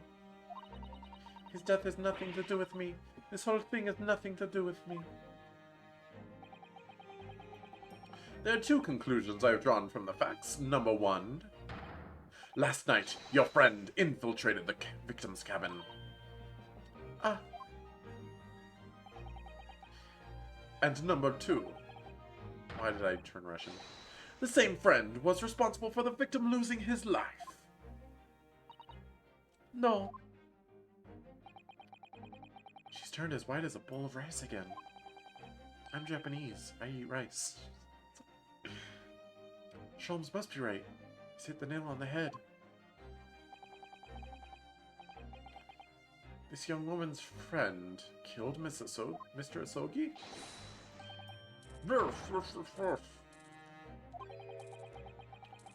Looks like he can't speak with that snake held around his head. I would advise as little movement as possible, Seaman. You wouldn't want the fangs of that long friend of you in your neck. So everyone, let us begin. Herlock Sholmes is proud to present his logic and reasoning spectacular. Let's go. The Great Deduction. The game is afoot.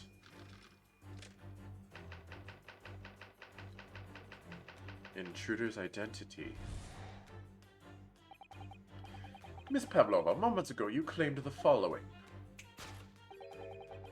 His death has nothing to do with me. This whole thing has nothing to do with me. Yet you cannot deceive yourself.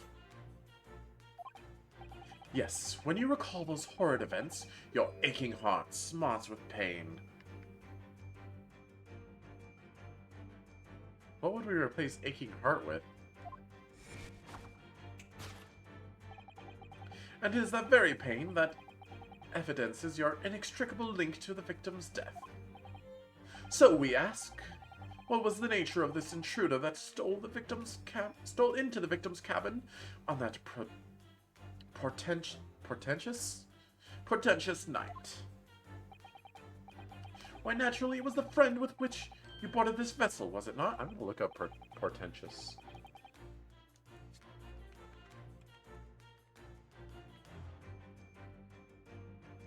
Pretentious. No, not pretentious.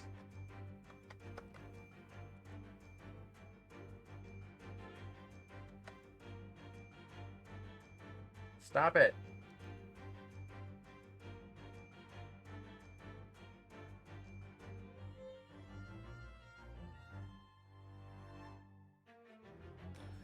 Portentous, of the nature of constituting a portent foreboding.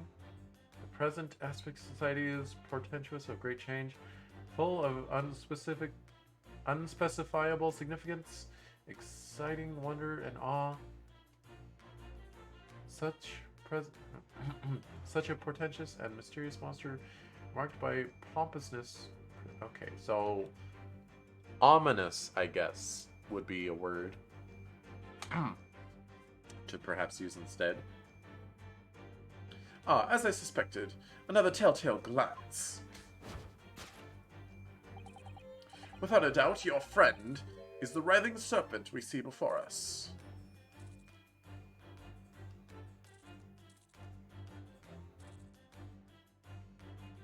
So her friend is the sailor? Instead? And yet, the fact leaves us in a quandary.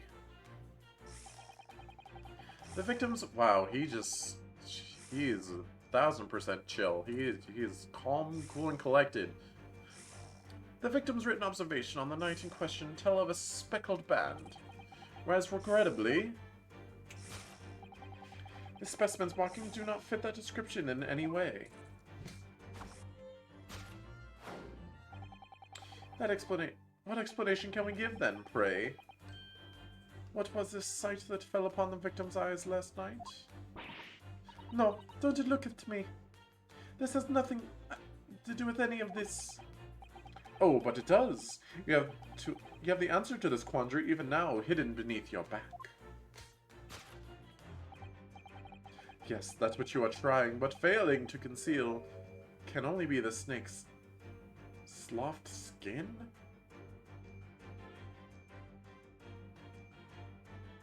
That looks like a scarf to me, dog.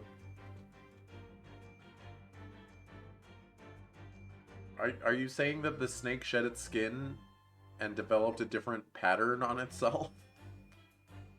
I don't think that's how snakes work. Evidently, after the subtle and horrible crime, this most deadly friend of yours shed its original skin. No. I don't know what you're talking about. Last night, through the ventilator visible in this cabin, your then speckled friend slithered next door. Using the bell cord on the other side of a bridge, the serpent silently descended onto the victim's quarters. In the dim light, it appeared to the young gentleman who was about to lose his life as a speckled band.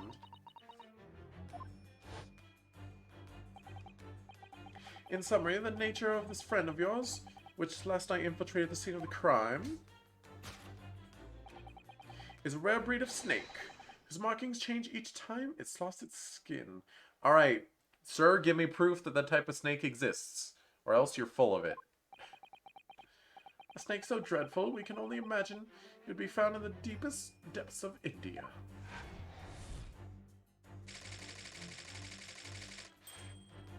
But she's from Russia. How Mr. Osogi died. Moving on, we come to the heart of the matter, the grim demise of the victim. How did this young man lose his life, and why? According to the data of which I've been apprised, it would appear that there were no visible signs of injury.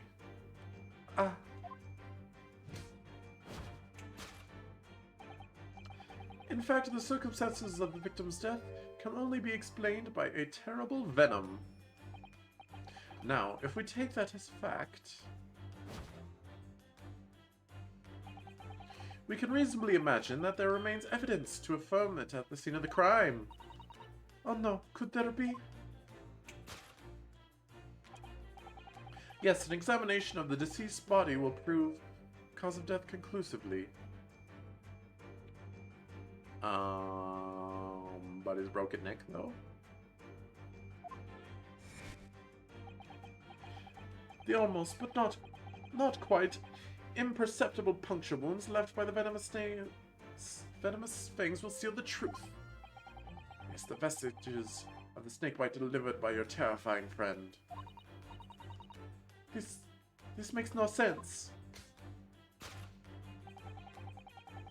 I'll bet that snake is defanged or something. As a matter of fact, it is. It was lunging at Holmes earlier, Sholmes, and it didn't have fangs. I think I noticed that. There's no point in feigning ignorance, Miss Pavlova. After the incidents, you endeavored to hide everything, didn't you? But now your involuntary glance betrays the hiding place you chose. That's right, you hid the evidence that links you to the victim's death in that traveling case.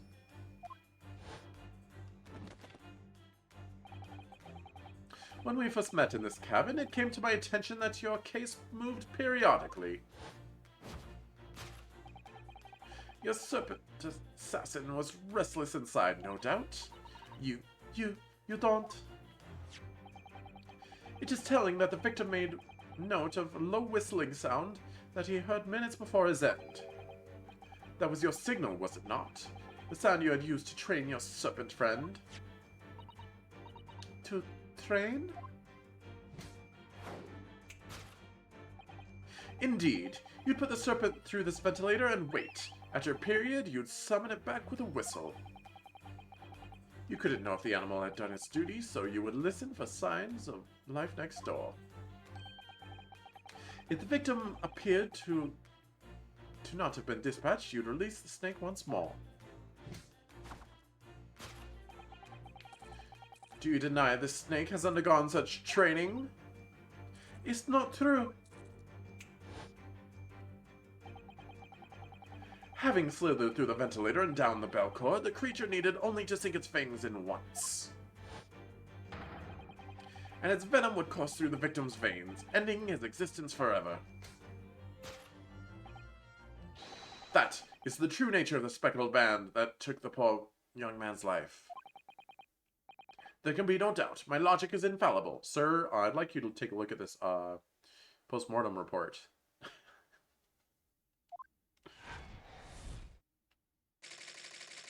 Death by a venomous snake's bite. You see, sir, that's what I thought near the beginning, but new evidence has come to light. Thus concludes Herlock Sholmes' great deduction of the speckled band.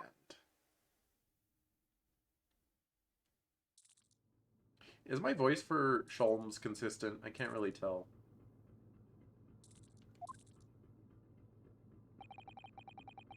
Miss Pavlova has trained her pet snake as a killing machine. There on the floor, you will observe the saucer of milk. The promise of food is the key to training any creature. I don't think snakes eat milk. I don't think that's a thing. Incredible! You've solved the mystery! Amazing, your deduction really lives up to its name. I see now why Herlock Sholmes has become such a household name. My dear man, it was nothing remarkable. As the Russians say, I could have done it with one left hand. Is that a Russian saying? Could I venture an opinion, Mr. Sholmes? But of course, what's on your mind? It's just about your deductions before. Some things don't quite make sense to me. I welcome questions as to my method, and will answer both loudly and proudly. Oh, well, good. First of all, you're dumb? Snakes are egg-laying creatures, part of the reptile family.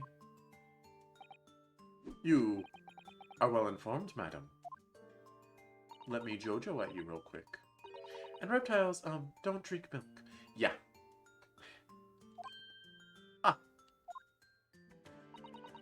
It's really only mammals that like to drink milk, you see. Well, I mean, more particularly, it's pretty unnatural for animals to drink milk after, after they've been weaned off of their mother.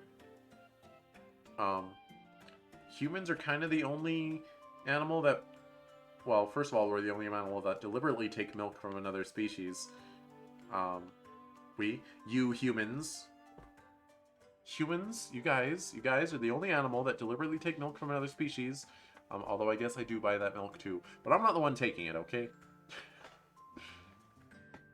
And like, yeah, there are animals that like it's a trope that cats like to drink milk, but you know, I don't know. Cats enjoy milk, but that's just kind of their taste buds agreeing with it.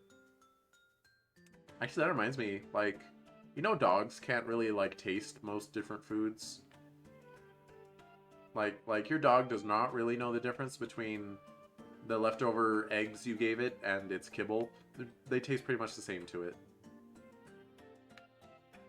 So there's that.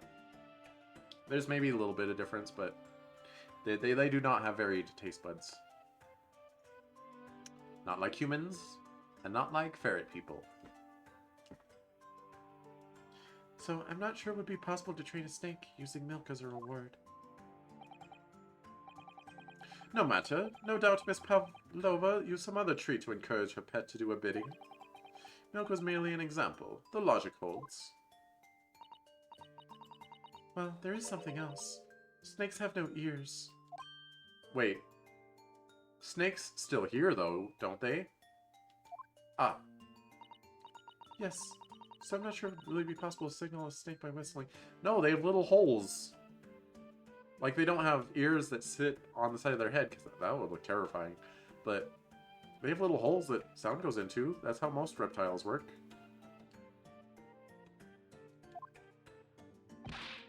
But madam, what of the tales from Arabia? Have you not heard of snakes that dance to the sound of a flute?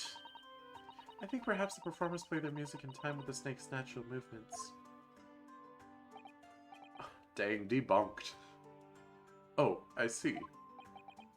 No hands, no feet, no ears? These creatures are so inept as to be practically useless.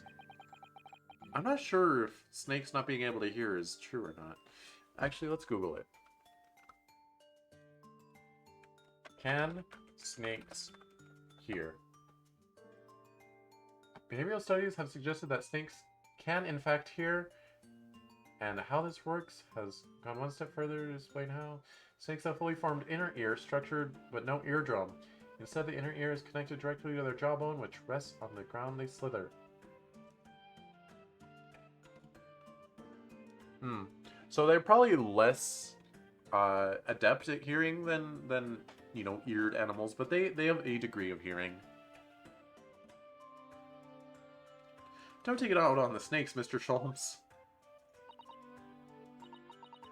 There's one other thing. You have more? Snakes use the scales on their bellies to propel themselves. So, I'm not really sure that a snake could manage to climb up a flat bell cord like the one in these cabins. I think they could, though. I guess it's not a...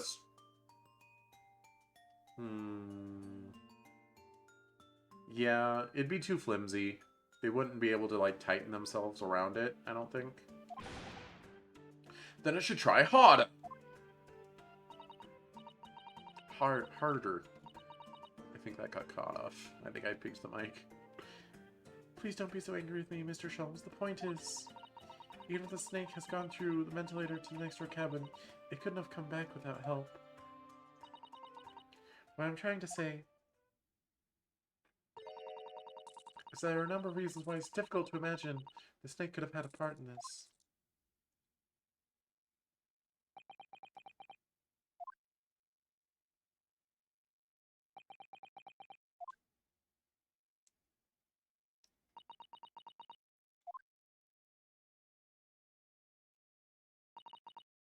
I think we need to step in and help again, Mr. Naruhodo. Oh no, you don't mean... Yes, we need to modify Mr. Sholmes' latest deductions and turn them into the great ones they ought to be. I had a feeling it was coming. Alright, let's give it a try. Just what I was waiting for, Mr. Naruhodo. Were you? Is that a fact? Yes, right. So, cast your eyes down to your wrists again. What? You've done it again! Your handcuffs are gone! Where did they go? Fear not!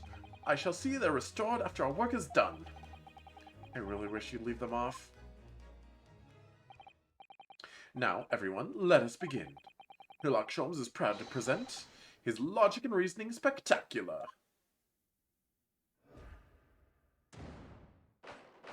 Y'all about to get dunked on. Hold it, Mr. Sholmes. Intruder's identity. Miss Pavlova, moments ago you claimed the following. His death has nothing to do with me. This whole thing has nothing to do with me. Yet you cannot deceive yourself. Yes, when you recall those horrid events, your aching heart smarts with pain. She does have a pained expression on her face. Yes, that's true. She looks as though Kazuma-sama's death is weighing heavily on her mind. But you're not sure Mr. Sholmes has read her quite correctly, is that it? Could there be some other way to interpret her expression then? Let's take a moment and really look very closely at Miss Pavlova. Her wrist hurts? Oh. Well, let's make that a little obvious, huh? Yes!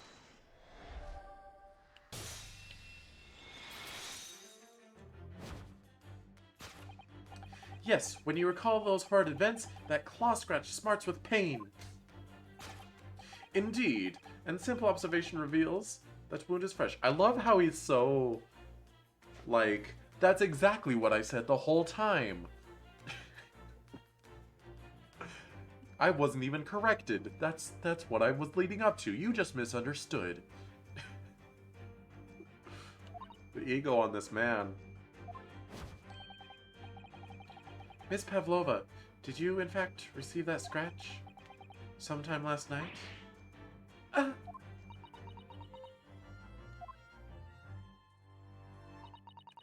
When I think about the young man who died next door, I feel so sad. And when I am sad, the pain from this wound is worse. And it is that very pain that evidences your inextricable link to the victim's death. So we ask, what was the nature of this intruder that stole into the victim's cabin on that portentous night? Portentous? Portentus? There's no I in it, is there? Why, naturally, it was the friend with which you boarded this vessel, was it not? Ah, as I suspected, another telltale glance. Without a doubt, your friend is the writhing serpent we see before us.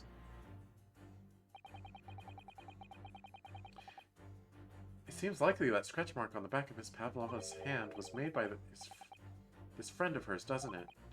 Except, snakes don't have claws, do they? No, they don't. They don't even have hands or feet on which claws might grow. You've obviously never seen a claw-tailed snake. I'm just kidding, that's not a real thing. Well then, if that snake isn't her pet, what is? What's the true identity of this friend of hers? We should follow her gaze, Naruhodo-san. That's where we'll find the answer.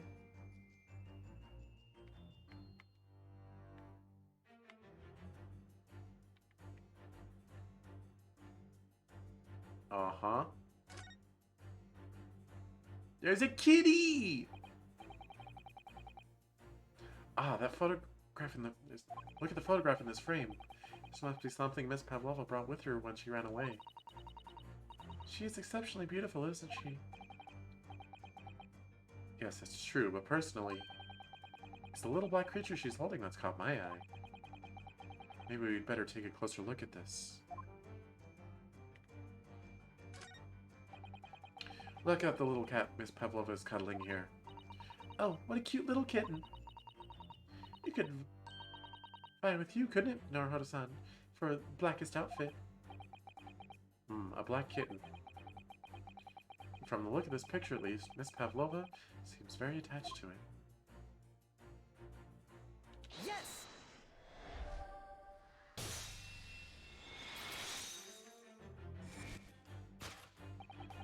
Without doubt, your friend is the little kitten we see before us. Yes, the scratch on the back of your hand makes that abundantly clear. Oh no. The whereabouts of this black kitten isn't clear, but what is clear is that you brought the animal with you when you ran away, didn't you? Ugh.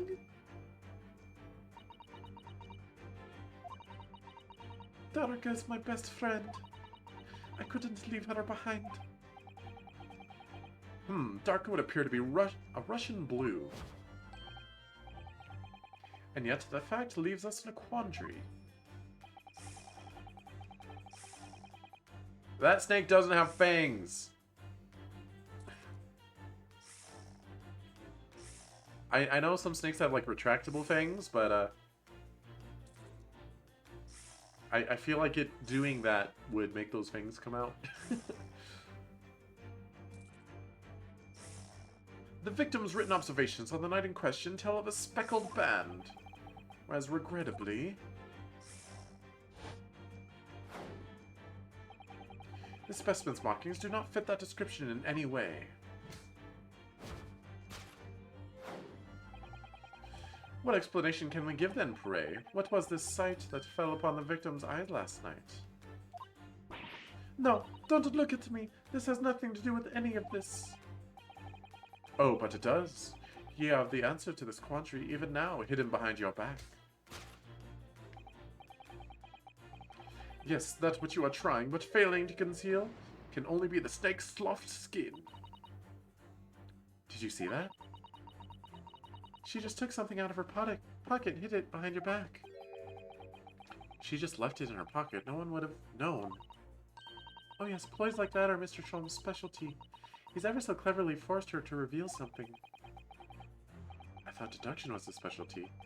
Or maybe making me believe that was a ploy too. Anyway, I find it hard to believe that's the skin of a snake. In which case, just what is Miss Pavlova hiding behind her back?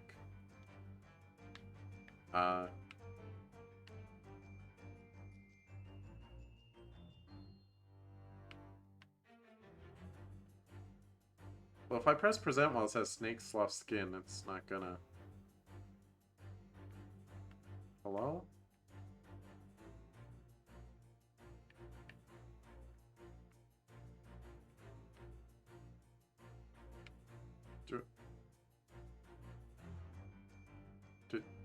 Okay, I guess I just present it. Yes! No! Personally, I find it hard to see how this could possibly be a snake skin. But that's what makes me think it is! When all else fails, say the least likely. What? Are you quite concentrating? You've identified exactly what I did originally. Oh, yes, so I have. Sorry. Well, I do understand, as inimitable as I am, people do like to try. Imitatable! But you won't make a great detective like that, nor even a great detective's assistant. An assistant's assistant, then? Alright, I'll think again. Okay, that didn't seem right. What exactly is she trying to hide?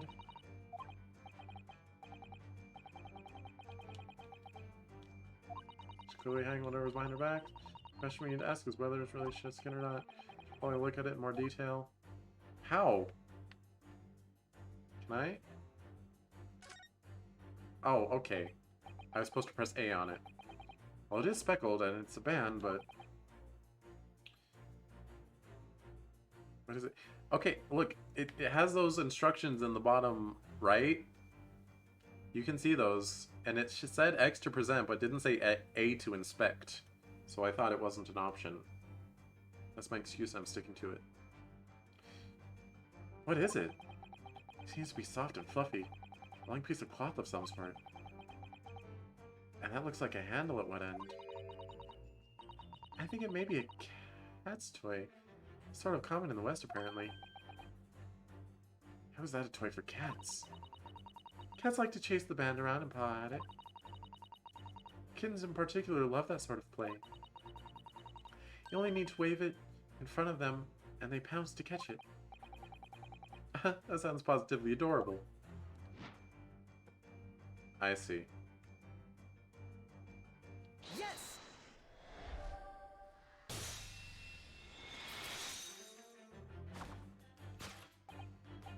Yes, the thing you're trying but failing to conceal is, a cat's toy. Precisely. The true nature of the now infamous speckled band. Ah! And it was this toy that you dangled through the ventilator. Are you going to imply that she used a cat to kill him? You waved it around, I presume. Naturally, the victim would not fail to notice it. But why? For what reason? My dear boy, there can only be one answer to that. After a feline friend disappeared through the ventilator into the neighboring cabin, Miss Pavolia attempted to use the speckling cat's toy to incite the creature to return. Ah. In the summary, the nature of this friend of Miss Pavlova's... That name will haunt me for the rest of this whole case. Which last night infiltrated the scene of the crime is a blithesome Russian blue breed of cat by the name of Darka. Kya! A truly troublesome feline young Darka is proving to be. She must be caged once found. You will forgive us for borrowing the photograph of your pet, Miss Pavlova.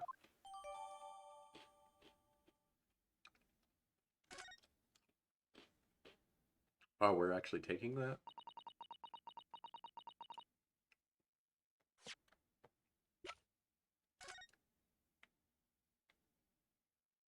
Anything else of note here? There's a bell. There's... She's wearing the crown, the tiara, rather. Photograph of Miss Pavola and her friend, a kitten named Arca. Okay. I'm gonna BRB real quick.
That BRB music's a little loud, huh? I turned it down at the end there, but oopsie.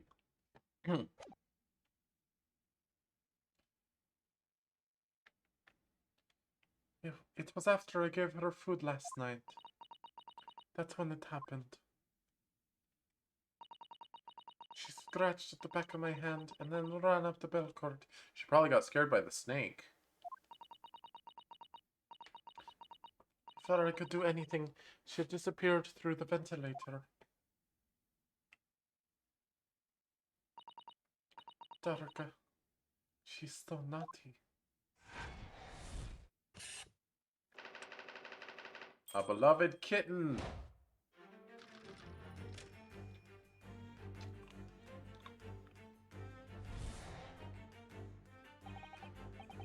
Moving on, we come to the heart of the matter. The grim demise of the victim. How did this young man lose his life, and why? According to the data of which I have been apprised, it would appear there were no visible signs of injury. Ah. In fact, the circumstances of the victim's death can only be explained by a terrible venom. What Mr. Sholm says is true. There were no signs of a wound anywhere on Kazuma-sama's body. No external signs, but there were internal signs. His neck's broken. That's right. But Mr. Sholm seems to be unaware of one very important detail. Kazuma wasn't poisoned. Yes, it would seem so. Let's give him the information he's missing now.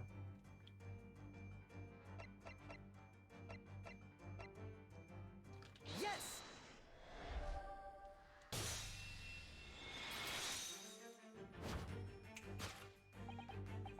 In fact, the circumstances of the victim's death can only be explained by the post-mortem report. Ah, yes. I knew it was one or the other.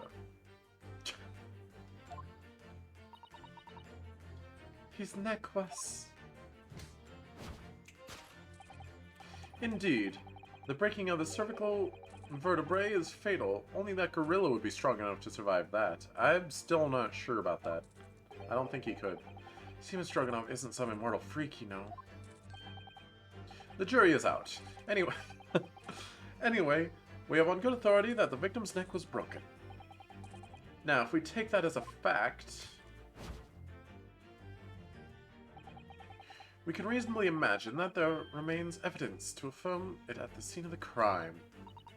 Oh no, could there be?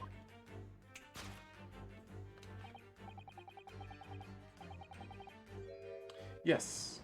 An examination of the deceased body will prove... Kazuma died because his neck was broken. In other words, he's probably struck by something, or someone. Yes, that's a distinct possibility. As of yet, no weapon has been found, though. Wait, why was I trying to write this off as like an accident earlier? Clearly, someone wrote that word in Russian. That wouldn't happen if he got killed on accident by a snake, or even if it was the cat somehow. Or even if, like, if the ship stopped and, like, something fell off and hit him on the neck and that killed him. That would be impossible. Why would he write something in Russian after that? That's silly. Presumably, Darka didn't silently creep up behind Kazuma and deal him a fatal blow.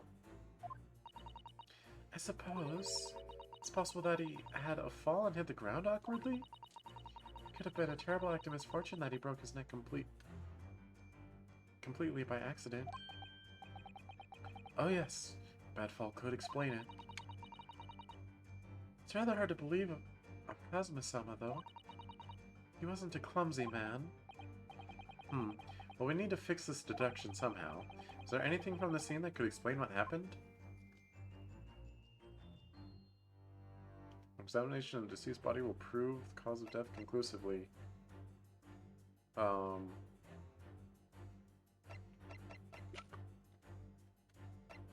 No.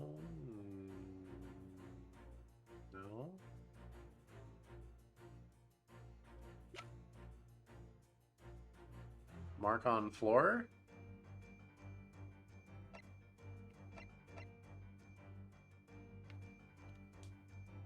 Do we just present the post-mortem report again?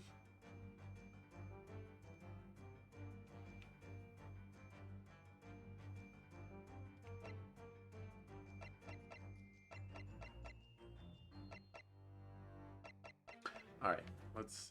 Alright, it's not that, obviously. Paper seal, no.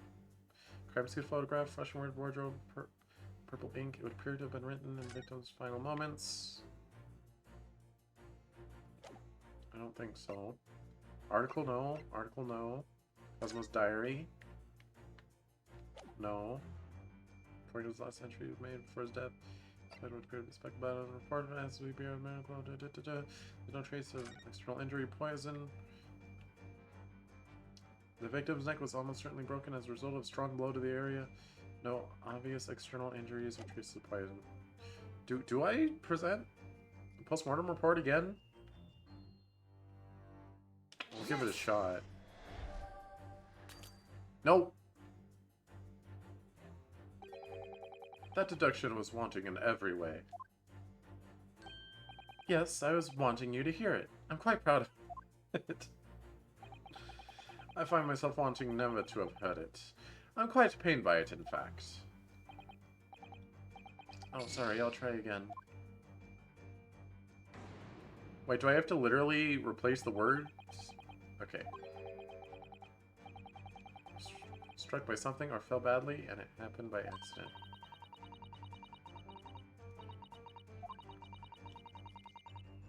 Okay, she mentioned the mark.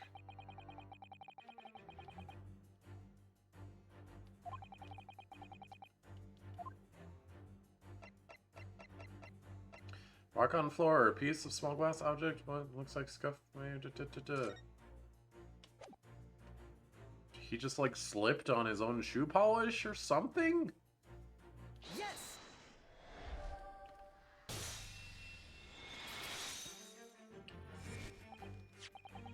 Yes, an examination of the mark on the floor will prove the cause of death conclusively. This particular mark, so prominently visible next to the victim's body, is a deposit of shoe polish. Shoe polish? Indeed, positively identified by a little analysis device I constructed, which I carry now as a matter of course. Beeswax, tallow, and dye were my result. The undeniable ingredients of shoe polish.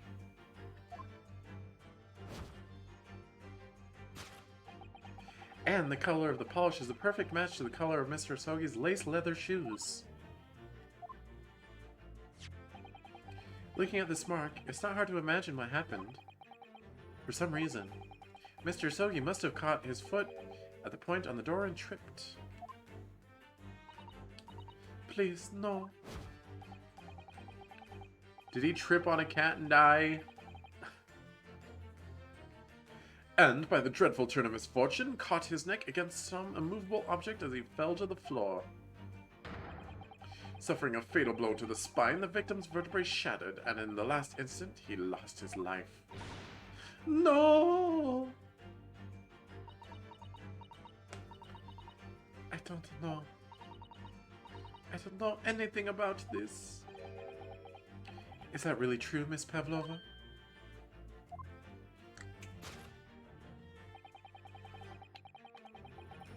Okay. Current running theory. He tripped on the cat and broke his neck and died. And she heard the cat, like, go as it got tripped over, and maybe heard him go, oof, ow. So she rushed over to the other room and found him dead. And she was like, what? No. My kitty, no. And then... But why would she write wardrobe, though? Did she find me in the wardrobe? And she's like, I'll just pin the murder on him. It couldn't have been my cat. So she took off the note, found me inside, closed it, put the note back on, then wrote wardrobe. And then after that, and then she hit the alarm so that the ship came to a stop, which forces the doors to lock. How she got back in her own room after her own room also locked, I don't know. That's my theory. What about the evidence left at the scene where Mr. Sogi lost his life? Yes, the facts are clear as day to me. You did all you could to conceal the incriminating evidence. But now your involuntary glance betrays the hiding place you chose. That's right, you hid the evidence that links you to the victim's death in that traveling case. I don't believe it. Kazuma-sama merely tripped over and now he's no more? It can't be true. I refuse to accept it.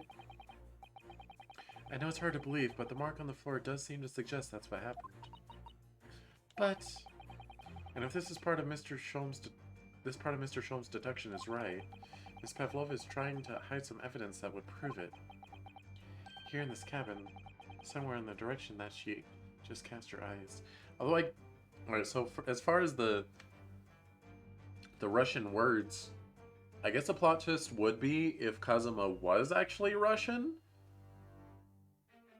And, like, he wanted to make sure that, that Ryonosuke, gosh dang it, Mike, likes to do this at the 5-hour mark, I've noticed. Okay.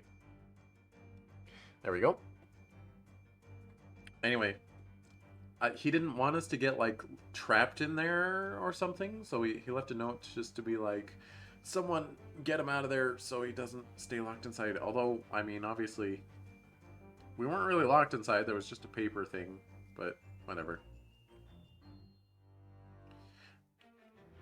But I still have to doubt that Kazuma wrote the thing in Russian. It doesn't really make sense.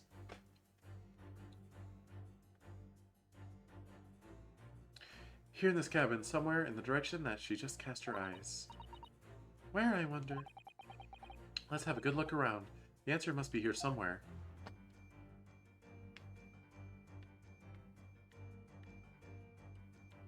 Waste paper basket.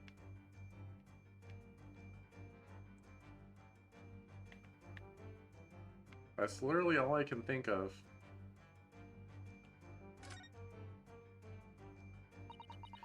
This is a waste paper basket. Perhaps all the first-class cabins have them. But Miss Pavlovia only started occupying this cabin late last night. Presumably there's not much rubbish in here yet. Oh, what's that? It's a broken piece of glass, isn't it? Ah. Yes, it is. And I feel like I've seen it somewhere before. If it looks familiar, perhaps it's more than your mind simply playing tricks on you. Yes!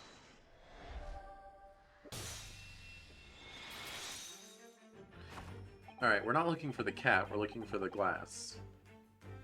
That's right, you hid the evidence that links you to the victim's death in that waste paper basket. Ah! We have here a fragment of some intricate glass object, it would seem. One that has a familiar air, in fact. Precisely. We found another piece of broken glass on the floor in Mr. Asogi's cabin. And, as you can see, the two pieces fit together perfectly. Oh no! So, Miss Pavlova, shall we consider what this tells us? Why would it be that part of this glass object, which was evidently broken at the scene of the victim's death, should be found in the waste paper basket in your cabin? Kya! You're well acquainted with this glass bell, are you not?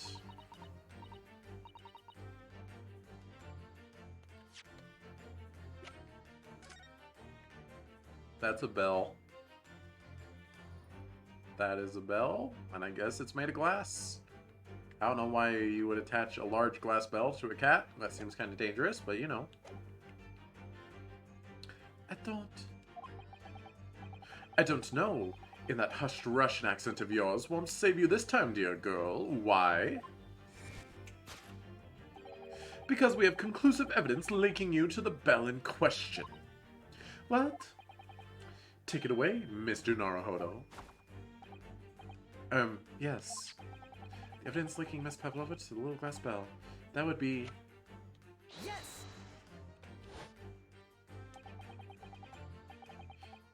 If you look at this photograph, you can clearly see, hanging from Darka's collar, the very glass bell in question.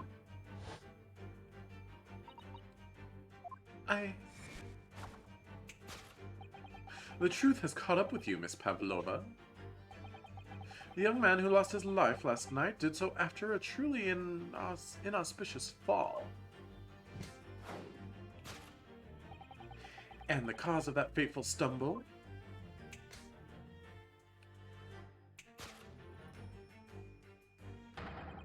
Your absent feline friend, Darka.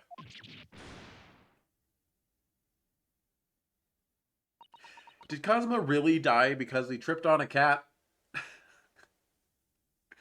No political intrigue or nothing?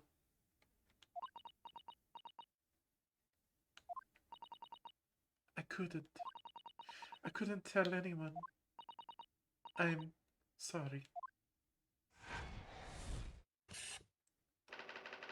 Death by tripping over a cat.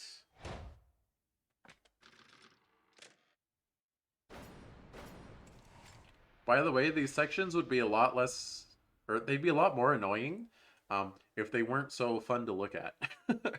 Watching them all whirl around and pose dramatically.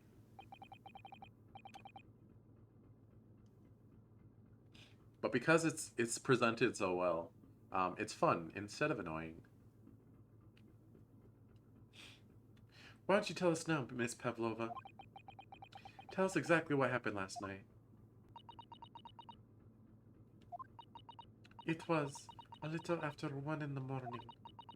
It was so late, but I hadn't had time to feed Darka, so I gave her some food. And then, all of a sudden, she scratched me and jumped out of my hands. People do say that cats become very anxious and nervous in new environments. She was so fast, she disappeared through the ventilator before I could stop her.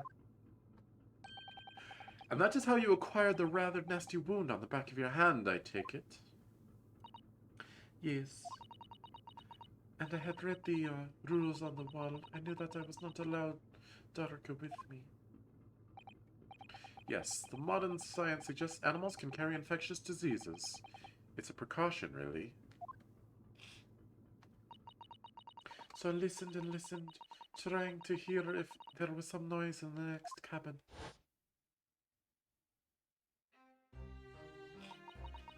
It was very quiet. I'm sure if someone was there, he must be sleeping. So at that point, you thought it would be safe to try and lure the kitten back again? By dangling the end of the toy through the ventilator and into the adjoining cabin? Darka always loves this toy, but it didn't work. Nothing worked. I tried using her favorite toy. I tried whistling to her softly, but nothing. She didn't return. So the faint whistling sound Kazuma wrote about in his diary was Miss Pavlova trying to retrieve her pet. Cats have a propensity to remain hidden in the shadows when frightened. Yes, so there was nothing I could do. I just had to wait until she had calmed down. But then...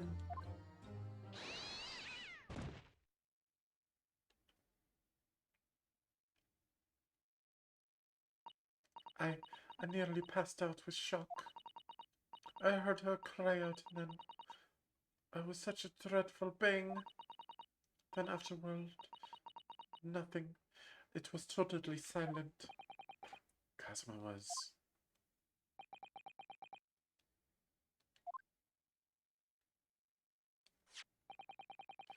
From the appearance of the brown mark on the floor, it seems likely that what you heard was the victim stepping on the glass bell and tripping.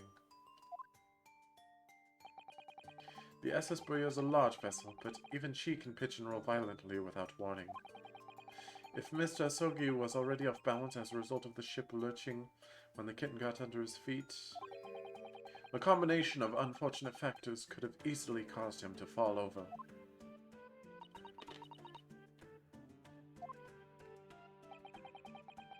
What became of the killer afterwards?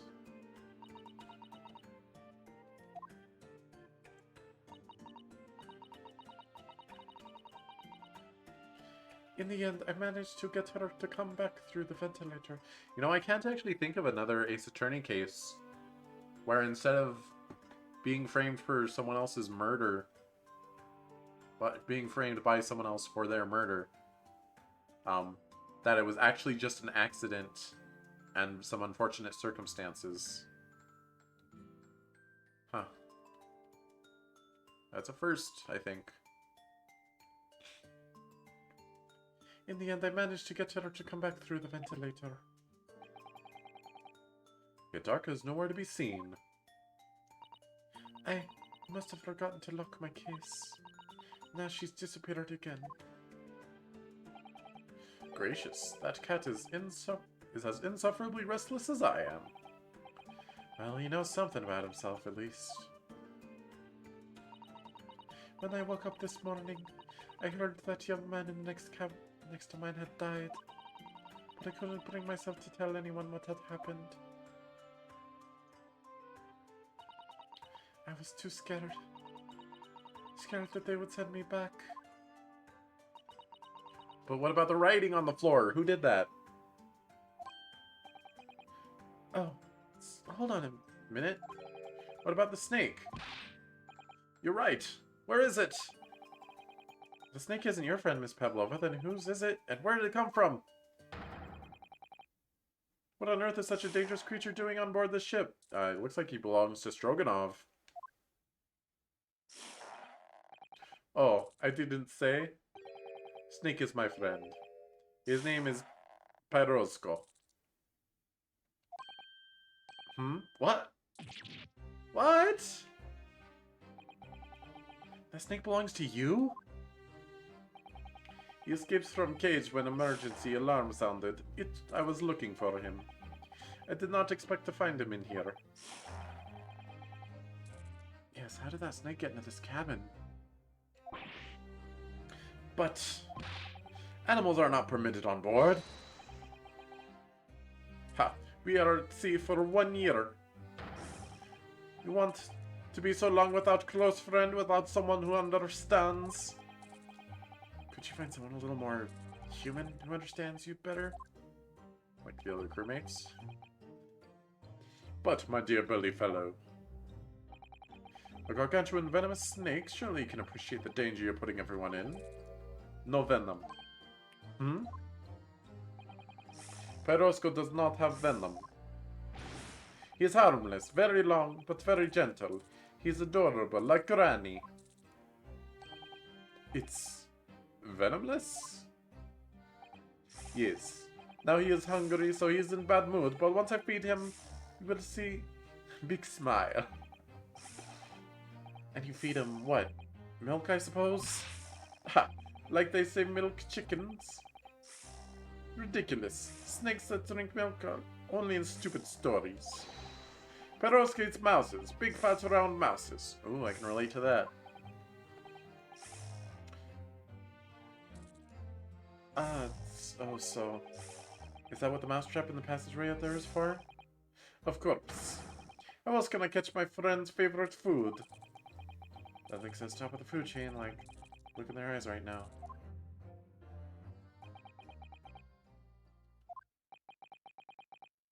It refuses to drink milk. It can't hear a whistle. It can't climb up a bell cord. It's not even venomous. How the deuce did something so inept land a starring role? It's not my fault. I do not make up stories. My Pyrosko has nothing to do with this incident.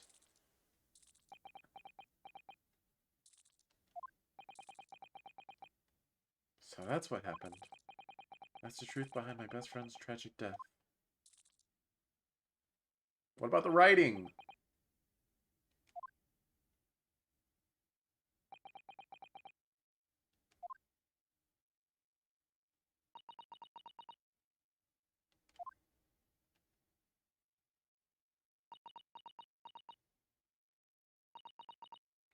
Miss Pavlova? I understand the difficult situation you found yourself in, and I do sympathize. But please remember this. A young man lost his life. If you're going to attempt to cover up your guilt with lies, then no matter what the circumstances, I cannot forgive you. But what are you talking about, Miss Mikotoba? What lies? Miss Pavlova just confessed everything. It was just a series of unfortunate events. An accident.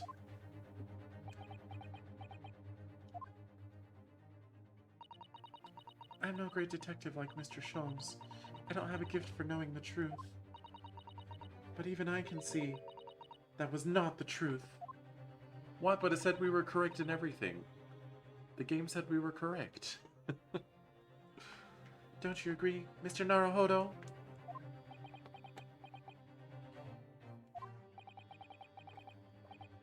To be perfectly honest, yes.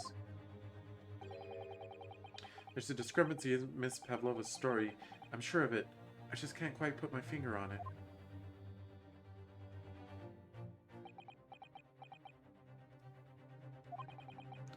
I confess, I was intending to let Scotland Yard deal with any outstanding issues on this matter. Oh!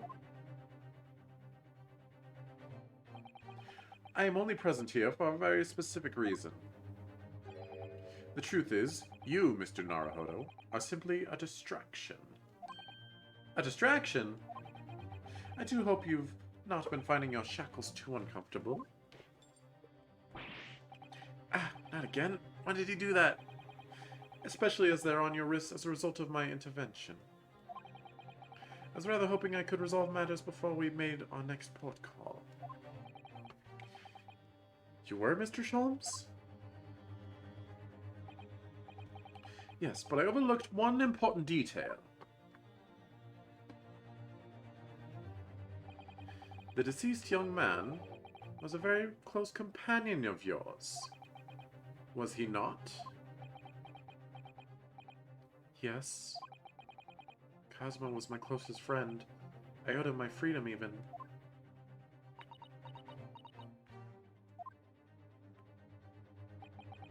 In that case, we must follow this to its conclusion.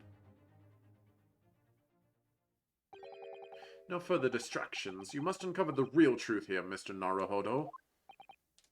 Yes, whatever that may be. The key to this is the discrepancies in Ms. Pavlova's story, I'm sure. If I can chase that down, maybe the truth will become clear.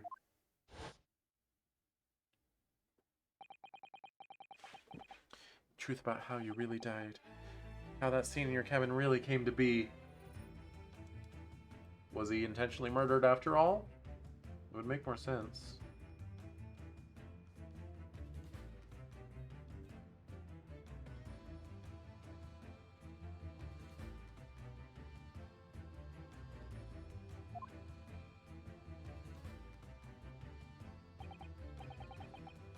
Alright, I'll see what I can do.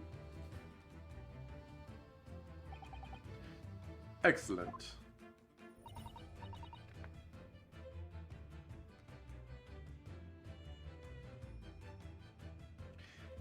Thank you, Mr. Naruhodo.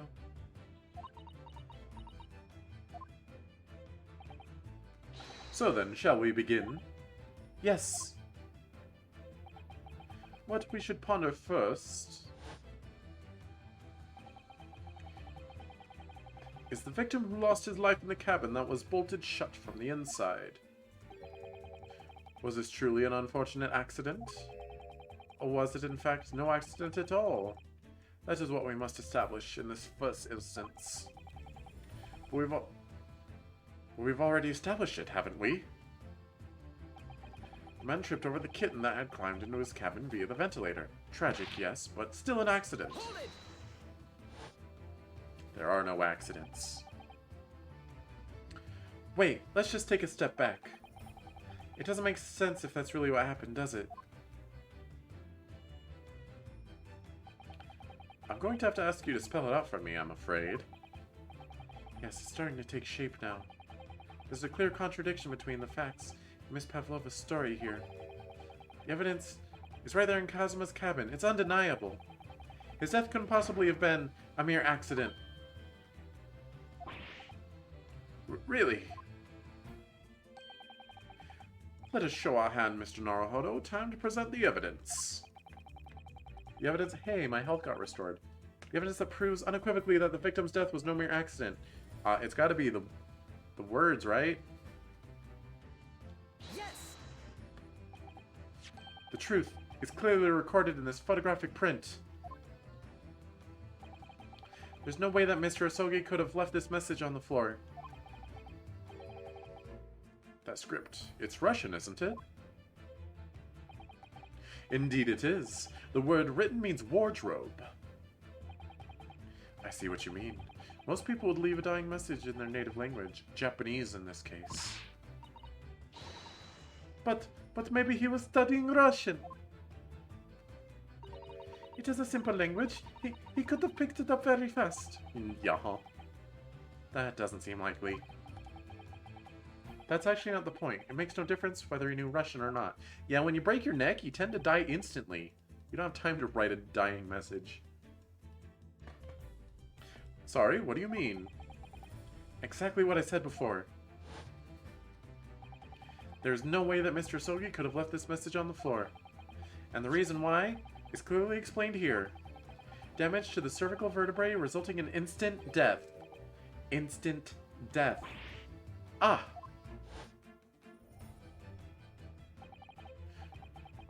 Which means after the victim fell to the floor, he couldn't possibly have written anything. Because he was already dead.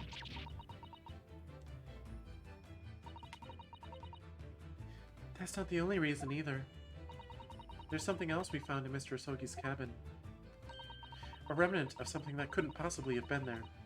If what Miss Pavlova told us was true. What? So, Suzato-san noticed it too, then. Putting this message on the floor aside, there's something else that gives the truth away. Another piece of evidence that proves there was no accident. In other words... What? Wait, so what did Suzato say? Something else we found in Mr. Asogi's cabin? A remnant of something that could have possibly been there. Remnant of something that couldn't possibly have been there. If what she told us was true. Remnant. Is the bell not supposed to be in there?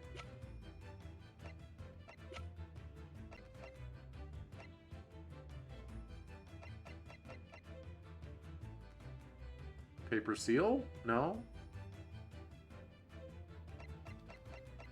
Is it the bell? I'm confused on this one.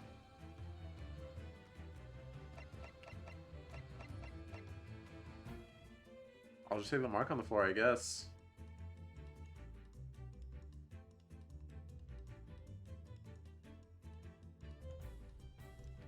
Yes!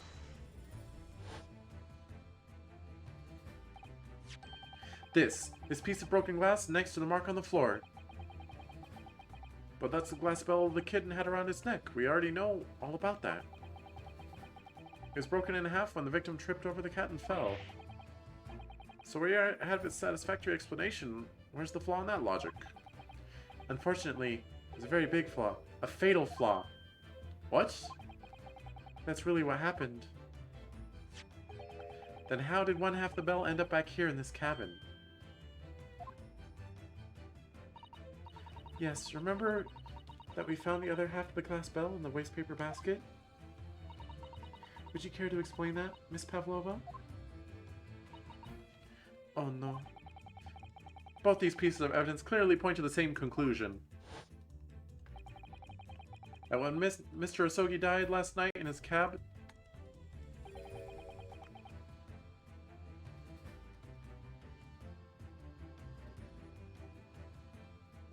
In his cabin, there was someone else in that room. And that same person deliberately arranged the scene to disguise the truth. In order to cover up his or her own guilt. Kya! Yes, there was someone else present in Mr. Asogi's... Hold it! You are wasting time. Someone else was there? Of course, we know this. What are you talking about? Bulkhead was bolted shut from inside. There was no way in or out. Oh, yes.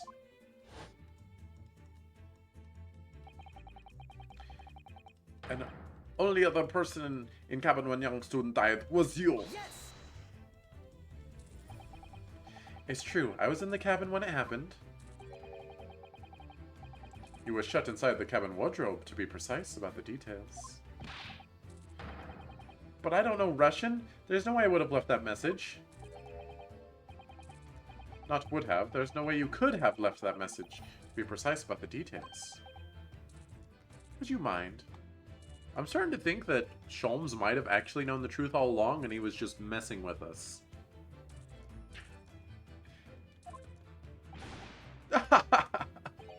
Forgive me, my dear fellow. As I was saying,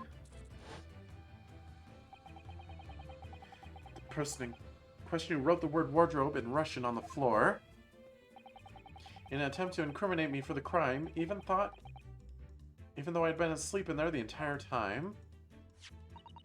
And then the same person picked up the broken glass bell that fallen to the floor, for fear of it becoming evidence that would show how Mr. Asogi really died. Did she kill him because he knew about her cat? And he was like, I'm telling.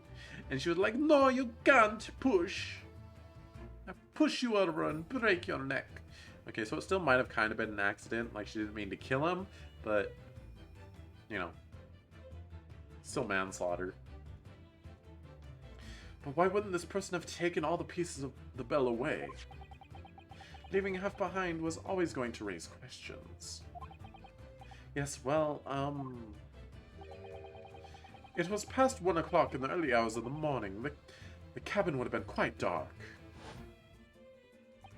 But there's no windows in here anyway. It doesn't matter what time of day it is. The single small lamp suspended from the ceiling would barely have cast any light onto the floor there. Little wonder then that the culprit failed to notice a fragment of the tiny item.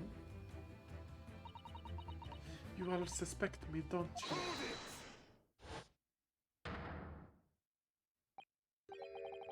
He has the snake marks on him. Is it Seaman Stroganoff? Nina is woman of sea. She is daughter of strong sailor. 2 years ago, they noticed her dancing skills and she went away to join ballet company. But before, she was dancer on this ship, a member of ship's band. You do not accuse ship's angel of being criminal. Ah, so that's it. You say when young student died, Nina was there in his cabin? But that is not possible. I give my tooth. The sailor knew. He knows that bringing the ship to a halt locks the doors. So he had her go into her door. And then he called the siren and was like, nothing to report, it's fine.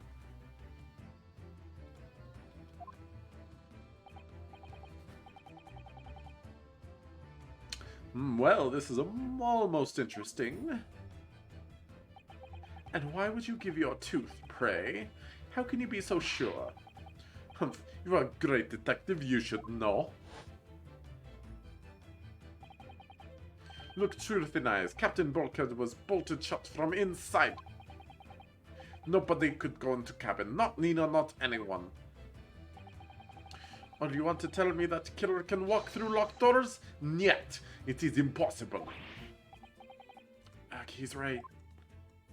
We know about the locked door, though. But wait, I've read about this in detective stories. People often tie thread around door latches so they can open and close them from the outside. Thread? Are you stupid? These bulkheads are not barn doors. Certainly not. These are watertight doors. As one would expect to find on any modern steamship. Constructed of heavy steel with not a gap in sight. No threads or needles or magnets could have been used. I still think a magnet could potentially work. No, of course not. I thought so too. But Mr. Naruhodo suggested it earlier, so... Susato-san, how could you shift it onto me like that? So Seaman Stroganoff has a valid point. The cabin door couldn't have been bolted shut from the outside. Not necessarily. What? I put it to you that I could bolt this cabin door without laying a finger on it. And in this very cabin, we can see traces of the method I have in mind having been used before. I don't believe it. Well, Mr. Naruhodo, I believe you know what I mean, don't you? Yeah, except we cleaned everything up so there aren't traces of it. Way to shut the bolt from cabin door from the outside. One way does spring to mind, yes. Do you really know what Mr. Sholmes means, Mr. Naruhodo? Yes, and so should you. Because we've seen it happen. Indeed we have. So would you care to do the honors, Mr. Naruhodo? Point out the telling signs of the method that was used to slide the cabin door bolt across from the outside. Oh, it doesn't highlight, but I'm gonna go ahead and say boom, shakalaka. Look at the bookcase there. See how the books and things on it have toppled over? That must have happened when the ship made its emergency stop before. Yes, that's right. It's a very powerful vessel, after all. When the engines are thrown into reverse, a violent jolt goes across the entire ship. Any small objects that aren't fastened down are bound to fall over. I believe... yes, it's what's known as the force of inertia acting on the object. Is there nothing Susato-san doesn't know? Or that isn't in her book, at least? It's quite the mini encyclopedia she's got. Well, whatever it's called, the same force that pushed over those books on the bookcase also made something else in this cabin move. The bolt on the cabin door. Ah! It was very obvious just after the emergency stop that the ship made earlier. We had come into this cabin not long before, and we hadn't bolted the door. But then...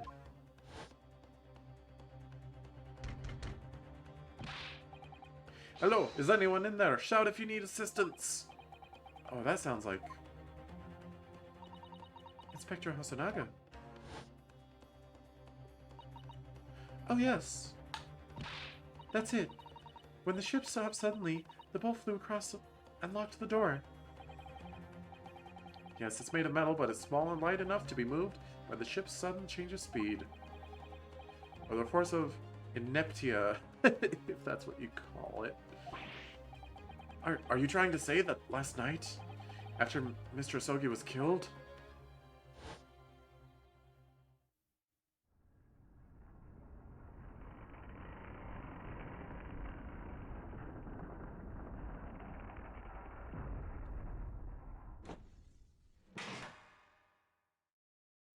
That's more gravity than inertia, maybe?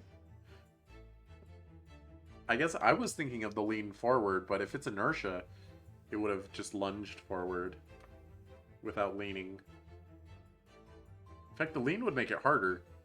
That's more friction to deal with. Because then the angle is downward, which isn't where its inertia is carrying it. The inertia would be carrying it straight forward. The SS Bria made another emergency stop? When I woke up this morning and looked around the cabin, I thought it looked a little odd. All the books on the shelves had toppled over, and all the ornaments... It was almost as if someone had run their hand across the shelves and deliberately knocked everything over. Oh yes, I remember that. And I stood them up all up again, didn't I? Then when we came into this cabin, we were surprised to see the same thing in here. All the books and everything had toppled over, just like in Mr. Asogi's cabin. Oh my. Do you have anything to say about this, Miss Pavlova?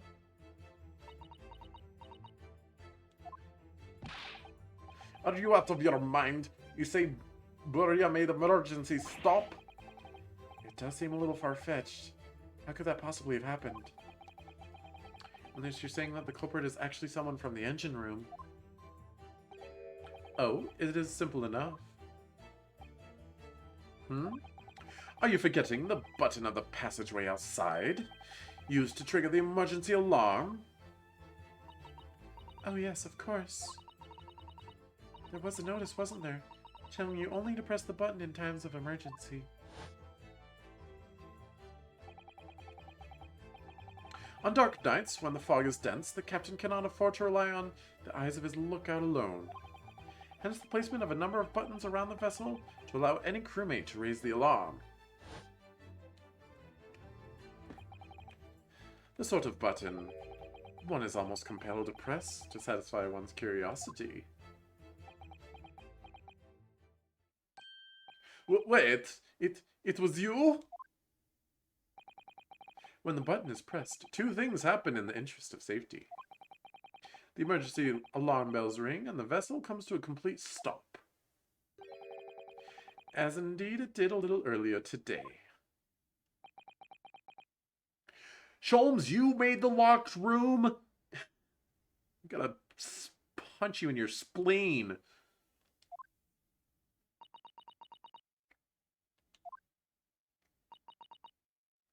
Mr. Sholmes, surely it wasn't you who... As I always say, a button has but one purpose in life. To be pressed, whatever the occasion. He sounds almost proud of himself. How dare you mess with ship? I report you to Captain. You are in much trouble now.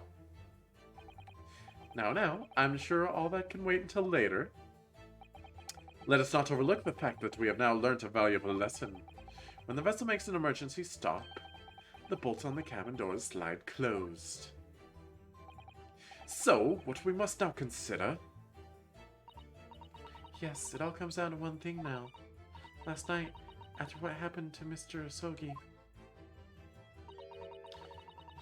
did the ship make an emergency stop or did it not? You're idiots! Buria's huge ship with many passengers. If we make an emergency stop, even in the middle of night, there will be chaos everywhere. What are your thoughts, Mr. Naruhodo?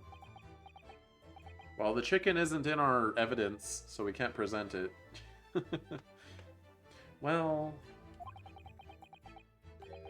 It's certainly possible that some kind of emergency happened last night. We have evidence to support that idea. Really? What evidence, Mr. Naruhodo? Fascinating. Do show us, my good man. What evidence promotes the theory that some emergency gripped this vessel last night?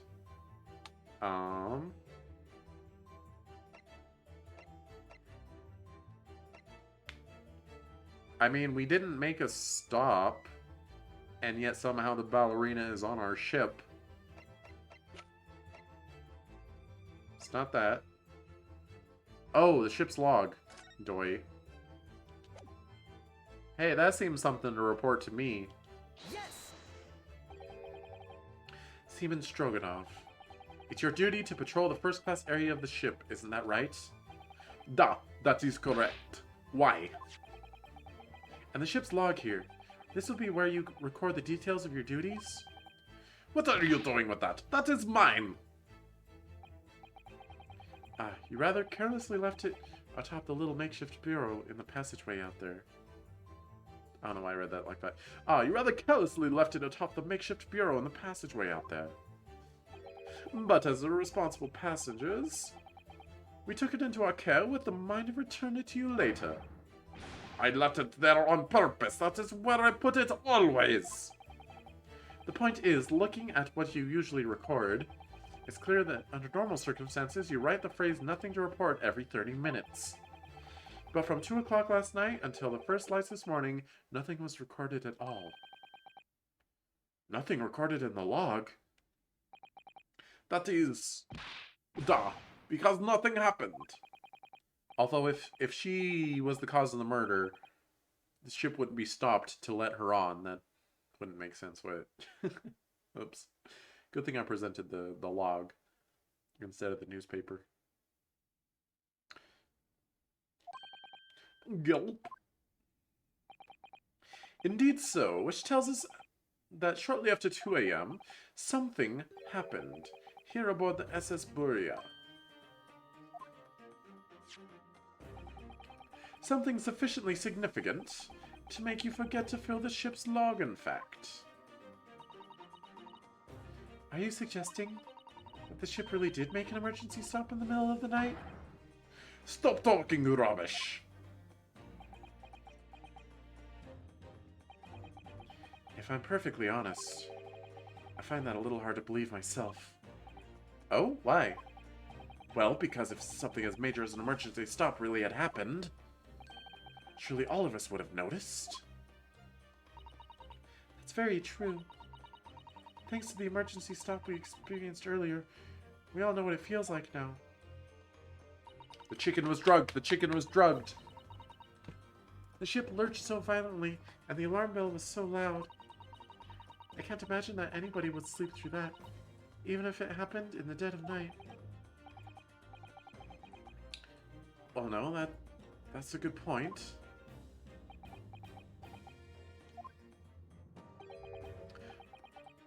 What of the throbbing? Sorry, what do you mean? Your head, man. The throbbing of your head since this morning. We have all suffered with it. Ah! Oh, yes, I have had a headache, you're right. Is it lined up so everyone bonks their head on the... like, on the headboard of their bed? When that happens? Which in turn, like, knocks them out, even though they were already sleeping. In fact, I haven't been feeling myself since I woke up today. Nor have I. My head has been feeling heavy ever since dawn. Yes, you've all been afflicted, haven't you? Just as I suspected. He's right. My head's been throbbing today, too. And since eating dinner yesterday evening, everything has felt sort of hazy. I can't really remember anything that happened after I climbed back inside the wardrobe. Oh! The chicken was drugged by Stroganoff, so we could go get a Pavlovska and get her on the ship.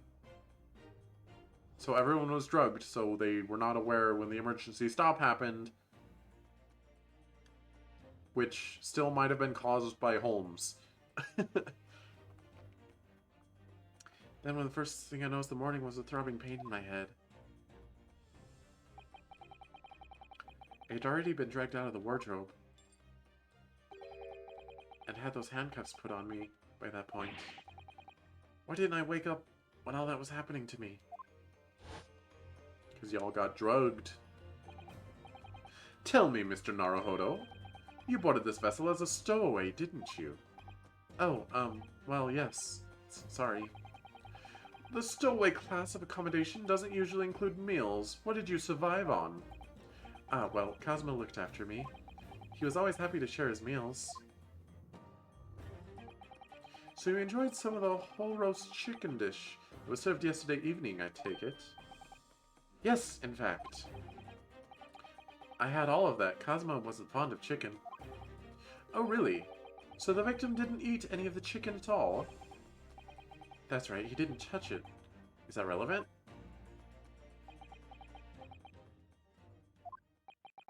My dear fellow, does that not strike you? Oh! Mr. Sholmes, do you mean to say that there was something wrong with the chicken? I do. No, really? Is that really true? I called it. I called it so much earlier. Cheese is genius confirmed. The meal prepared for the passengers' light had been tampered with. Tampered with by the addition of a soporific design to induce a very deep slumber in those who consumed it.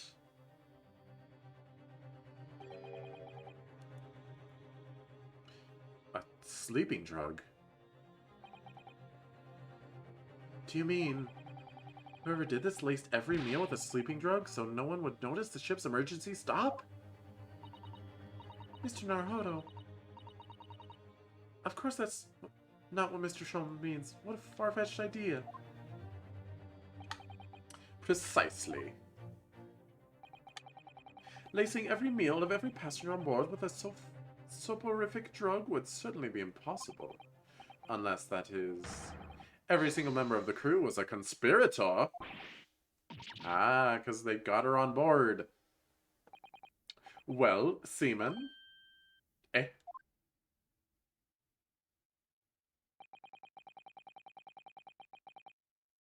I'm sorry to say that any more deception in this matter will get you nowhere.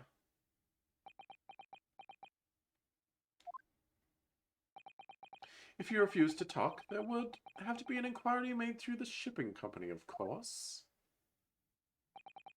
And were that to happen, every member of the crew, and the captain himself, would be hauled over the coals for aiding and abetting a renegade.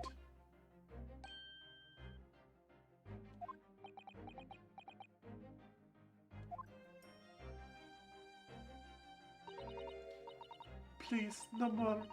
I will tell everything. Eh? I cannot make problems like this for everyone anymore. These crewmen are your former comrades, I believe. Yes, so when I decided to run away, I asked them to help me.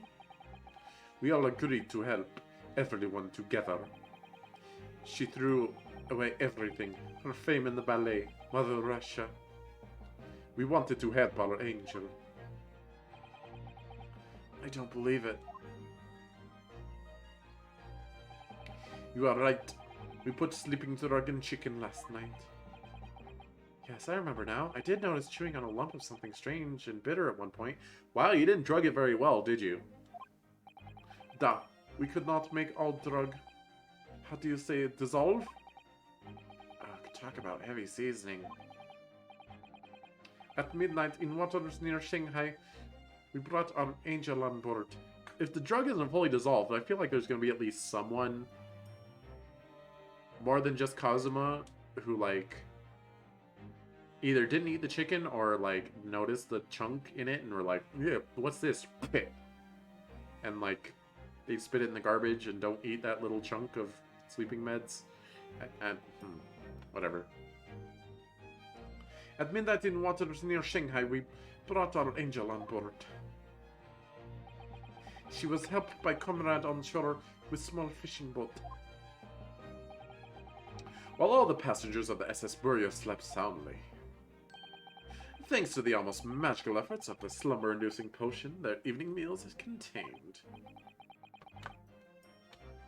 So if that's what happened, the only people awake on the ship last night were the crew, people who dislike chicken, and the newly boarded passenger, Miss Pavlova.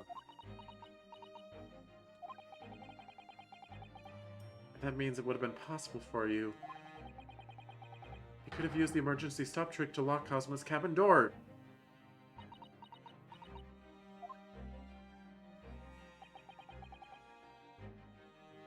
But how does that make sense? Surely every cabin door would have ended up locked in that case, and there would have been complete chaos. Oh, I wouldn't say so. What? Ah, of course. Just like us, all the other passengers would have eaten their evening meal of chicken in their cabins. After which, they would have been overwhelmed by tiredness because of the sleeping drug. The sleeping drug. Quite, and accordingly, all passengers were already in their cabins for the night. Yes!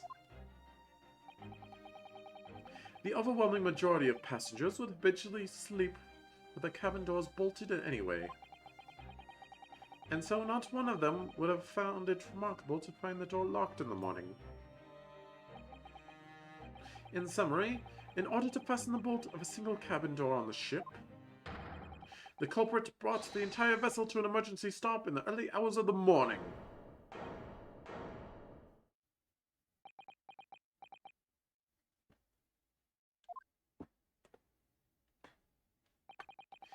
You have talked long time and said many things.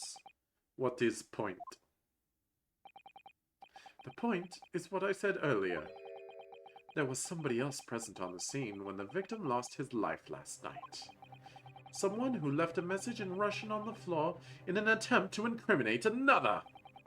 Someone who tried desperately to hide the broken fragments of glass that would reveal the culprit's identity.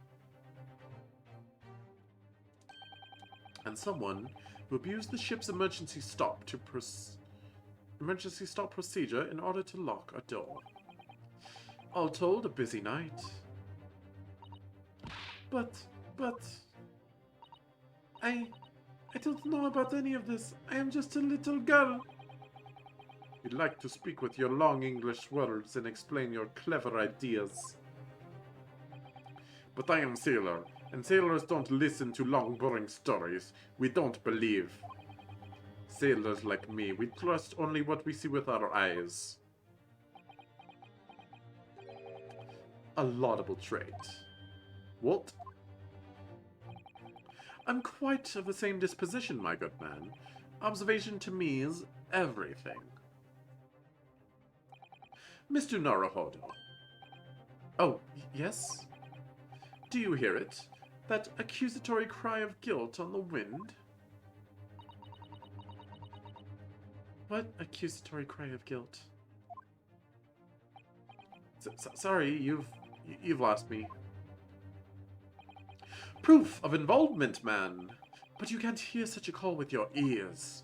No, you must hear it with your eyes. I thought he was going to say your heart. For observation is the basis of all deduction. What are you talking about? I believe the time has come for one final logic and reasoning spectacular to expose the truth. Alright, we're not going to make it under 6 hours. I'm going to use the little ferret's room, BRB.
Is that copyright infringement if I say wah? Is that registered copyright Nino Maininess? Does she own wah? Wah! Wah, Luigi. Well, that one is copyrighted. But I don't think I'll get in trouble for saying it. There's something addicting about just saying "wah" when you're back. It's addicting. I can't stop. It's a problem. I'll work on it off screen. Okay. So, Mr. Naruhodo, your assistance, if you please. With what exactly, Mr. Sholmes? With observation, my dear fellow. Just as I said, of the two prevaricators? What?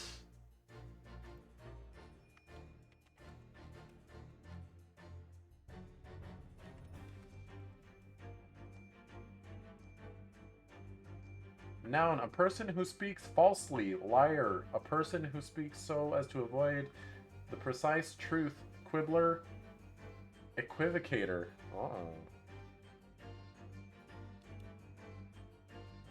That's crazy. And Google didn't even want to try to pronounce that one for me. Observation. If you remember, Mr. Naruhodo, we know that somebody tried to fabricate evidence, don't we? By tampering with the scene of Mr. Asogi's death. And what we're looking for is some trace of evidence that one of these two was there when it happened. Precisely. You are delightfully quick to grasp my meaning. Alrighty, I'll see what I can see. So we're looking for a trace of evidence that shows someone else was there last night when Kazuma died. What suggests someone else was there?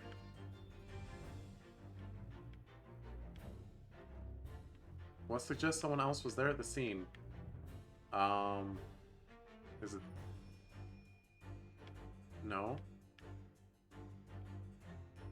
Her right ear? Why would her right ear suggest that? Left ear. Chunky arms.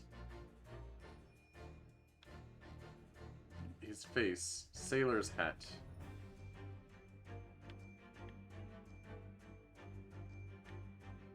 Okay, not her hair.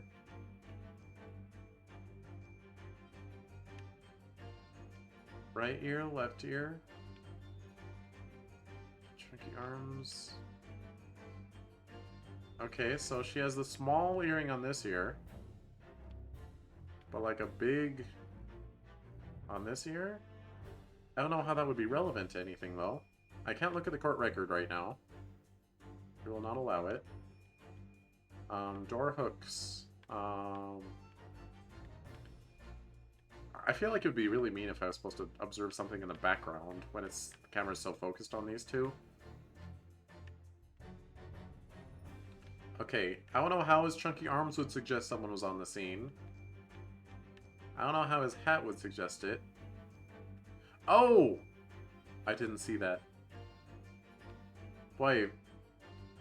Alright, this is kind of one of the fatal flaws that you're not supposed to do in mysteries. You're supposed to have all evidence to the mystery before the answer. We have never seen this ink stain before. But I guess it's okay. Because we're solving it ourselves. Yes! We're not being told the answer.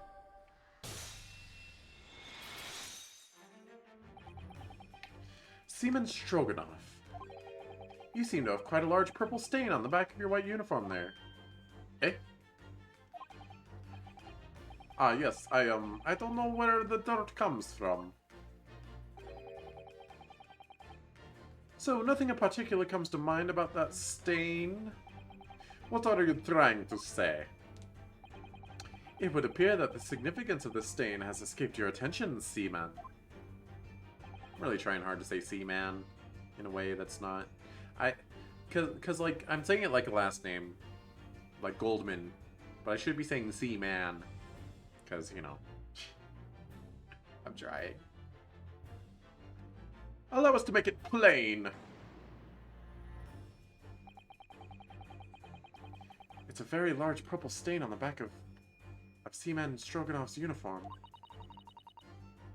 I think what made it is clear. Indeed it is. So, Mr. Naruhodo, present the evidence that proves it. My pleasure. Alright, then the evidence proves the stain on the back of Seaman Stroganov's uniform really is...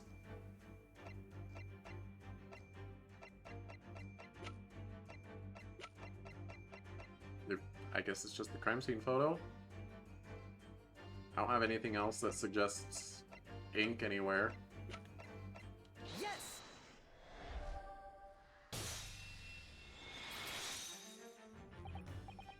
Yes, it's this photograph, and the ink it shows. That's what caused the stain on your uniform. Ink? A rather unusual color of ink. Purple. Ugh! Ah, the penny drops at last. Now you see the significance. It will be significant. Wait, Betty doesn't say that line. Whatever. It will be significant. The Russian word on the floor next to the victim's body was written in purple ink. And the stain on the back of your uniform is ink of the exact same color. If ink has been dry, it couldn't possibly have stained your uniform in that way. Which means... you must have been present in the cabin in the moments immediately after the ink was spilt.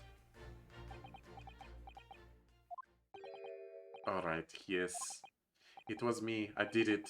Everything. False. I arranged everything in that student's cabin to make it look like Wardrobe Man did it. Then I pressed button to make Burya do emergency stop and bolt cabin door shut. I did everything so no one would suspect our angel. Biff, please. Don't worry, Angel. Let me do talking. It was after 1 in the morning. I was on duty, patrolling passageway. Then our angel came to me. She was white like sheet. Biff, please, you must help me. I went with her. The door to the cabin number 1 was open. When I looked inside, I saw a student boy on floor. What happened here?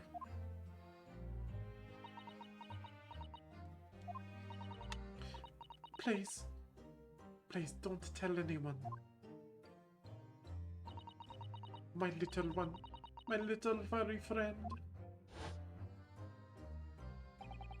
Everything that happened in cabin is like Angel told you.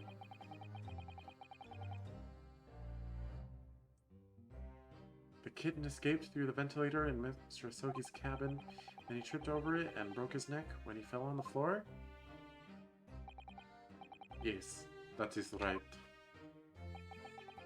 So after the incident when the cat ran away, Miss Pavlova then visited the cabin next to hers? Only to find its occupant lying lifeless on the floor. She said she was worried when she heard sound of something falling on the floor. That's when she went to look. No, Angel?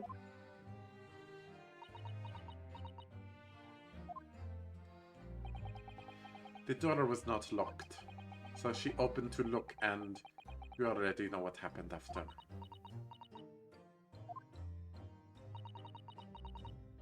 There's just one thing, if you wouldn't mind. What? When you went to Mr. Asogi's cabin, Miss Pavlova, was he already dead? Why? I already told you. When Nina opened the door of student's cabin and looked inside. I was asking Miss Pavlova.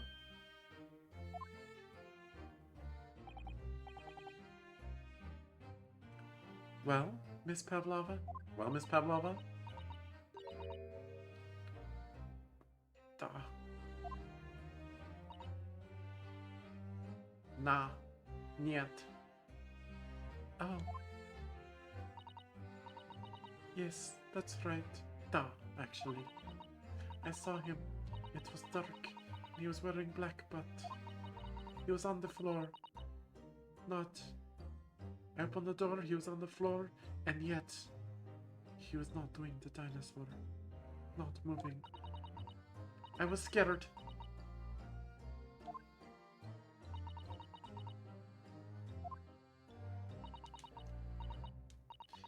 I understand. And I believe you. So is that finally it now? Have we discovered the real truth about Kazuma's death at last? Ah, something very nearly slipped my mind, of course. Oh, Mr. Sholmes? This photograph. Yes, I took this myself, you know. The cause of death was a broken neck, therefore the victim died instantly. And the unfortunate incident that precipitated these events? A kitten on which the victim stumbled. However, if those are the facts, there is one particular area in this photograph that seems to be somewhat unnatural. What do you mean unnatural?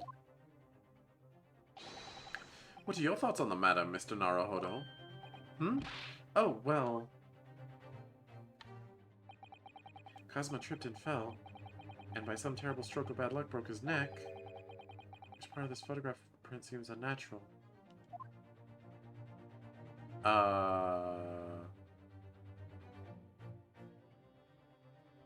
Is it the fact that he's on his front? I feel like... Is the text too obvious? Like... Has the text actually been addressed or not? Because they shouldn't have known that Naruhodo was there.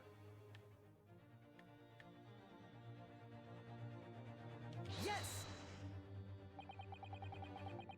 This word in Russian clearly wasn't written by Kazuma. So if you're looking for something unnatural, that's the obvious point. Very true, it is certainly peculiar, but that's not what I meant by unnatural, I'm afraid. Oh, okay. That particularly crass detail is orchestrated by the culprit. I mean to identify another point. Oh, I see. Imagine, if you will, losing your footing yourself. In my opinion, if you landed as the victim appears to have done here, it would be the most unnatural. I'm sure you'll reach the same conclusion. How thoughtful you are, Mr. Sholmes. Thank you for your gentle guidance. Yeah, thanks for not docking me a point for pointing out the text. If Kazuma tripped and fell and by some terrible stroke, bad luck, broke his neck, which part of the photograph print seems unnatural?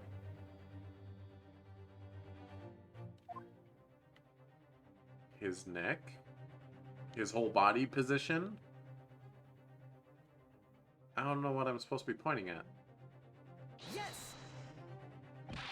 It must be here! Surely! Ah, dang it. Allow me to offer you a piece of advice regarding the pursuit of detection, my dear fellow. When noticing a crucial point, it can be helpful to keep your eyes open. They were open. And it can be equally helpful to use them.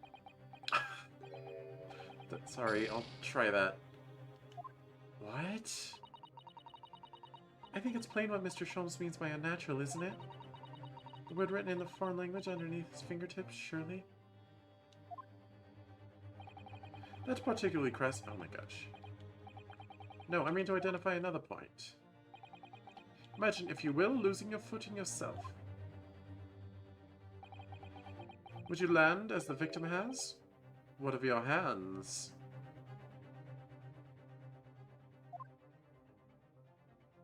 Wait, it's the other hand that I'm supposed to point out? You look like the sort of fellow who stumbles with some regularity. This should be an easy task.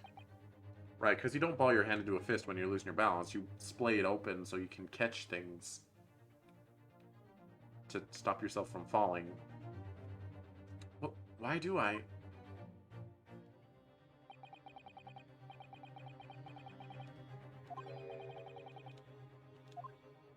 His other fist is balled up? Yes! Alright, if he really fell due to an unfortunate accident, then this fist doesn't seem quite right. The exact same thought occurred to me. In a fall, one's instinct is to open the palms flat. Yet here we see the victim with his left hand tightly balled into a fist. Almost, you might say. as though he were gripping something. What do you mean?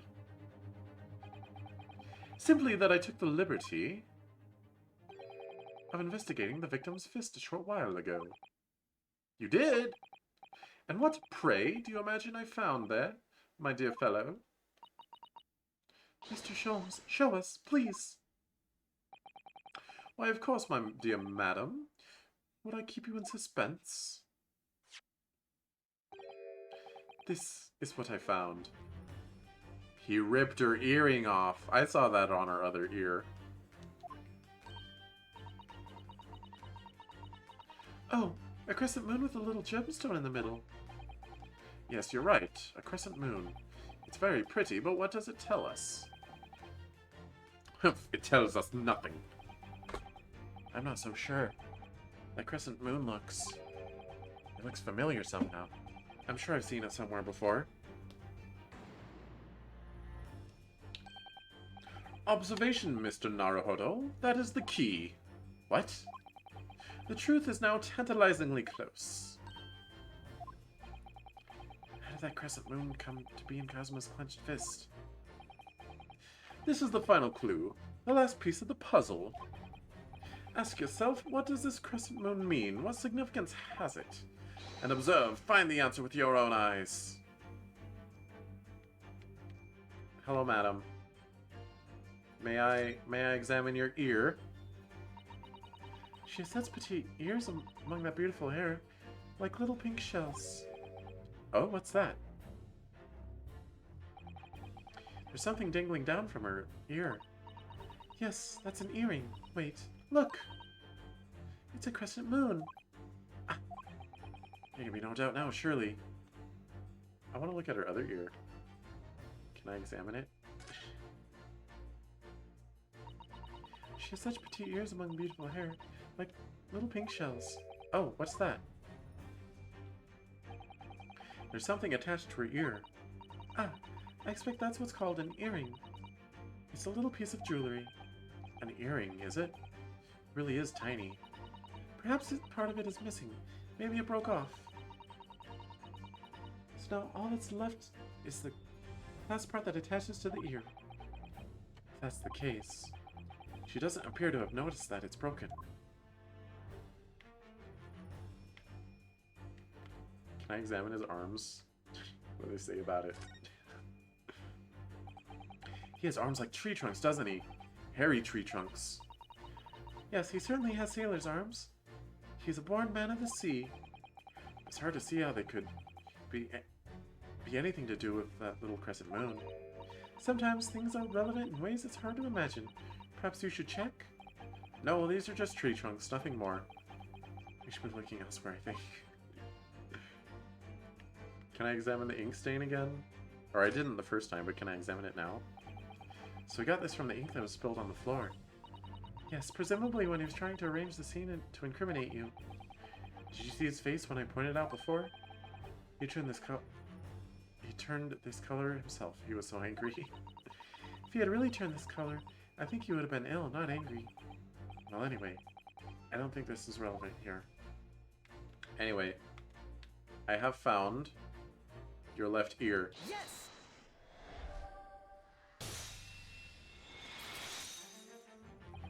He still has the snake marks on him. Miss Pavlova, on your ear there. I see you have a crescent moon as well. Ah! What? And on your other ear, there seems to be a crescent moon missing. A little link holding it must have been broken, I suppose.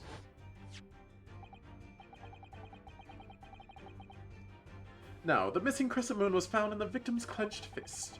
Clearly, there is only one logical conclusion. Wouldn't you agree, Mr. Naruhodo? Yes. Miss Pavlova?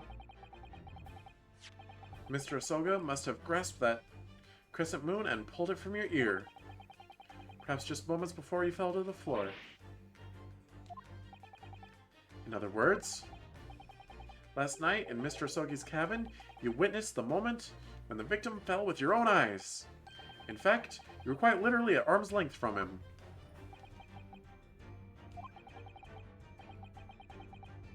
But then the question is, why did Mr. Sogi do that? Why did he pull your earring from your ear and hold it in his clenched fist during his final moments? Oh no. Angel? No one can protect you now. Please, Miss Pavlova, tell us the truth. Last night, what did you do to Kazuma? Hit!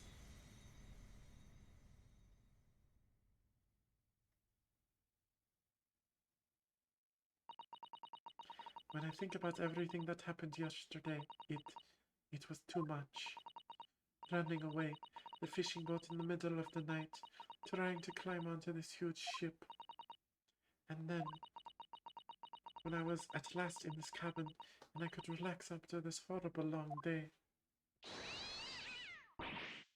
Daruka, wait!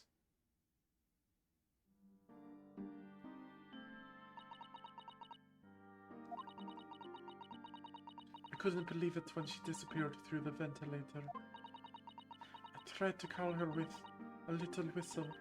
I tried waving her favorite toy. But nothing worked. Daruka would not come back.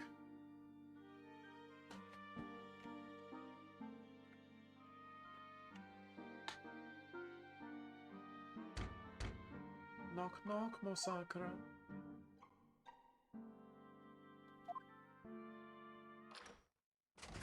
Clunk. What are you doing here at this time of night, Inspector?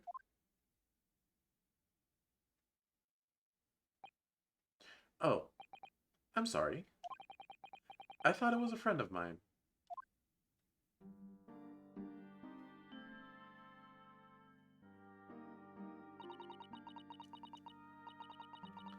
The young man from your country. He was very polite and kind. He helped me to find Daruka, and he promised not to tell anyone.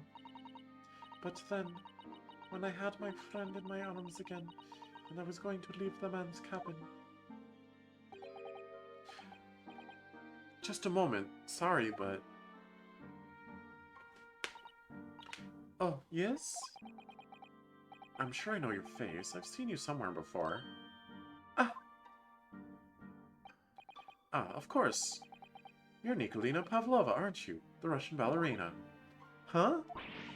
No! I don't know that name. My heart nearly stopped when he said that. He knew who I was. How could this man from a land in the faraway east know a Russian ballerina?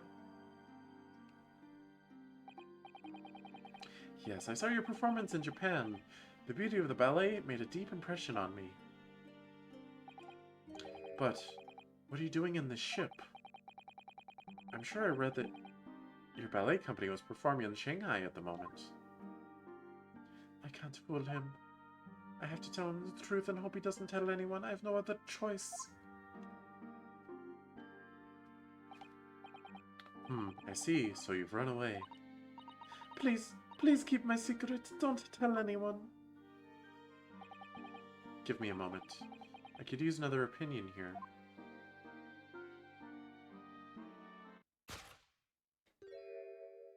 He's going to pull that cord. He's going to tell the captain. Why did I think I could trust him?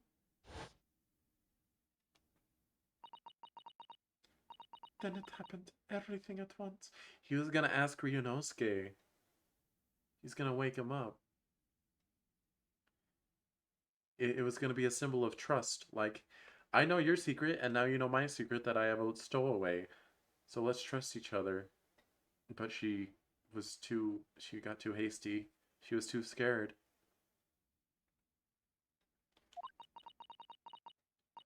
It was only a second, but it felt like forever. Wait! I shouted, and then... Meow! Daruka jumped out of my arms and down to the young man's feet. And...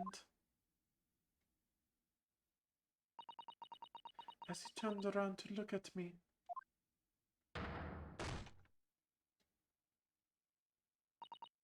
I pushed him. I don't even know why. I don't even know why I did it. I was just so scared. And I had to stop him from telling anyone about me.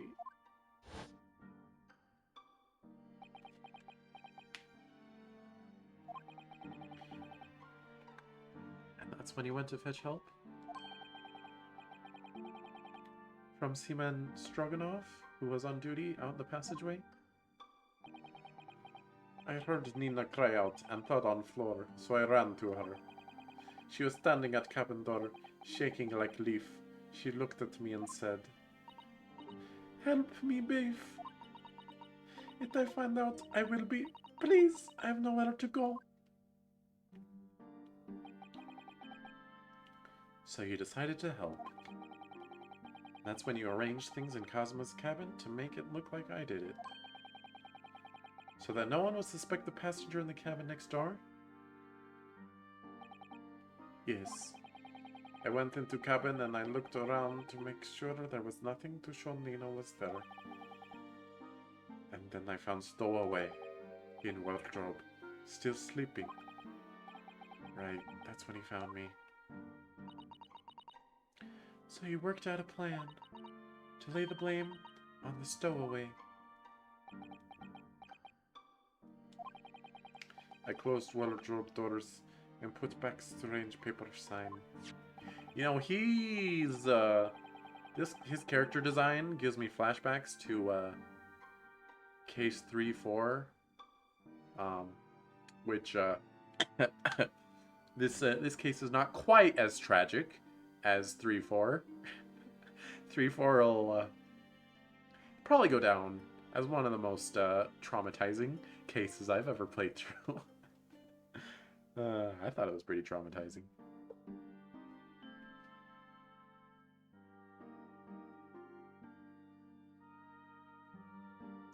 Luckily for me, that's the only reason Susato-san started to believe me when I said I was innocent.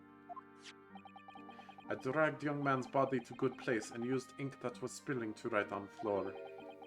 I wrote tapioca, so the person who found him would look inside wardrobe and find Stowaway.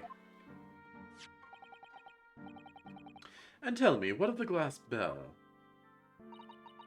It was by my feet, so I picked it up. I see. But it was dark in cabin, and I didn't notice the other half. When Angel went back to her chair, and I finished the job. By pressing the emergency alarm button in the passageway? Yes. Accordingly, the SS Burya did indeed come to an emergency halt a little after 2 a.m., thus enticing the bolt on the cabin door to slide shut, creating the locked room mystery. I didn't say that with the right Holmes flair. Let me try again. Accordingly, the SS Burya did indeed come to an emergency halt a little after 2 a.m., thus enticing the bolt to the cabin door to slide shut, creating the locked room mystery. There's still one thing I don't understand, Miss Pavlova. What? Well, you said that you told Kazuma about the fact that you'd run away from your homeland. And it's because you were worried he was going to tell the captain that you pushed him. Isn't that right? Yes. But even if he had pulled the bell cord and called the captain of the ship, aren't you friends with every member of the crew? Why would that have been a problem? It was what he said first that made me scared. What he said first?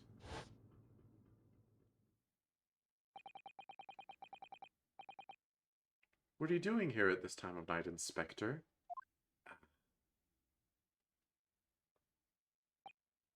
Oh, I'm sorry. I thought it was a friend of mine. He said Inspector, and Inspector was his friend. Ah, yes, meaning me. He was supposed to be acting as his bodyguard. I thought that if police knew about me, they would arrest me. So before he could pull the bell cord, May I stop you a moment, please, Miss Pavlova?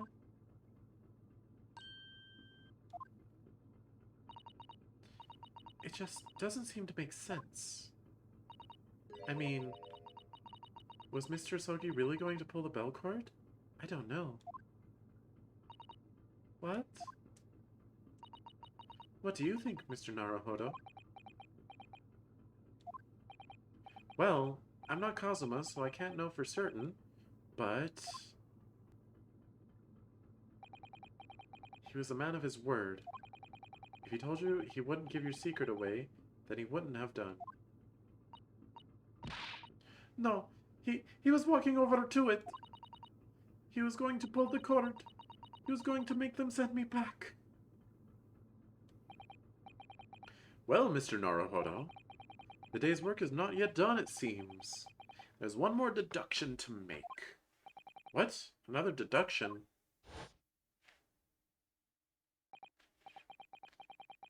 Yes, what action the victim really was about to take at that moment.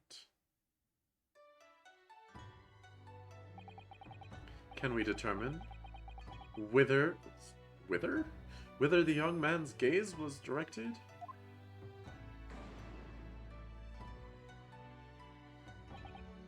First, consider the victim's location within his cabin. I already know he was going to the wardrobe. That's easy. I remember every detail of that room. I mean, yes, I spent quite a lot of time in the wardrobe, but still, that sucks. Kazuma's faith in me, in us, in Ryunosuke, is what got him killed.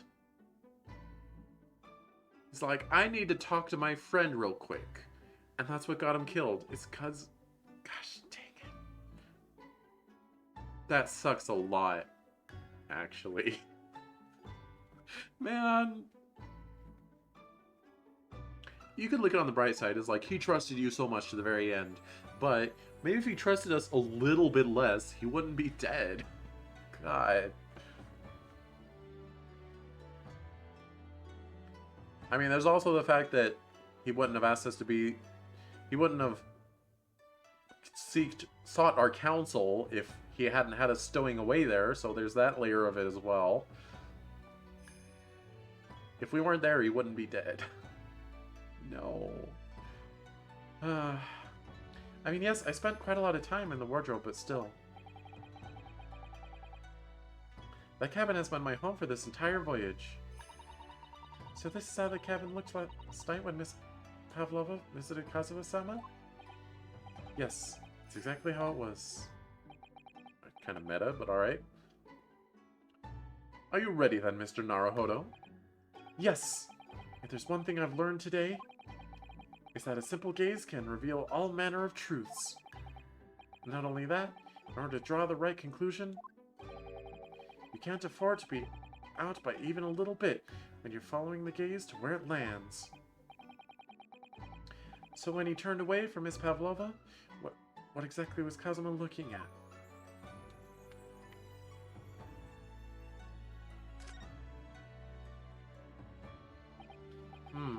The wardrobe. My wardrobe. No lions or witches in here. I was in there at the time, of course, sleeping soundly. Too soundly. If only I hadn't eaten that chicken that was laced with a sleeping drug. If only he'd woken me up. Then maybe this tragedy would never have happened. But it's because he was going to wake you up, Ryunosuke. It's because he was going to wake you up.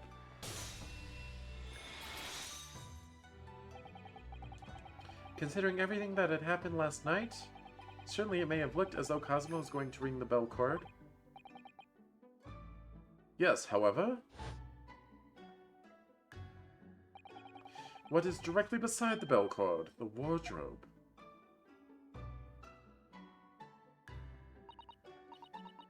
The wardrobe?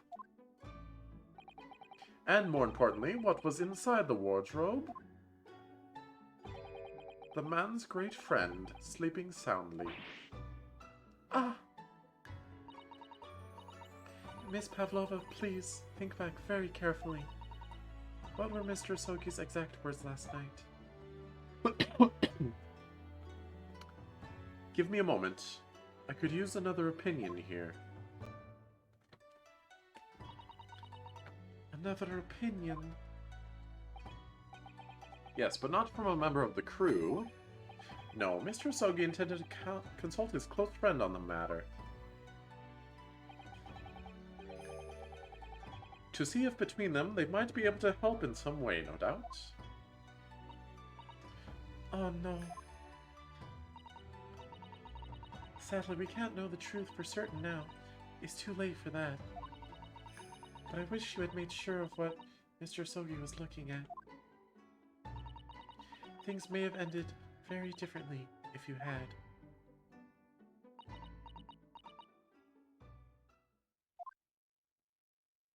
To be fair to her, I don't think her intent was to murder him by pushing him. It is more of a no, stop what you're doing.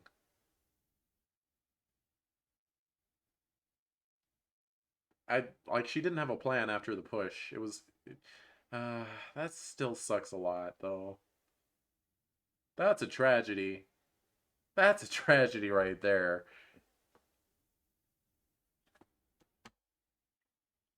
Miss Pavlova? I want to thank you for finally admitting the truth. But unfortunately, the truth is, a man lost his life because of what you did, and that will never change. I hope you'll never forget that. I'm sorry. That sucks for her, too. She didn't want to kill him. That wasn't her intention. Really? I'm so sorry. She's just a 15-year-old girl. What have I done? She was just scared, running away from her Russian oppressors. And so, at long last, the mystery surrounding the tragic accident on the SS Buria was finally laid to rest. Man!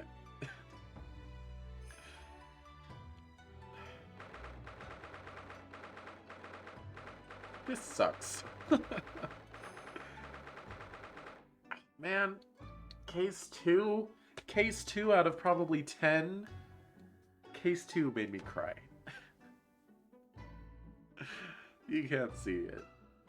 Wait, I can make you see it, though.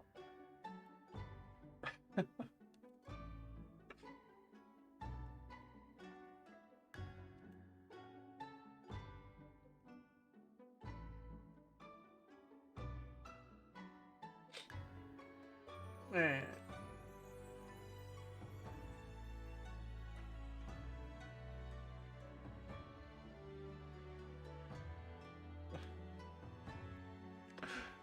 Well.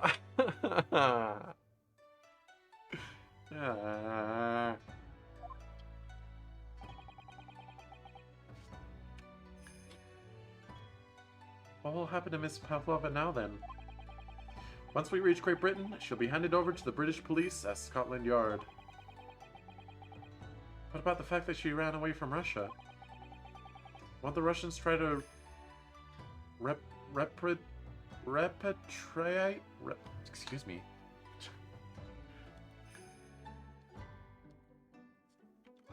Repatriate. Repatriate. Repatriate. Oh, I guess that makes more sense when it's pronounced right. Send someone back to their own country. Okay. Gonna repatriate you right now.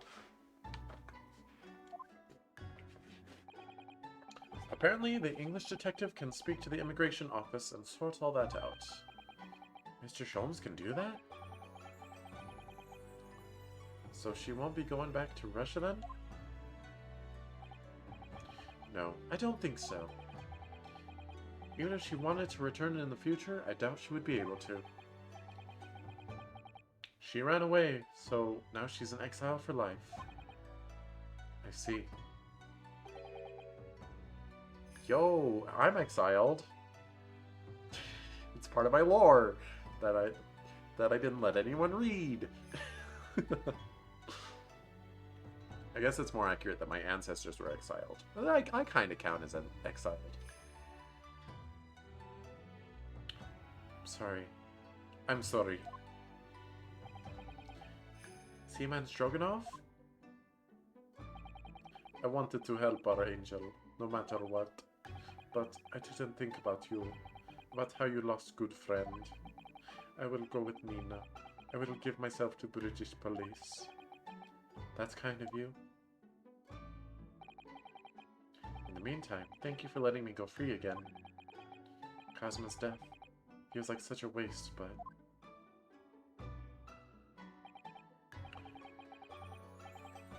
Well, do what you can for Miss Pavlova, won't you?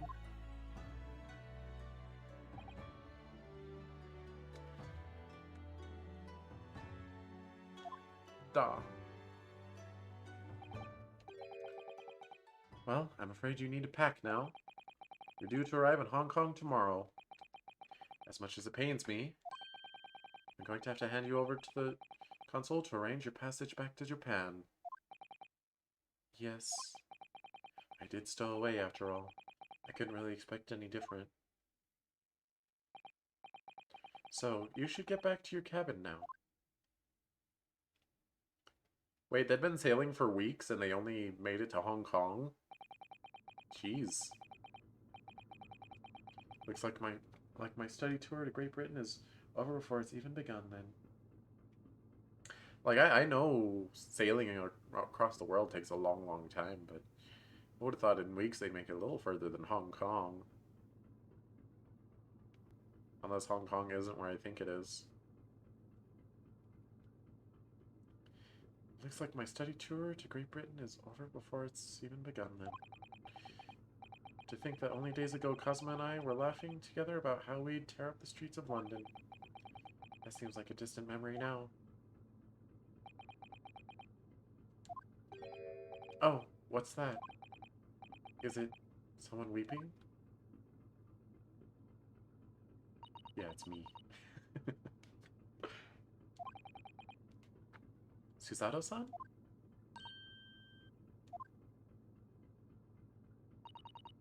Naruhodo-san, I didn't know you had returned. Oh, well, I haven't been back long. Inspector Hosonaga just told me I should pack. You know, ready to leave the ship tomorrow and all that.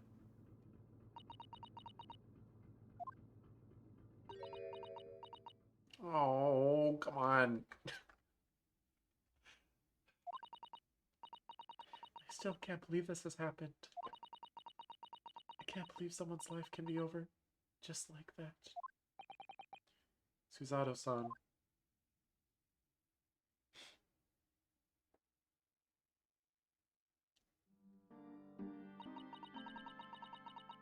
He had such grand ideas for the visit to Great Britain.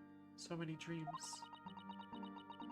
And now they've been cruelly taken away, just as he has. I thought I could never forgive the person responsible. But now we know the truth. It was just an accident. Just a silly series of mishaps. It's too much, Naruhodo-san. It's just too much. Yes, I know. I wish there was something I could say. Inspector, my duty was to see Asogi-san safely to Great Britain, but I failed, and caused his two closest friends great pain and suffering as a result. I've let everyone down, and I will do anything to make up for my terrible blunder. Nobody blames you, Inspector. And I'm free again now at least. What? Holmes? What a heck.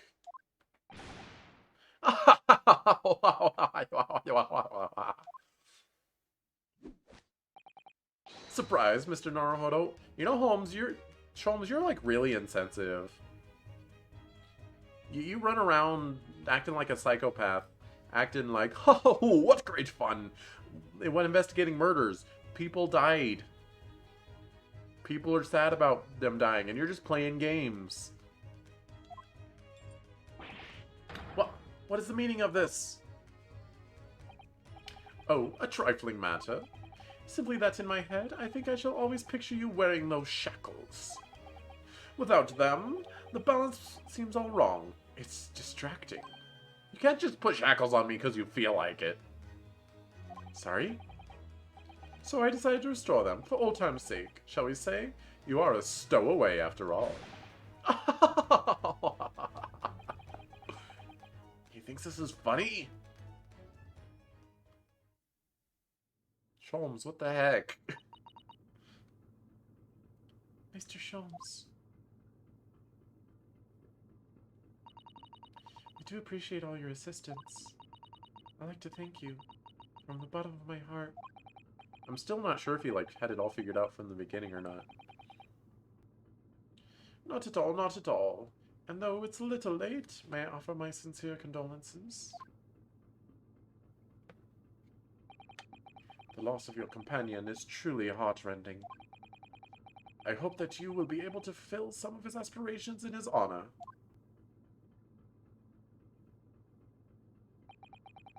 I'm afraid that won't be possible.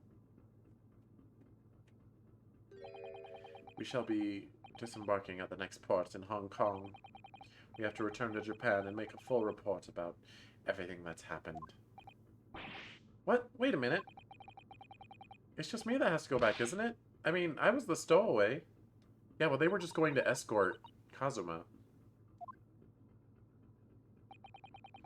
In terms of the study tour we negotiated by the Department of Justice in both Great Britain and Japan, it was to be one lawyer and one assistant. Was to be. In light of Mr. Asogi's unfortunate death, I'm afraid that the study tour can no longer be go-ahead. Be go-ahead. Words. Oh no. I don't care for me, but... Poor Susato-san. My dear fellow, the majority of problems have an extremely simple solution, you know. All you require is one lawyer and the study tour can continue, surely. But there is no one else with the necessary qualifications, Mr. Sholmes. We know of no other lawyer. Come on. Qualifications, you say? Any qualifications obtained in your own country will be of little value in Great Britain, I'm afraid. Oh, but anyway, the voyage to London still promises a good month of time. Ample opportunity, I would say, to find yourselves another suitable lawyer. Yes.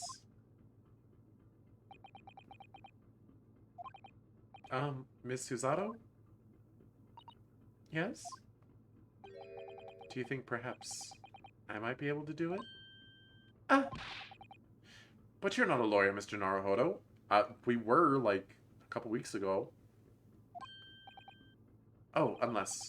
Are you studying law? No, I'm not, but... He's not? I thought he was. I'm sorry, in that case, I don't think there's even a chance it could work.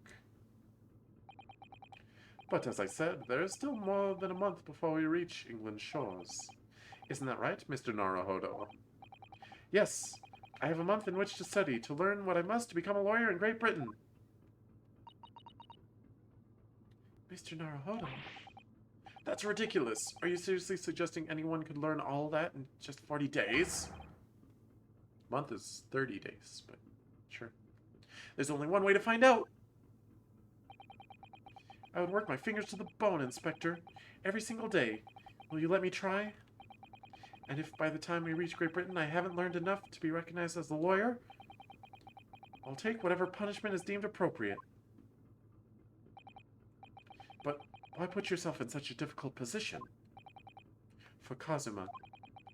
He said there was something he had to do in Great Britain, and that he would sacrifice anything to make it happen.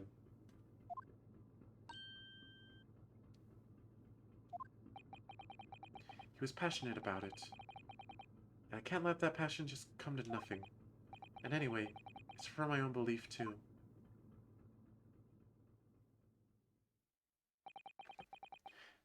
I will become a lawyer. I have to. What do you say, Miss Susato?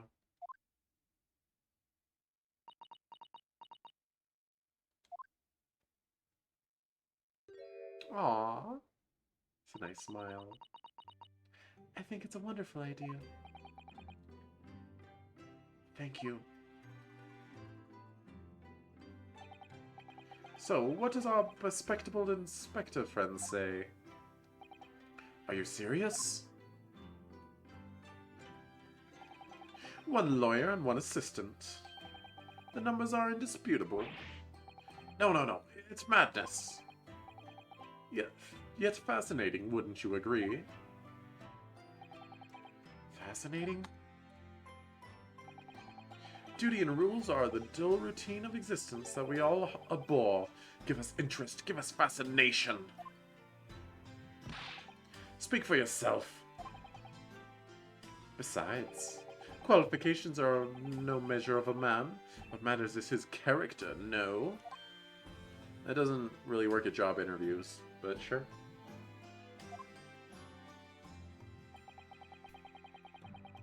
And you've witnessed ample evidence of this man's exemplary character today with your own eyes. From the early hours of this morning until this very moment now. Despite contending with the passing of his close companion, and despite the accusation of guilt, this man has shown resourcefulness, intelligence, and above all, courage.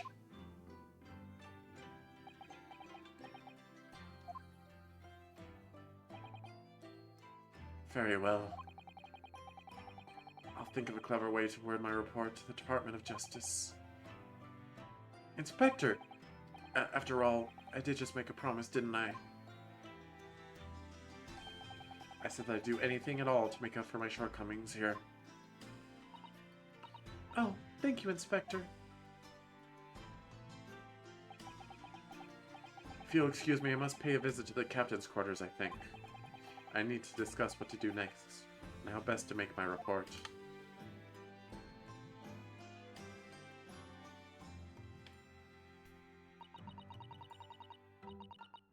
Are you really prepared to attempt this, Mr. Naruhodo? Yes, I'm going to try. I wonder, would you consider teaching me what I need to know? Everything about being a lawyer? No way, Jose. I would be delighted to help you. I am a judicial assistant, after all. Hey, and we won't be in Japan, so you'll actually be allowed in the courtroom. And, Mr. Naruhodo? I'd like you to take charge of this. What? Me? I heard that. Mic fizzling out. One sec. We're so close to done. We're so close. Hmm?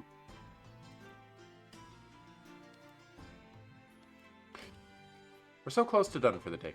Let's just... We gotta keep going. We gotta keep going. What, me? Are you sure? I'm sure it's what Kazuma-sama would have wanted. His name is Karuma. Its name is Karuma. It's a great sword that's been in the Asogi clan for generations. Very well, I accept. I'll treasure it, always.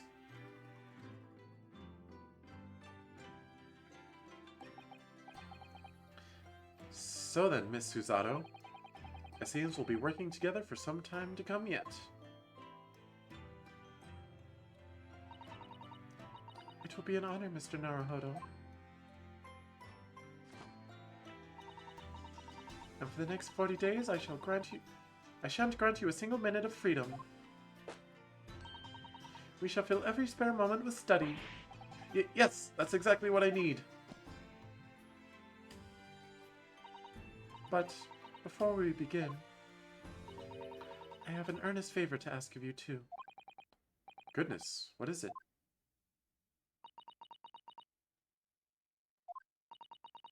Please throw me to the ground. 3 times. You know, I know what she's getting at, but that could be misconstrued quite easily. So, be careful, Susato. What? I should never have doubted you.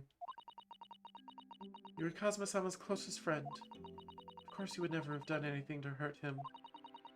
That should have been obvious to me from the start. But I allowed suspicion to get the better of me. And no matter how upset I was feeling, it was completely unforgivable behavior. No, you were in shock. You just found out about me stowing away, and the cabin door was locked for— No! I won't let you make excuses for me. Whatever the circumstances, I should never have thrown you. And not just once, but 5 times. Then shouldn't I throw you on the ground 5 times, not 3 times? Ah, that number keeps creeping up, doesn't it? Please, you must. Just take hold of me and throw me. Do it! Don't even think about it. No. I don't even know how. I never thrown anyone to save my life. Also, my best friend was just killed by getting pushed. So I'm not going to try to throw you onto the ground.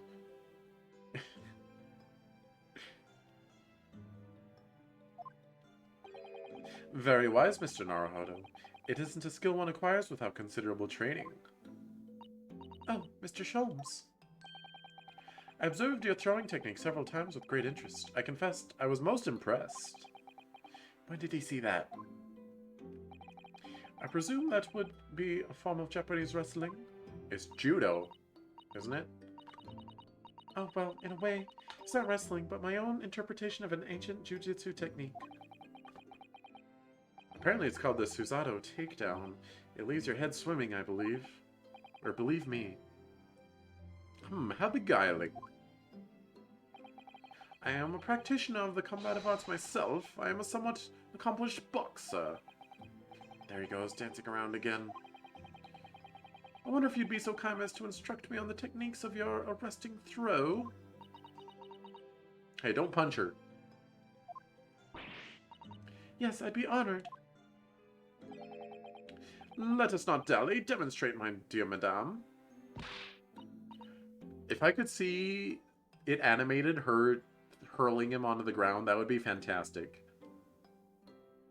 Oh, of course. Are you ready, Mr. Naruhodo? Sorry? What? No, not me!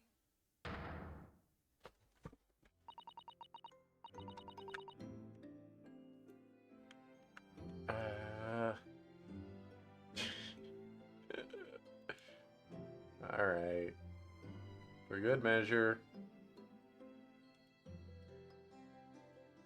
No, I'm upside down. As you can see, you throw from the abdomen. Oh yes, arresting indeed. That is what you term the Susato takedown, is it? Actually, no, that was a Susato squash. What the heck? How could this happen to me? In my groggy state of consciousness. A scene from an evening recently spent with Kazuma flickered into my mind.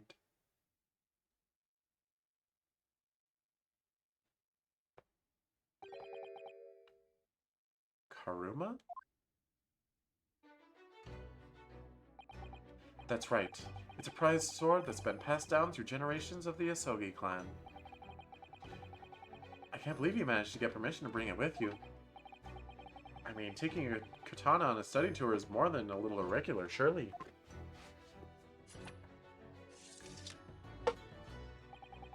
A Japanese man's sword is his soul, Ryunosuke.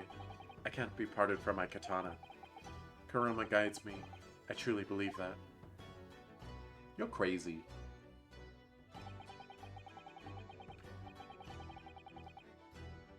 So its name compels the wielder to slice evil in two? Not that you would need much compelling. Not that you would need much compelling. On that subject, there's something very important that I have to do in Great Britain. And I'll sacrifice anything to make it happen. I'd appreciate you seeing it through with me. Of course I will. Whatever it is, I'll see it through to the end with you. I knew you wouldn't let me down.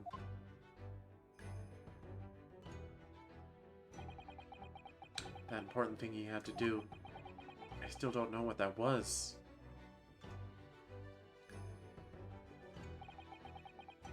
But I'm going to see the place for myself and work it out. Great Britain's capital, London.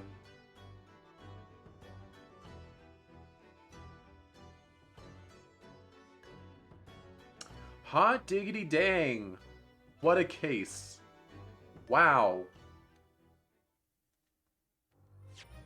And there was no courtroom.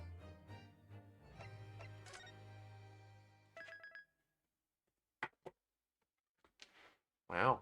Just... okay.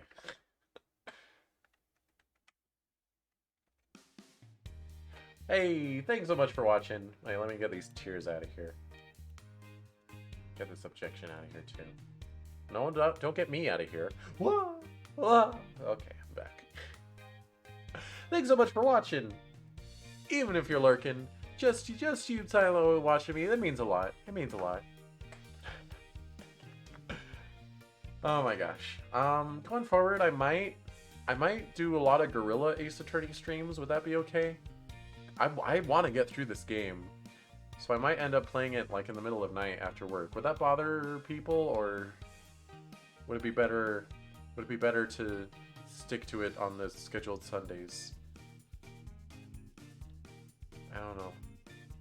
I don't know. Let me know. You don't gotta tell me right now, but let me know on Discord or Twitter or something if that's something that is bad for you. Yeah. Oh, we're at 7 hours now. Oh man, I just can't stop playing Ace Attorney. It's so good. Alright, thanks again so much for watching. As always, stick around to the loading slate for the raid. Until next time, my peeps, fare it out.